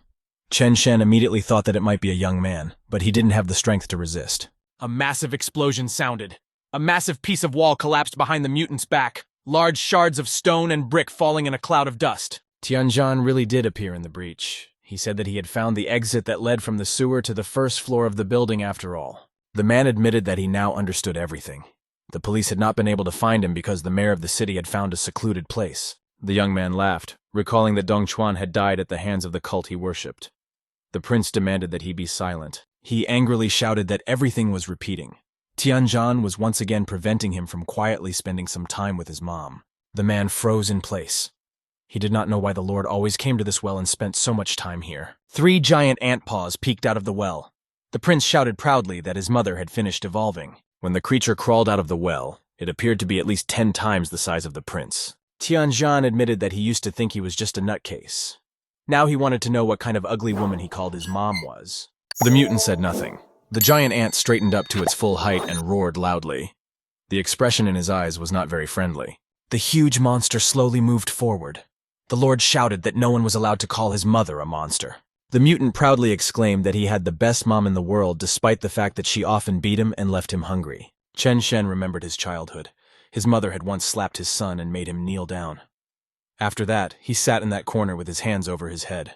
One day, the two of them were walking through the forest. Red mutant ants quickly surrounded mother and son, and there was nowhere to go. At that moment, the woman made a decision and rushed to the attack, giving the guy a chance to save his life. The ants were getting bigger and bigger. They swooped down on the victim.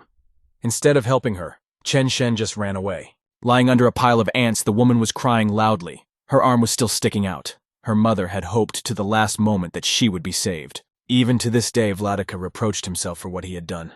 Those weeping eyes of his mother he would remember for the rest of his life. Tianjin had been watching the mutant closely the entire time. Despite the lost arm, the monster was in great shape. Chen Shen shouted that he would not allow his mother to be harmed. It was strictly forbidden to be rude to her, and the young man would be held accountable for it. Since the queen ant had just hatched, she was very hungry and asked her son to help with the food. The Lord nodded obediently.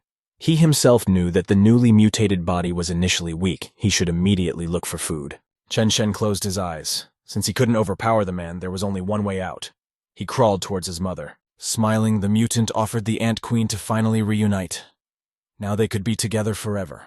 The young man realized too late what the prince was up to. He quickly activated the gravity field, already knowing that he wouldn't make it in time. The Lord laughed.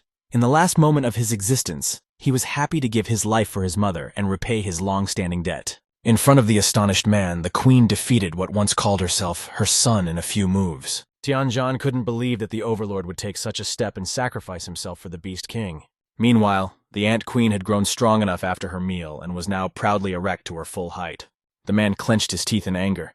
He was a little late and had let the prince get away. Now the two monsters had merged into one. Blue blood trickled down the bloodthirsty fangs of the ant queen. The young man froze, unable to believe that mutants could eat each other. The rebirth of the giant monster had begun. Several bright white rays burst out from its body. A dazzling white flash formed in front of Tianjan's eyes with a huge black silhouette at its center. At this time, the Chinjun Pharmaceutical Company's divine genome research was in full swing. The booth was littered with tubes of blood samples. Finally, the lab technician triumphantly announced to the other 4 employees crowded around the table that he had copied the right gene. The man proudly raised the vial above his head. The blood was not red, but blue. A thick blue sediment was visible at the bottom of the tube. The team senior demanded to immediately inform the researcher need to inject the genome into his body as soon as possible. One of the scientists saw that the test tubes were shaking. He looked around in surprise. The other 4 acted as if nothing had happened. The man said perplexedly that an earthquake was starting. He suggested that the others look at the test tubes. Nancheng military police also noticed that the administration building was the focus of an abnormal earthquake. All available helicopters surrounded the building. The administration skyscraper was in a cloud of white smoke. Nothing could be seen from the ground. When the helicopter carrying Yuan Wen flew a little closer, the girl opened the side door to better assess the situation. There was a deafening explosion in the administration building. All witnesses saw a bright white flash and pieces of the wall that flew a long distance away. When the dust cleared a bit, a giant mutant appeared in the breach. By eating the prince, the Ant Queen had become a level 8 monster. The breach in the skyscraper reached almost to the roof. The building cracked menacingly. It looked like it was about to collapse. The officer stared at the giant with all her eyes. Unfortunately, the rumors were true. The Beast King had indeed appeared in the city. Hearing admiring exclamations nearby, Yuan Wen was distracted from her observation and turned around unhappily. A civilian helicopter hovered near them. Some kid in a hoodie shouted that this time he would definitely be the big star. The officer indignantly shouted that a military operation was underway. She angrily asked how civilians got into the place. The man with the microphone and the videographer shrieked in surprise. The guy wasn't going to draw attention to himself at all. Scratching the back of his head, the reporter admitted that the exclamation came out accidentally. They represent the Nangcheng Daily Journal. Yuan Wen turned purple with anger. She shouted that it was very dangerous to be here. They should leave the battle area immediately. The journalist laughed. He understood perfectly well all the possible risks, but he could not afford to miss such a sensation. After all, high-level Beast Kings had only appeared in remote areas before.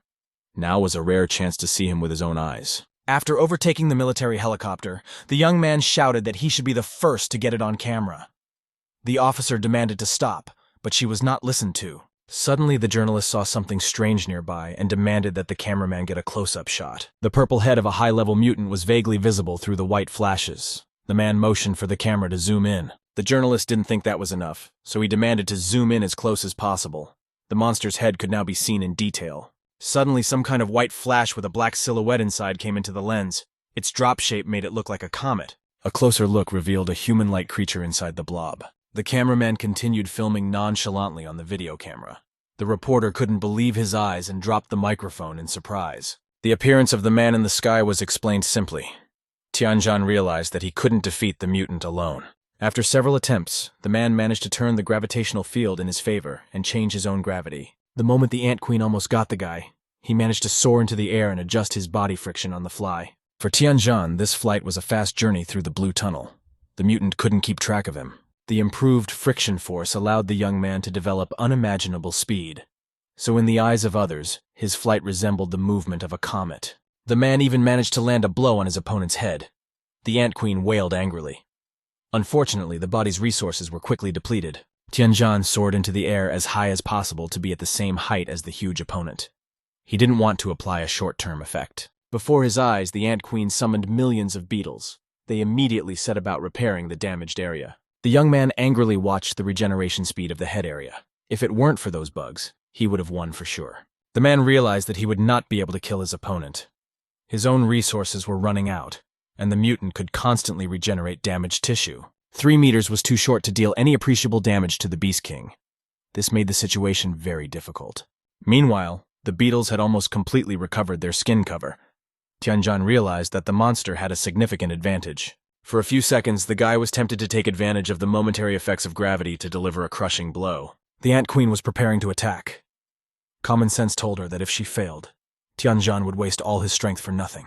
Dodging the pile of rocks flying at him, the young man thought he was obliged to end the mutant's existence with a single blow. There were more and more rocks, and it was getting harder to maneuver between the debris. There was nothing to think about attacking. One of the cobblestones still caught the guy and scratched the skin under his eye. Tianjin angrily clenched his teeth. The fight was getting dangerous. Suddenly, several rockets flew past him. A couple of them hit the recently damaged spot on the monster's head. The young man couldn't understand what was happening. The military helicopters flew a little closer. Someone called out to the man, shouting roughly to him. The boy turned around in bewilderment. The helicopter shouted that there was only one way to defeat the monster. "We must attack the core of the Beast King. They'll distract the mutant." Tianjin's face expressed genuine surprise. He had never heard of the core present in a Beast King. Yuan Wen shouted out that he should look for the nucleus near the brain. This place was usually the strongest and stood out strongly. The helicopters never stopped attacking the mutant's head. The man knew it wouldn't do any damage, but it would distract the monster from him. The young man flew even higher, scanning the Ant Queen's body. For a while he couldn't find the location of the core. One of the attacks gave the guy an idea. During the hit, one area of the mutant's head was slightly lighter than the others. Tianjin thought that the core might be located there. Besides, the sanitation beetles were also gathering at that place. As if to confirm his thoughts, many bugs appeared in that place. They immediately began to regenerate the skin. The man turned back thoughtfully.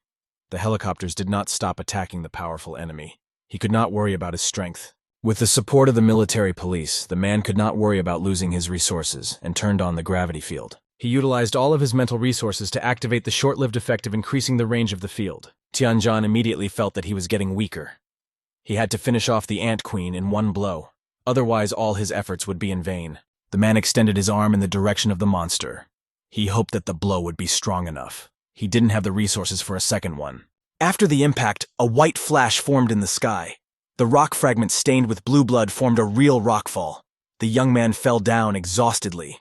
During the fall, Tianjin tiredly closed his eyes. He was falling head first, but he couldn't do anything about it due to his weakness. The rescuers were prepared for such an outcome. The unconscious man landed on a pre-prepared net. A triangular net was stretched between 3 military helicopters. The young man was miraculously not hit by any of the 6 propellers spinning at high speed. Yuan Wen walked to the door, happily shouting to the guy that he was lucky. The mutant had almost trashed an entire city. Suddenly the girl recognized the hero. She was surprised to realize that the mysterious savior was their acquaintance Li Tianjin. The man was still lying in the nets as if in a hammock. There were a few wounds on his body, but his appearance suggested that the young man felt fine. There were several large wounds on the body of the defeated giant, and instead of a head, there was a gaping hollow. The officer thought that this guy wasn't easy. Footage of the event appeared in this morning's news bulletin. The reporter said that many buildings within a 10-kilometer radius were affected. The announcer showed a close-up of the monster. He assumed from the size of the monster that they were facing a level 8 mutant. 2 friends were watching the news on their phones. They were both surprised that someone had been able to defeat the king of beasts at all. In one of the apartments, a teenager was watching the same news on TV. He exclaimed delightedly that the one who defeated the monster was stronger than an entire army. His brother couldn't stand it and yelled to his mother that a superhero was fighting a monster. The woman didn't believe it and thought they were just playing as usual. Not far from the ruins left by the massive earthquake, a hooded man was watching the news on his phone interestedly. Laughing, he told himself that this was no ordinary mutant. The humanoid that killed the Beast King must have been very strong. His pupils slowly began to turn purple. Indicating that he would soon have to fight another monster. Tianjin was lying in the hospital at this time, recovering his strength. The guy's eyes were closed. He was dozing peacefully after a hard battle. After the system notification, the man immediately opened his eyes. It was only 8 hours until the wave of destruction. The system insistently recommended that the shelter be reinforced as soon as possible. The young man sat down on the bed. He didn't realize what this place was. Tianjin only remembered that he had lost consciousness after a powerful strike on the mutant. Fortunately, he didn't sleep for long. Looking at the countdown timer, the young man thought that he really couldn't hurt to fortify the farm. The second wave could be even more dangerous. The man scratched the back of his head. According to recent calculations, there won't be enough resources for long. By the third wave, humanity could be extinct. Tianjin opened the system menu, estimating his inventory.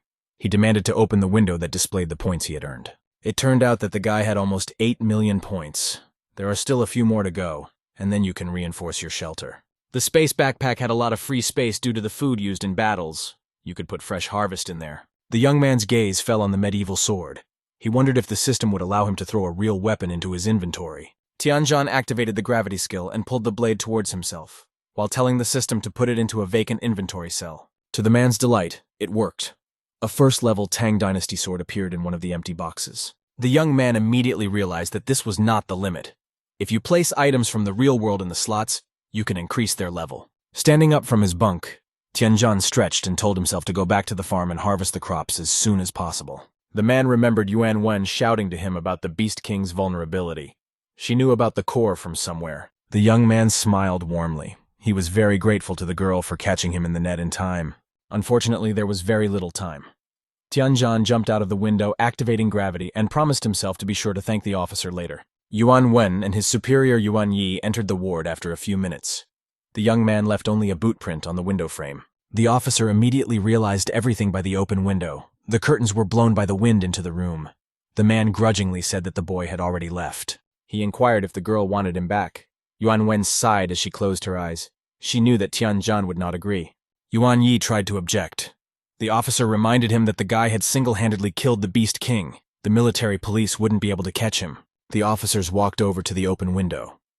Yuan Wen stated that Tianzhan was stronger than any military mutant. The man said that he didn't mean to bring him back by force. The girl sighed. No one could force the young man to return. Perhaps he was still angry at their incompetence. Yuan Wen recalled that the military police failed to ensure the safety of the main witness. Of course, Tianzhan has the right to distrust them. The man was silent for a while, contemplating how he could get the guy on his side. He asked to speak to Yuan too. The officer replied thoughtfully that she could convince the father. As for the young man, it was enough just to observe him. Yuan Yi asked to go talk to his uncle. Lowering his voice, the man muttered that he was not burning to be beaten. The young man was just returning to the farm at that moment. He missed his little sister very much and was glad to see her. Han Han heard the gate creak and happily ran towards her brother. Old Man Nan and Xiao Hei ran after her, spreading their arms for a hug. Tianzhan arrived at the farm wearing striped hospital pajamas. Smiling, he grabbed his little sister in his arms and apologized for making everyone worry. The man and the huge dog hugged the young man from both sides so tightly that Tianzhan asked them to stop. Due to the intense pressure, a trickle of blood came out of his mouth. The young man pleaded that the strong embrace might cause him to suffocate. Only the little girl didn't want to get out of his arms. The boy noticed that the old man had become considerably stronger. Nan proudly showed his steel muscles and admitted that it had happened in the morning. Han Han asked to look at her as well. It turned out that the old man along with the girl had started atavistic-type evolution. Tianzhan remembered that he himself had obtained the highest development path relatively quickly and smiled thoughtfully. This was a good start. After gathering all the inhabitants of the farm, the young man proposed to start harvesting. They need to improve the shelter as soon as possible. During the harvest, a rare species of red pepper fell to the man, allowing him to camouflage his hideout from prying eyes for a few minutes. The young man sat down on the haystack and thought about it. The offer was very tempting, all the more so because he had enough accumulated points. With 800,000 points, Tianzhan purchased a coupon that allowed him to upgrade the shelter to the second level. Along with this, his capabilities expanded. As soon as the coupon was purchased, the system automatically applied it. The young man watched in amazement as everything around him changed right before his eyes. The contents of the entire farm began to transform. The system reported 3 hours until the wave of destruction. Tianzhan began to worry about the safety of the property. Fortunately, it turned out that the property of the shelter was preserved regardless of its level. One by one, all the buildings on the farm began to be renovated. The cattle barn became much longer and taller, and a tall tower appeared next to it. The fish pond had also increased in size. Now there were comfortable steps leading to the pond. The sowing field was also considerably enlarged. The wall became much higher and thicker, the live barbed wire replaced by a 3-beam laser perimeter. In addition, high-precision pointing and firing turrets loomed menacingly on the fence in several places. Han Han ran over to the pond and started jumping for joy. The pond seemed gigantic to a girl of her small stature. The little girl couldn't get enough of the crystal-clear surface of the water. She said admiringly that the pond looked like a small lake. When the farm area was upgraded to the second level, it began to resemble the fortified estate of a medieval feudal lord. The young man liked the fact that the shelter now looked like a small fortress. Unfortunately, the farmhouse was too conspicuous. The man remembered that he had the gift of disguise. He ordered his shelter to be disguised as a level 1 dwelling. The massive buildings began to melt right before our eyes. The shelter gradually took on its former appearance. It was the way the rest of the Blue Star's inhabitants saw it. From the outside, the farmhouse should not have aroused suspicion now. Anyone would have seen the former dilapidated structures. Tianzhan was very happy that everything had worked out. He shouldn't draw too much attention to himself right now. The shelter's upgrade also provided benefits to its owner. From now on, the young man could see the vulnerabilities of any living creature. The man looked at his pet Xiaohei thoughtfully. He wondered if the dog had any weaknesses. The system recreated a purple model of the mutant. Scanning its body, it highlighted a bright spot on the animal's neck. Tianzhan asked if there were any restrictions on the use of the skill. It turned out that the skill could be applied to any creature. The only problem was that rare mutants could try to cheat the system and hide their vulnerabilities from it. The young man smiled. Now there was no need to be afraid of a world populated by mutants. He would be able to deal with them with a single blow. The man visualized himself as a blue silhouette launching an energy beam at another monster. The system reported the ripening of the divine tomatoes. It was very convenient. Now the Han evolutionary type could be improved. Tianzhan decided to temporarily suspend the development of his evolutionary path and improve the abilities of the others. The girl reached for the fruit. For the next few minutes, Xiaohei and Han raced against each other to pick divine tomatoes, greedily eating them. The girl ate so much fruit that she had hiccups. Besides, her stomach was much smaller than the mutants. Turning around, Han admitted that she was already nauseous. She had eaten a lot of fruits, but still evolution remained on an atavistic path. The young man encouraged his sister she would do well. The little girl angrily stuffed another handful of tomatoes into her mouth. She didn't want to lose to Xiaohei. It was time to grow up. Each successive tomato was difficult to eat. Han didn't even want to look at them, let alone eat them. Suddenly, the farm area was illuminated by a bright light coming from the girl. She herself was in a light energy vortex. The strong wind that rose up pushed the surprised Tianzhan away. The young man immediately realized what had happened. Han looked around admiringly. The girl saw everything in blue and blue colors, as if she was hovering high in space. She exclaimed joyfully that she had been able to evolve after all. The man himself could see that his sister had shifted to an intellectual type of development. Tianzhan enthusiastically raised his hand up, clenching his fist. He was very happy for Han. It would be harder to get close to the girl now. Suddenly, the young man noticed a violet glow out of the corner of his eye. He turned his head in the other direction. The source of the glow was Xiaohei. There was such a strong wind that the little girl was lifted into the air. The man looked closely at the source of the light. The sight was breathtaking. At the center of everything was a blue core girdled by a purple shell. The whole thing looked like the northern lights. Han exclaimed delightedly that she was happy for Xiaohei. The girl's eyes really did express genuine delight. The young man smiled. The dog also grew stronger. He looked more formidable now. Xiaohei had obtained the king pressure skill during evolution and became a divine beast king. Sharp spikes appeared on its powerful paws. The dog walked slowly toward his friends, breathing heavily. His eyes were blinding white. 30 seconds before the second wave of destruction appeared in Tianzhuang Company, the experiment had already been completed. Jin Yan leisurely adjusted his shirt sleeve. The research assistant asked researcher Bai how he was feeling. Smiling, the cytologist replied that he was in great shape. The man was really feeling great now. As a result of the experiment, he got a harder exoskeleton. His head grew large horns, and a long tail stretched from his tailbone. The researcher confessed that he felt like a pioneer. The divine gene made him a powerful man. The cytologist felt that the changes didn't end there. His body shuddered at the thought of it. The inhabitants of the Blue Star, who lived closer to the sea, could see unusually high waves. It was a sign that a second wave of destruction was coming. One of the warships was in the ocean far from the shore. A huge swell covered the ship, and the crew was already saying goodbye to their lives. Tianzhan noticed that the sky had taken on a threatening purple hue. He knew that aquatic life had ceased to exist. Jin Yan was pensively walking around the laboratory at this time. From the dazzling flash, the man realized that the destruction had begun. Tianzhan frowned. Without water resources, it would become harder for many residents to survive. Besides, there were only 60 days left before the next strike. An ominous purple funnel encompassed the whole of Nanchang. The townspeople didn't understand what it meant, and looked up at the sky with interest. Multiple electrical discharges simultaneously struck the ocean. The transparent surface became muddy. The waves subsided. All the electronics on the ship failed. One of the sailors ran across the deck, shouting along the way that there had been a great many changes. The captain must see this. Bursting into the captain's cabin, a panting man reported that everything had changed after the storm. The ocean looked different. All the officers gathered at the stern of the warship, looking down in bewilderment. It seemed completely unbelievable. The captain was primarily interested in what had happened to all the sea mutants. The sailor was surprised by the purple surface of the ocean. The sea wolf scratched his head in puzzlement. He'd been sailing here for 30 years, but he'd never seen anything like this. Their battle vessel swayed peacefully on the calm waves amidst a defiantly red ocean, with the skeletons and bones of dead sea mutants floating to the surface. The rumor that the cytologist had managed to obtain the divine gene had also reached his brother. Jinming walked to the main laboratory. The man stopped at a glass cylindrical vault. There were several test tubes on the shelves. He realized he had found the product.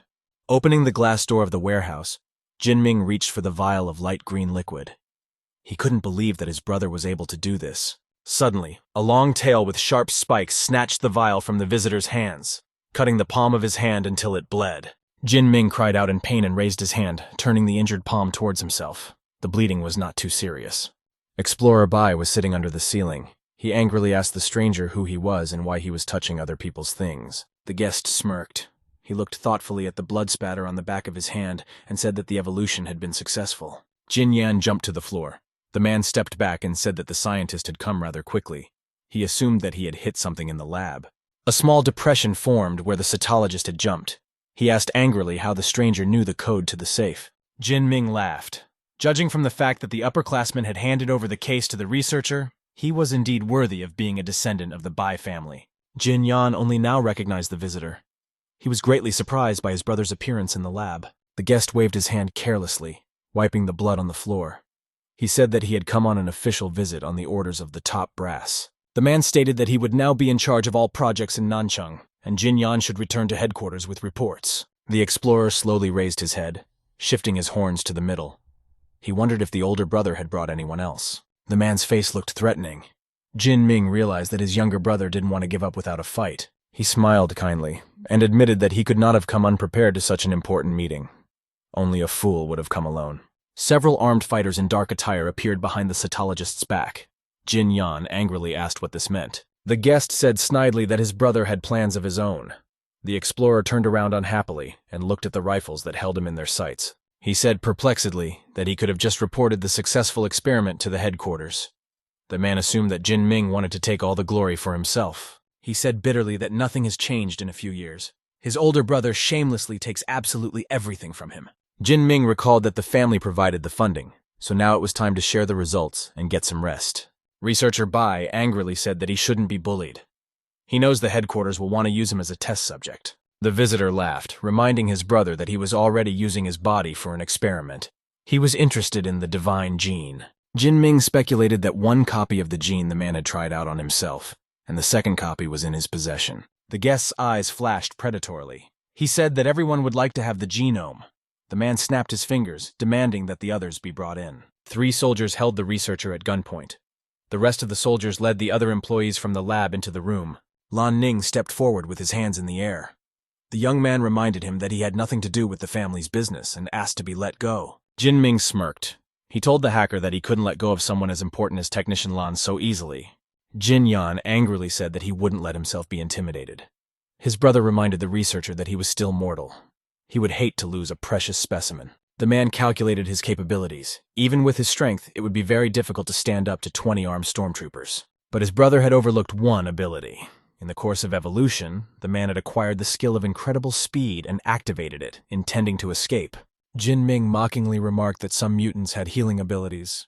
A couple broken limbs wouldn't be a problem for him. Jin Yan looked into his brother's crazy eyes and realized that he wasn't going to stop at anything. There was a deafening explosion in the laboratory. Shards of stone flew in different directions. Nothing could be seen in the cloud of dust. At this time at the farm, Han Han walked in circles around the festive table, which had many of her favorite foods on it. The girl's eyes widened and she blushed, anticipating the pleasure. Old Man Nan asked the young man what the feast was in honor of. Tianzhan smiled. He had put a lot of effort into cooking. All the inhabitants of the farm should raise their level as early as possible. One of the plates contained chunks of meat and divine fruits of the 3rd level, while the dish next door was created from ingredients of the 4th level. The girl was very happy with so much food. She was only disappointed that her loyal Xiaohei had disappeared. In fact, the dog himself didn't want to revert to humanoid form. In that case, he would return to his former physical characteristics. Tianzhan explained to his little sister that Xiaohei couldn't enter the house, so a lot of chicken legs were prepared outside for him. Suddenly, a new system notification came in. The observation towers have detected thermal radiation from 2 objects that are approaching the farm. After receiving the data on the targets, the young man immediately realized that they could only be mutants. Their speed exceeded 30 meters per second. Tianjin activated the enhanced surveillance on the targets. He suspected that he would have to fight a large opponent. To the man's surprise, a bloodied Jin Yan was outside the gate. The explorer was dragging the hacker on his back. The young man was amazed that the cytologist had come to him for help. Jin Yan habitually pushed the gate. He was unpleasantly surprised that the gate did not yield, as if it was locked by an invisible lock. Moreover, it felt more like a massive wall rather than a gate. The guest hesitated. This farm seemed challenging. Jin Yan impatiently thought that there wasn't much time left. If the young man won't help, we need to get away quickly. His brother would catch up with him soon. The explorer turned away, cursing his inhospitable host. He could use his help now. Tianjin, behind his back, quietly said hello and suggested that the cytologist was in a predicament. The man flinched. Turning back around, Jin Yan was surprised to see that the guy was hovering in the air, a blue aura surrounding him. The man smiled in a friendly manner. He said, Explorer Bai looked a little disappointed. The guest remained silent. Tianjin requested a change of rights to access the farm. He stated that Jin Yan could now enter. The cytologist couldn't believe his eyes. The decrepit buildings had turned into a veritable citadel in a matter of seconds. That gate did indeed turn out to be a high wall. The owner asked the researcher to tell more about his evolutionary path. The guest's face was illuminated by the bright light coming from behind the slowly opening leaves of the massive gate. Jin Yan impatiently peeked outside the gate. He remembered very well that just a few days ago, this was just a rundown farm. Now all the structures have grown to several times their size. Long steps with a flight of steps lead up to the main building. The explorer realized that the outside of the renovated farm was camouflaged from prying eyes. It was just incredible. Jin Yan begged to save the life of the man he brought with him. This hacker has no price. He needs him alive. The young man looked at his interlocutor perplexedly. Of course, he could heal Lan Ning, but he wanted to get something in return. Researcher Bai was afraid that the man would refuse. He shouted back to the young man that he could provide valuable information. Jin Yan was sure that the information provided should definitely interest his interlocutor. The master smirked incredulously. Stuffing his hands into his pants pockets, Tianjin moved towards the house. Researcher Bai silently followed, dragging the employee on his back.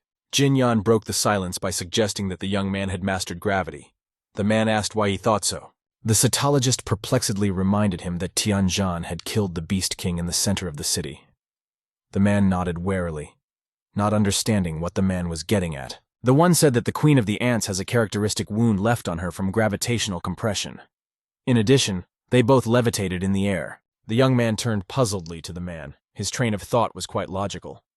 He added that both boys had gravity. A strange loud sound was heard nearby. Jin Yan looked the other way and didn't see the huge dog. Tianjin smiled kindly at the guest. He said that he respected him despite his different ideas about human evolution. Explorer Bai raised his head and turned pale. It seemed to him that there was a giant wolf the size of a house standing behind the guy's back. A little girl was sitting on Xiao Hei's head, and a smiling old man was standing beside her. The young man said he was glad to see the scholar on his farm. Han Han crawled closer to her brother and whispered that there was no danger. This man was green in color. Tianjin smiled. Jin Yan heard every word. He wondered what it could mean. The cytologist suggested that everyone on the farm had evolved. The young man laughed. His guest had a surprised look on his face. He admitted that he was amazed at the incredible speed of his evolution. There was also a large percentage of perfect mutations. That huge dog is the perfect confirmation. Tianjin impatiently wondered how long it would take him to consider everything. A hacker without help wouldn't last long. Jin Yan only now remembered that he had come to the guy for this. He hurriedly placed the employee on the ground. The first thing the man did was to gently lay Lan Ning on the vacant bed, and then retrieved the healing carrot. The young man was still unconscious. Using gravity, the host squeezed the carrot juice so that it poured directly into the hacker's mouth. After finishing the procedure, Tianjin turned around to leave. He noticed that there were several bloody stains on the guy's clothes. Jin Yan looked at the young man questioningly. Realizing the mute question, he replied that he now had to wait for the hacker to regain consciousness. The cytologist wasn't bored either. He took off his t-shirt during his master's absence and used the end of his tail to extract bullets from his body. There were 3 gilded bullets lying on the floor. Jin Yan reminded that the hacker had no superpowers. Ordinary people needed to be operated on. Tianjin looked at the guest reproachfully, as if he was sitting in front of a small child. He declared that he possessed his own methodology. Explorer Bai dejectedly bowed his head, ashamed of his distrust of his master. He muttered that he shouldn't have said that. The young man looked intently at the guest. He said that now was the time to tell what had happened to them. Staring at the gilded casings, Tianjun was surprised to learn that Xiaohei's genes had allowed the scholar to survive and evolve. Jin Yan took out a small case with a test tube that contained a green liquid. He admitted that he had managed to take the divine gene with him. The young man thought for a moment. The cytologist came up with a pretty good name, considering that it had the same effect as divine fruits. If the scientist's words are to be believed, Xiaohei's copied atavistic gene completed the evolution of the atavistic type. This gave the guy the idea that in the same way, divine genes could be created for the rest of the developmental pathways. Tianjun asked how a perfect mutant was able to get so many wounds. Jin Yan briefly recounted the encounter with his brother. Han Han couldn't believe it. It seemed unbelievable. The young man wondered how the Bai family was connected to the top of Nanchang. The girl exclaimed that this was not allowed. They were brothers. If someone dared to touch her, Tianjun would blow his head off. The cytologist sighed heavily. This young beauty is still very naive. She has a lot to learn about this deceitful world. Smiling wistfully, the young man said that not everyone had such a good relationship. He and his brother should take care of each other. Han Han cheerfully exclaimed that she agreed with this. She was already trying to help her big brother as much as she could. The girl turned gloomy. She quietly said that she had always depended on her brother and furtively looked at Tianjun. He stood against the wall and pretended not to hear anything. Han Han promised that she would now always take the guy's side no matter what decisions he made. Tianjun thoughtfully suggested that with the cytologist's speed, he would have no trouble escaping. He asked what happened to the hacker. Jin Yan raised his head in surprise. He didn't really want to remember what had happened between him and Jin Ming in the lab. There were too many enemies. Lan Ning was the first to sense the danger and covered his superior's back, shielding him. In this way, he caught several bullets. That's why he brought the hacker to the farm. Few people want to be in debt, especially when it comes to people sticking their noses in other people's business. Jin Yan bowed his head. In his heart, he was grateful to the boy for his rescue. On the other hand, alone, he would have simply escaped. Tianjun looked at the guest thoughtfully. Before, the scientist seemed like a science-obsessed maniac who didn't even value his own life. The young man smiled faintly. It was the first time they had ever spoken together, and it was the first time he had ever smiled warmly. Jin Yan reported that he couldn't be delayed. The news of his escape and gene snatching had obviously managed to reach the main office. In order to find the cytologist and the divine genome, these people will turn all of Nanchang upside down. The man tiredly said that this product was too tidbit. It is enough to change the whole world. Tianjun perplexedly said that he had nowhere to go with the hacker even if they could get out of Nanchang. Researcher Bai admitted that he was ready for the hunt. He was going to leave the country quietly, but a spy revealed the scientist's plans. The young man listened attentively to his interlocutor. When Jin Yan told him that he had decided to go to Storm Island, he raised his head in surprise. Tianjun froze. Storm Island was located in the very center of the ocean. No one would come looking for a person on this piece of land. The small-looking island was surrounded on three sides by Yanhuang, the European Union, and ancient Egypt. It was of no strategic interest to any country due to the lack of valuable resources. Besides, the storm never stopped there. At first sight of the island, it seems uninhabited. Thunderstorms and wind are constantly pounding the high cliffs. In fact, that's not entirely true. There are a few indigenous people living on the island. Having managed to cope with the elements, they stayed to fish and raise livestock. The level of technology on the island is quite primitive. All buildings are assembled from improvised materials and have long since fallen into disrepair. Jin Yan added that he had built a secret base there a few years ago. That was why he was heading to Storm Island to hide from the attacks of the head office. Tianjun realized that the scholar was hardly running away for nothing. He inquired about the company's main office. Researcher Bai said thoughtfully that the head office of Tianjong Corporation was a monopoly company run by several families. In fact, the entire market is run by a company with 5 major families. Each of them has its own luminous badge. The Bai family is also one of these 5. Jin Yan proposed his ambitious project Divine Creation to the company. Unfortunately, not everyone supported the man. Most members of the assembly were not willing to cast their vote in favor of creating a superhuman with power over the rest of us. The 3 families of Bai, Ren, and Lan secretly formed a triple alliance by clasping each other's wrists. They saw huge profits in this project. At that time, huge resources were allocated to set up a research institute. Officially, it was supposed to research new drugs. Recalling the cylindrical storage in the lab, Jin Yan quietly said that he had originally planned to use the resources of the main office to achieve his goals. The man confessed that he is an illegitimate Bai. Therefore, he has no say in the head office or in the family itself. Han Han all stood by the sofa, leaning against it. The man's story was very interesting. It turned out that the cytologist had thought he was in control the whole time. Tianjun never once interrupted the guest during the entire narration and listened attentively the entire time. He looked at the scholar thoughtfully. Smiling kindly, the young man said that he understood the scientist's difficult situation and could help go to Storm Island.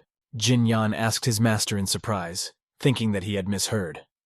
The girl straightened up and stared at her brother. Waving his arms, the scientist began to argue that the ocean was too polluted. Their boat could be attacked by marine mutants. The young man laughed. Tianjin told him that the boat would not be needed and invited the incredulous guest to follow him. The young men stepped out of the house onto a small flat area. The cytologist looked around. There was nothing unusual here. Suddenly it turned out that the site was not empty at all.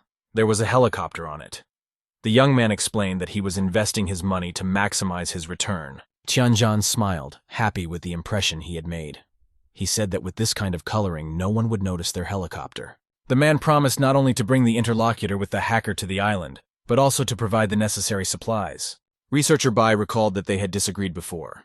He asked why the boy had started helping him. Tianjin remembered how the medics carried the corpses out of the monastery. His face darkened.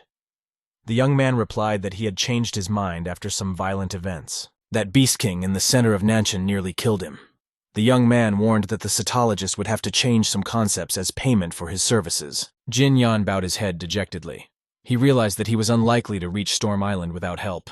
Reaching out his hand to the boy, the scientist exclaimed fervently that he would be indebted to him.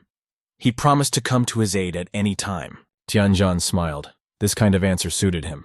Besides, the young man had managed to get a strong ally with extensive scientific knowledge. The young men shook hands firmly. The host asked the guest not to forget his promise. He smiled and informed me that he couldn't send the scientist right away. The cytologist would help feed the sheep in exchange for shelter and sustenance. Jin Yan was thrown into a shiver. Back at the main office, Jin Ming ordered a conversation. A huge holographic image of his father appeared in front of him. The young man told about his meeting with his brother. The man rebuked his son. He had failed in his duties. Jin Ming vowed to track down the traitor. He wouldn't get far. The young man said that he controlled all the hospitals. Lan Ning would not be able to survive without doctors. In addition, the entire transportation network has been alerted about the fugitives. The head of the family recalled that the young man belonged to a powerful family. It would not be easy for them to explain his injuries. Jin Ming suggested to blame everything on the traitor Jin Yan anyway. He had nothing to do with the family anyway. The man thought about it. There was a certain logic to it. He asked to deal with the cytologist as soon as possible. Father inquired if the researcher had indeed managed to go through a perfect mutation. Jin Ming reluctantly confirmed it. The man stated warmly that out of 5 families, the first perfect mutant was his son. If he hadn't lost his way, he could have been the successor. The young man clenched his teeth in anger. His neck tensed. He was having trouble keeping his temper in check. He wasn't used to hearing good things about his brother. The head of the family understood what was on his mind. He reminded them that this was not the time for emotions. The Bai family must be the best in everything. The man asked to do it right this time and not disappoint him. Jin Ming was very angry. His hands were shaking. His fingers clenched into fists by themselves. He asked for 3 days. If he didn't catch the guy in that time, he would give up his privileges in the main office and his role in the family. Father nodded in agreement. He said that he really hoped to hear good news from Jin Ming in 3 days. Immediately after his words, the holographic screen suddenly turned off. The young man did not even have time to say goodbye to his interlocutor. For a few minutes, Jin Ming stood at the large window overlooking the city. He thought for a long time about where to start looking for his brother. The young man summoned his assistant and ordered him to bring the vice president. He wanted to ask Ren Xiao some questions personally. Jin Yan was not at all eager to help out on the farm, but there was no way out. He was so tired that he was sweating, but the young man only chuckled. Disobedient sheep did not stand in one place in the stall. It took a lot of effort to lead the animal to food. Tianjin was sitting on a haystack in the corner of the corral. Gloatingly watching his guest work, he shouted to the man that he was doing quite well for a beginner. The cytologist turned around unhappily. He admitted that such labor was not so unfamiliar to him, having done similar work at home until he was 8 years old. Tianjin's eyes went to his forehead in surprise. He couldn't imagine a young lord from the respected Bai family tending livestock. Jin Yan pressed his lips tightly together. The man didn't want to remember that he had lived with his mother as an illegitimate child until the age of 8. He was only taken away because the Bai family is small. The Highland sheep approached the haystack. Sitalog said that even now he doesn't consider himself a member of the family. A well-known family name in itself allows you to get the resources you need. The monotonous voice lulled the young man to sleep. Tianjin thought as he fell asleep that the stories about scandals in large families were true. One after another, several messages came to his phone in succession. The man woke up and looked at the screen. The information he received surprised the guy so much that he immediately woke up and reread the message again. Jin Yan noticed that Tianjan had stopped listening to him and was staring at the phone. He asked with interest what was wrong. The young man waved his phone with a smile on his face, showing the message. He had some curious new information. When the vice president entered the office, Jin Ming asked for more details about all of his brother's contacts in Nanchang. Ren Xiao reminded that Explorer Bai had destroyed almost all the data during the retreat. She couldn't help. The man asked if she had seen anything unusual. The girl folded her arms across her chest unhappily. She had said everything she knew. Besides, she and the cytologist didn't see each other that often. Jin Ming laughed. The man assumed that the vice president was treating him too hostilely. Ren Xiao stated that this is due to interference with her research. The interlocutor explained that the decision was made by 3 families. The man remembered his younger brother with his green test tubes.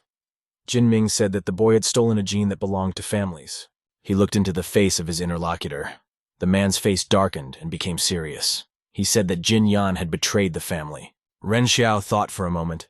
That gene must be superior to all the available samples, since 3 families were interested in it at once. She began to reconstruct the events from memory. At first, humanoid monsters appeared in the lab. Later, Jin Yan gained atavistic limbs. Added to this is the mysterious death of the company's president, Liang Tianyu. After that, Li Tianzhan broke into her guarded villa. Out loud, the girl suggested that it was all just a cover-up. In fact, the main office of the company conducts experiments on transforming people. Jin Ming raised his hand warningly. He said that the vice president should not get so deeply involved in the company's affairs. Softening his voice, the man said that he had to find a researcher. It would be best for Ren Xiao to return to his duties. The girl became convinced that this type was very unpleasant. She snidely asked how a regular manager could help catch Bai if even the family couldn't do it. Jin Ming accepted the challenge. He said that it was not the company that should be blamed, but himself. If Ren Xiao had decent capital, she would have become part of the core. The vice president was angry in her heart. Even if she knew something, she wouldn't tell. Out loud, the girl politely apologized. There was nothing more she could do to help. Jin Ming left the last word to himself. Already at the door, Ren Xiao heard that women should stay at home and have children. The girl was so angry that she slammed the office door shut with all her might. Plaster fell from the back of the door. Even after returning to her workplace, Ren Xiao couldn't calm down and angrily regarded her office. This guy was getting on her nerves, and he thought he was a supreme deity just because of his origin. After driving a safe distance away from the office in a black car, the girl called Tianzhan and introduced herself. She confidently stated that she knows everything. Researcher Bai is at his place. They need to meet. The young man stated that he didn't understand anything. The vice president grudgingly said, "You shouldn't disregard her kindness." They both knew exactly what they were talking about. Half an hour later, the SUV stopped at the gate of a dilapidated farmhouse. The girl demanded that the researcher be given to her. Tianzhan declared that she shouldn't have come. Ren Xiao angrily folded her arms across her chest. She said that she had already compared the DNA and knew where the cytologist was. All of her arguments were interrupted by a gunshot. Tianzhan looked at the trickle of sand not far from his feet in surprise. The casing had not yet had time to cool. There was a thin trickle of gunpowder smoke where the bullet had struck. The vice president looked around frightened. She exclaimed that she had no idea where a sniper had come from out here in the middle of nowhere. Hearing Jin Ming's voice behind her back, the girl turned gloomy. He thanked the female employee for the tip in a satisfied voice. Behind the man were armed men in black uniforms. He asked, thinking hard about how to explain to the Ren family about trying to warn the traitor. Ren Xiao indignantly said that she was being followed. Jin Ming laughed. He didn't even trust Bai's illegitimate son. All the devices had been bugged long ago. He was only waiting for the moment. The man guessed that the vice president wanted to take the researcher and hide him. He said mockingly that women were not very smart. The girl was angry. Unfortunately, there were too many enemies. One sniper was aiming right at her forehead. Several more were aiming at the host and holding the perimeter. Jin Ming couldn't help himself and smirked gloatingly. The angry girl was a pitiful sight and resembled his illegitimate brother. And the owner of the farm is no better. A minute ago, he was talking proudly to a girl, and now he's being held at gunpoint. Jin Ming warned that they had better not move from their spot. The snipers were working clearly. It would be best to disperse peacefully.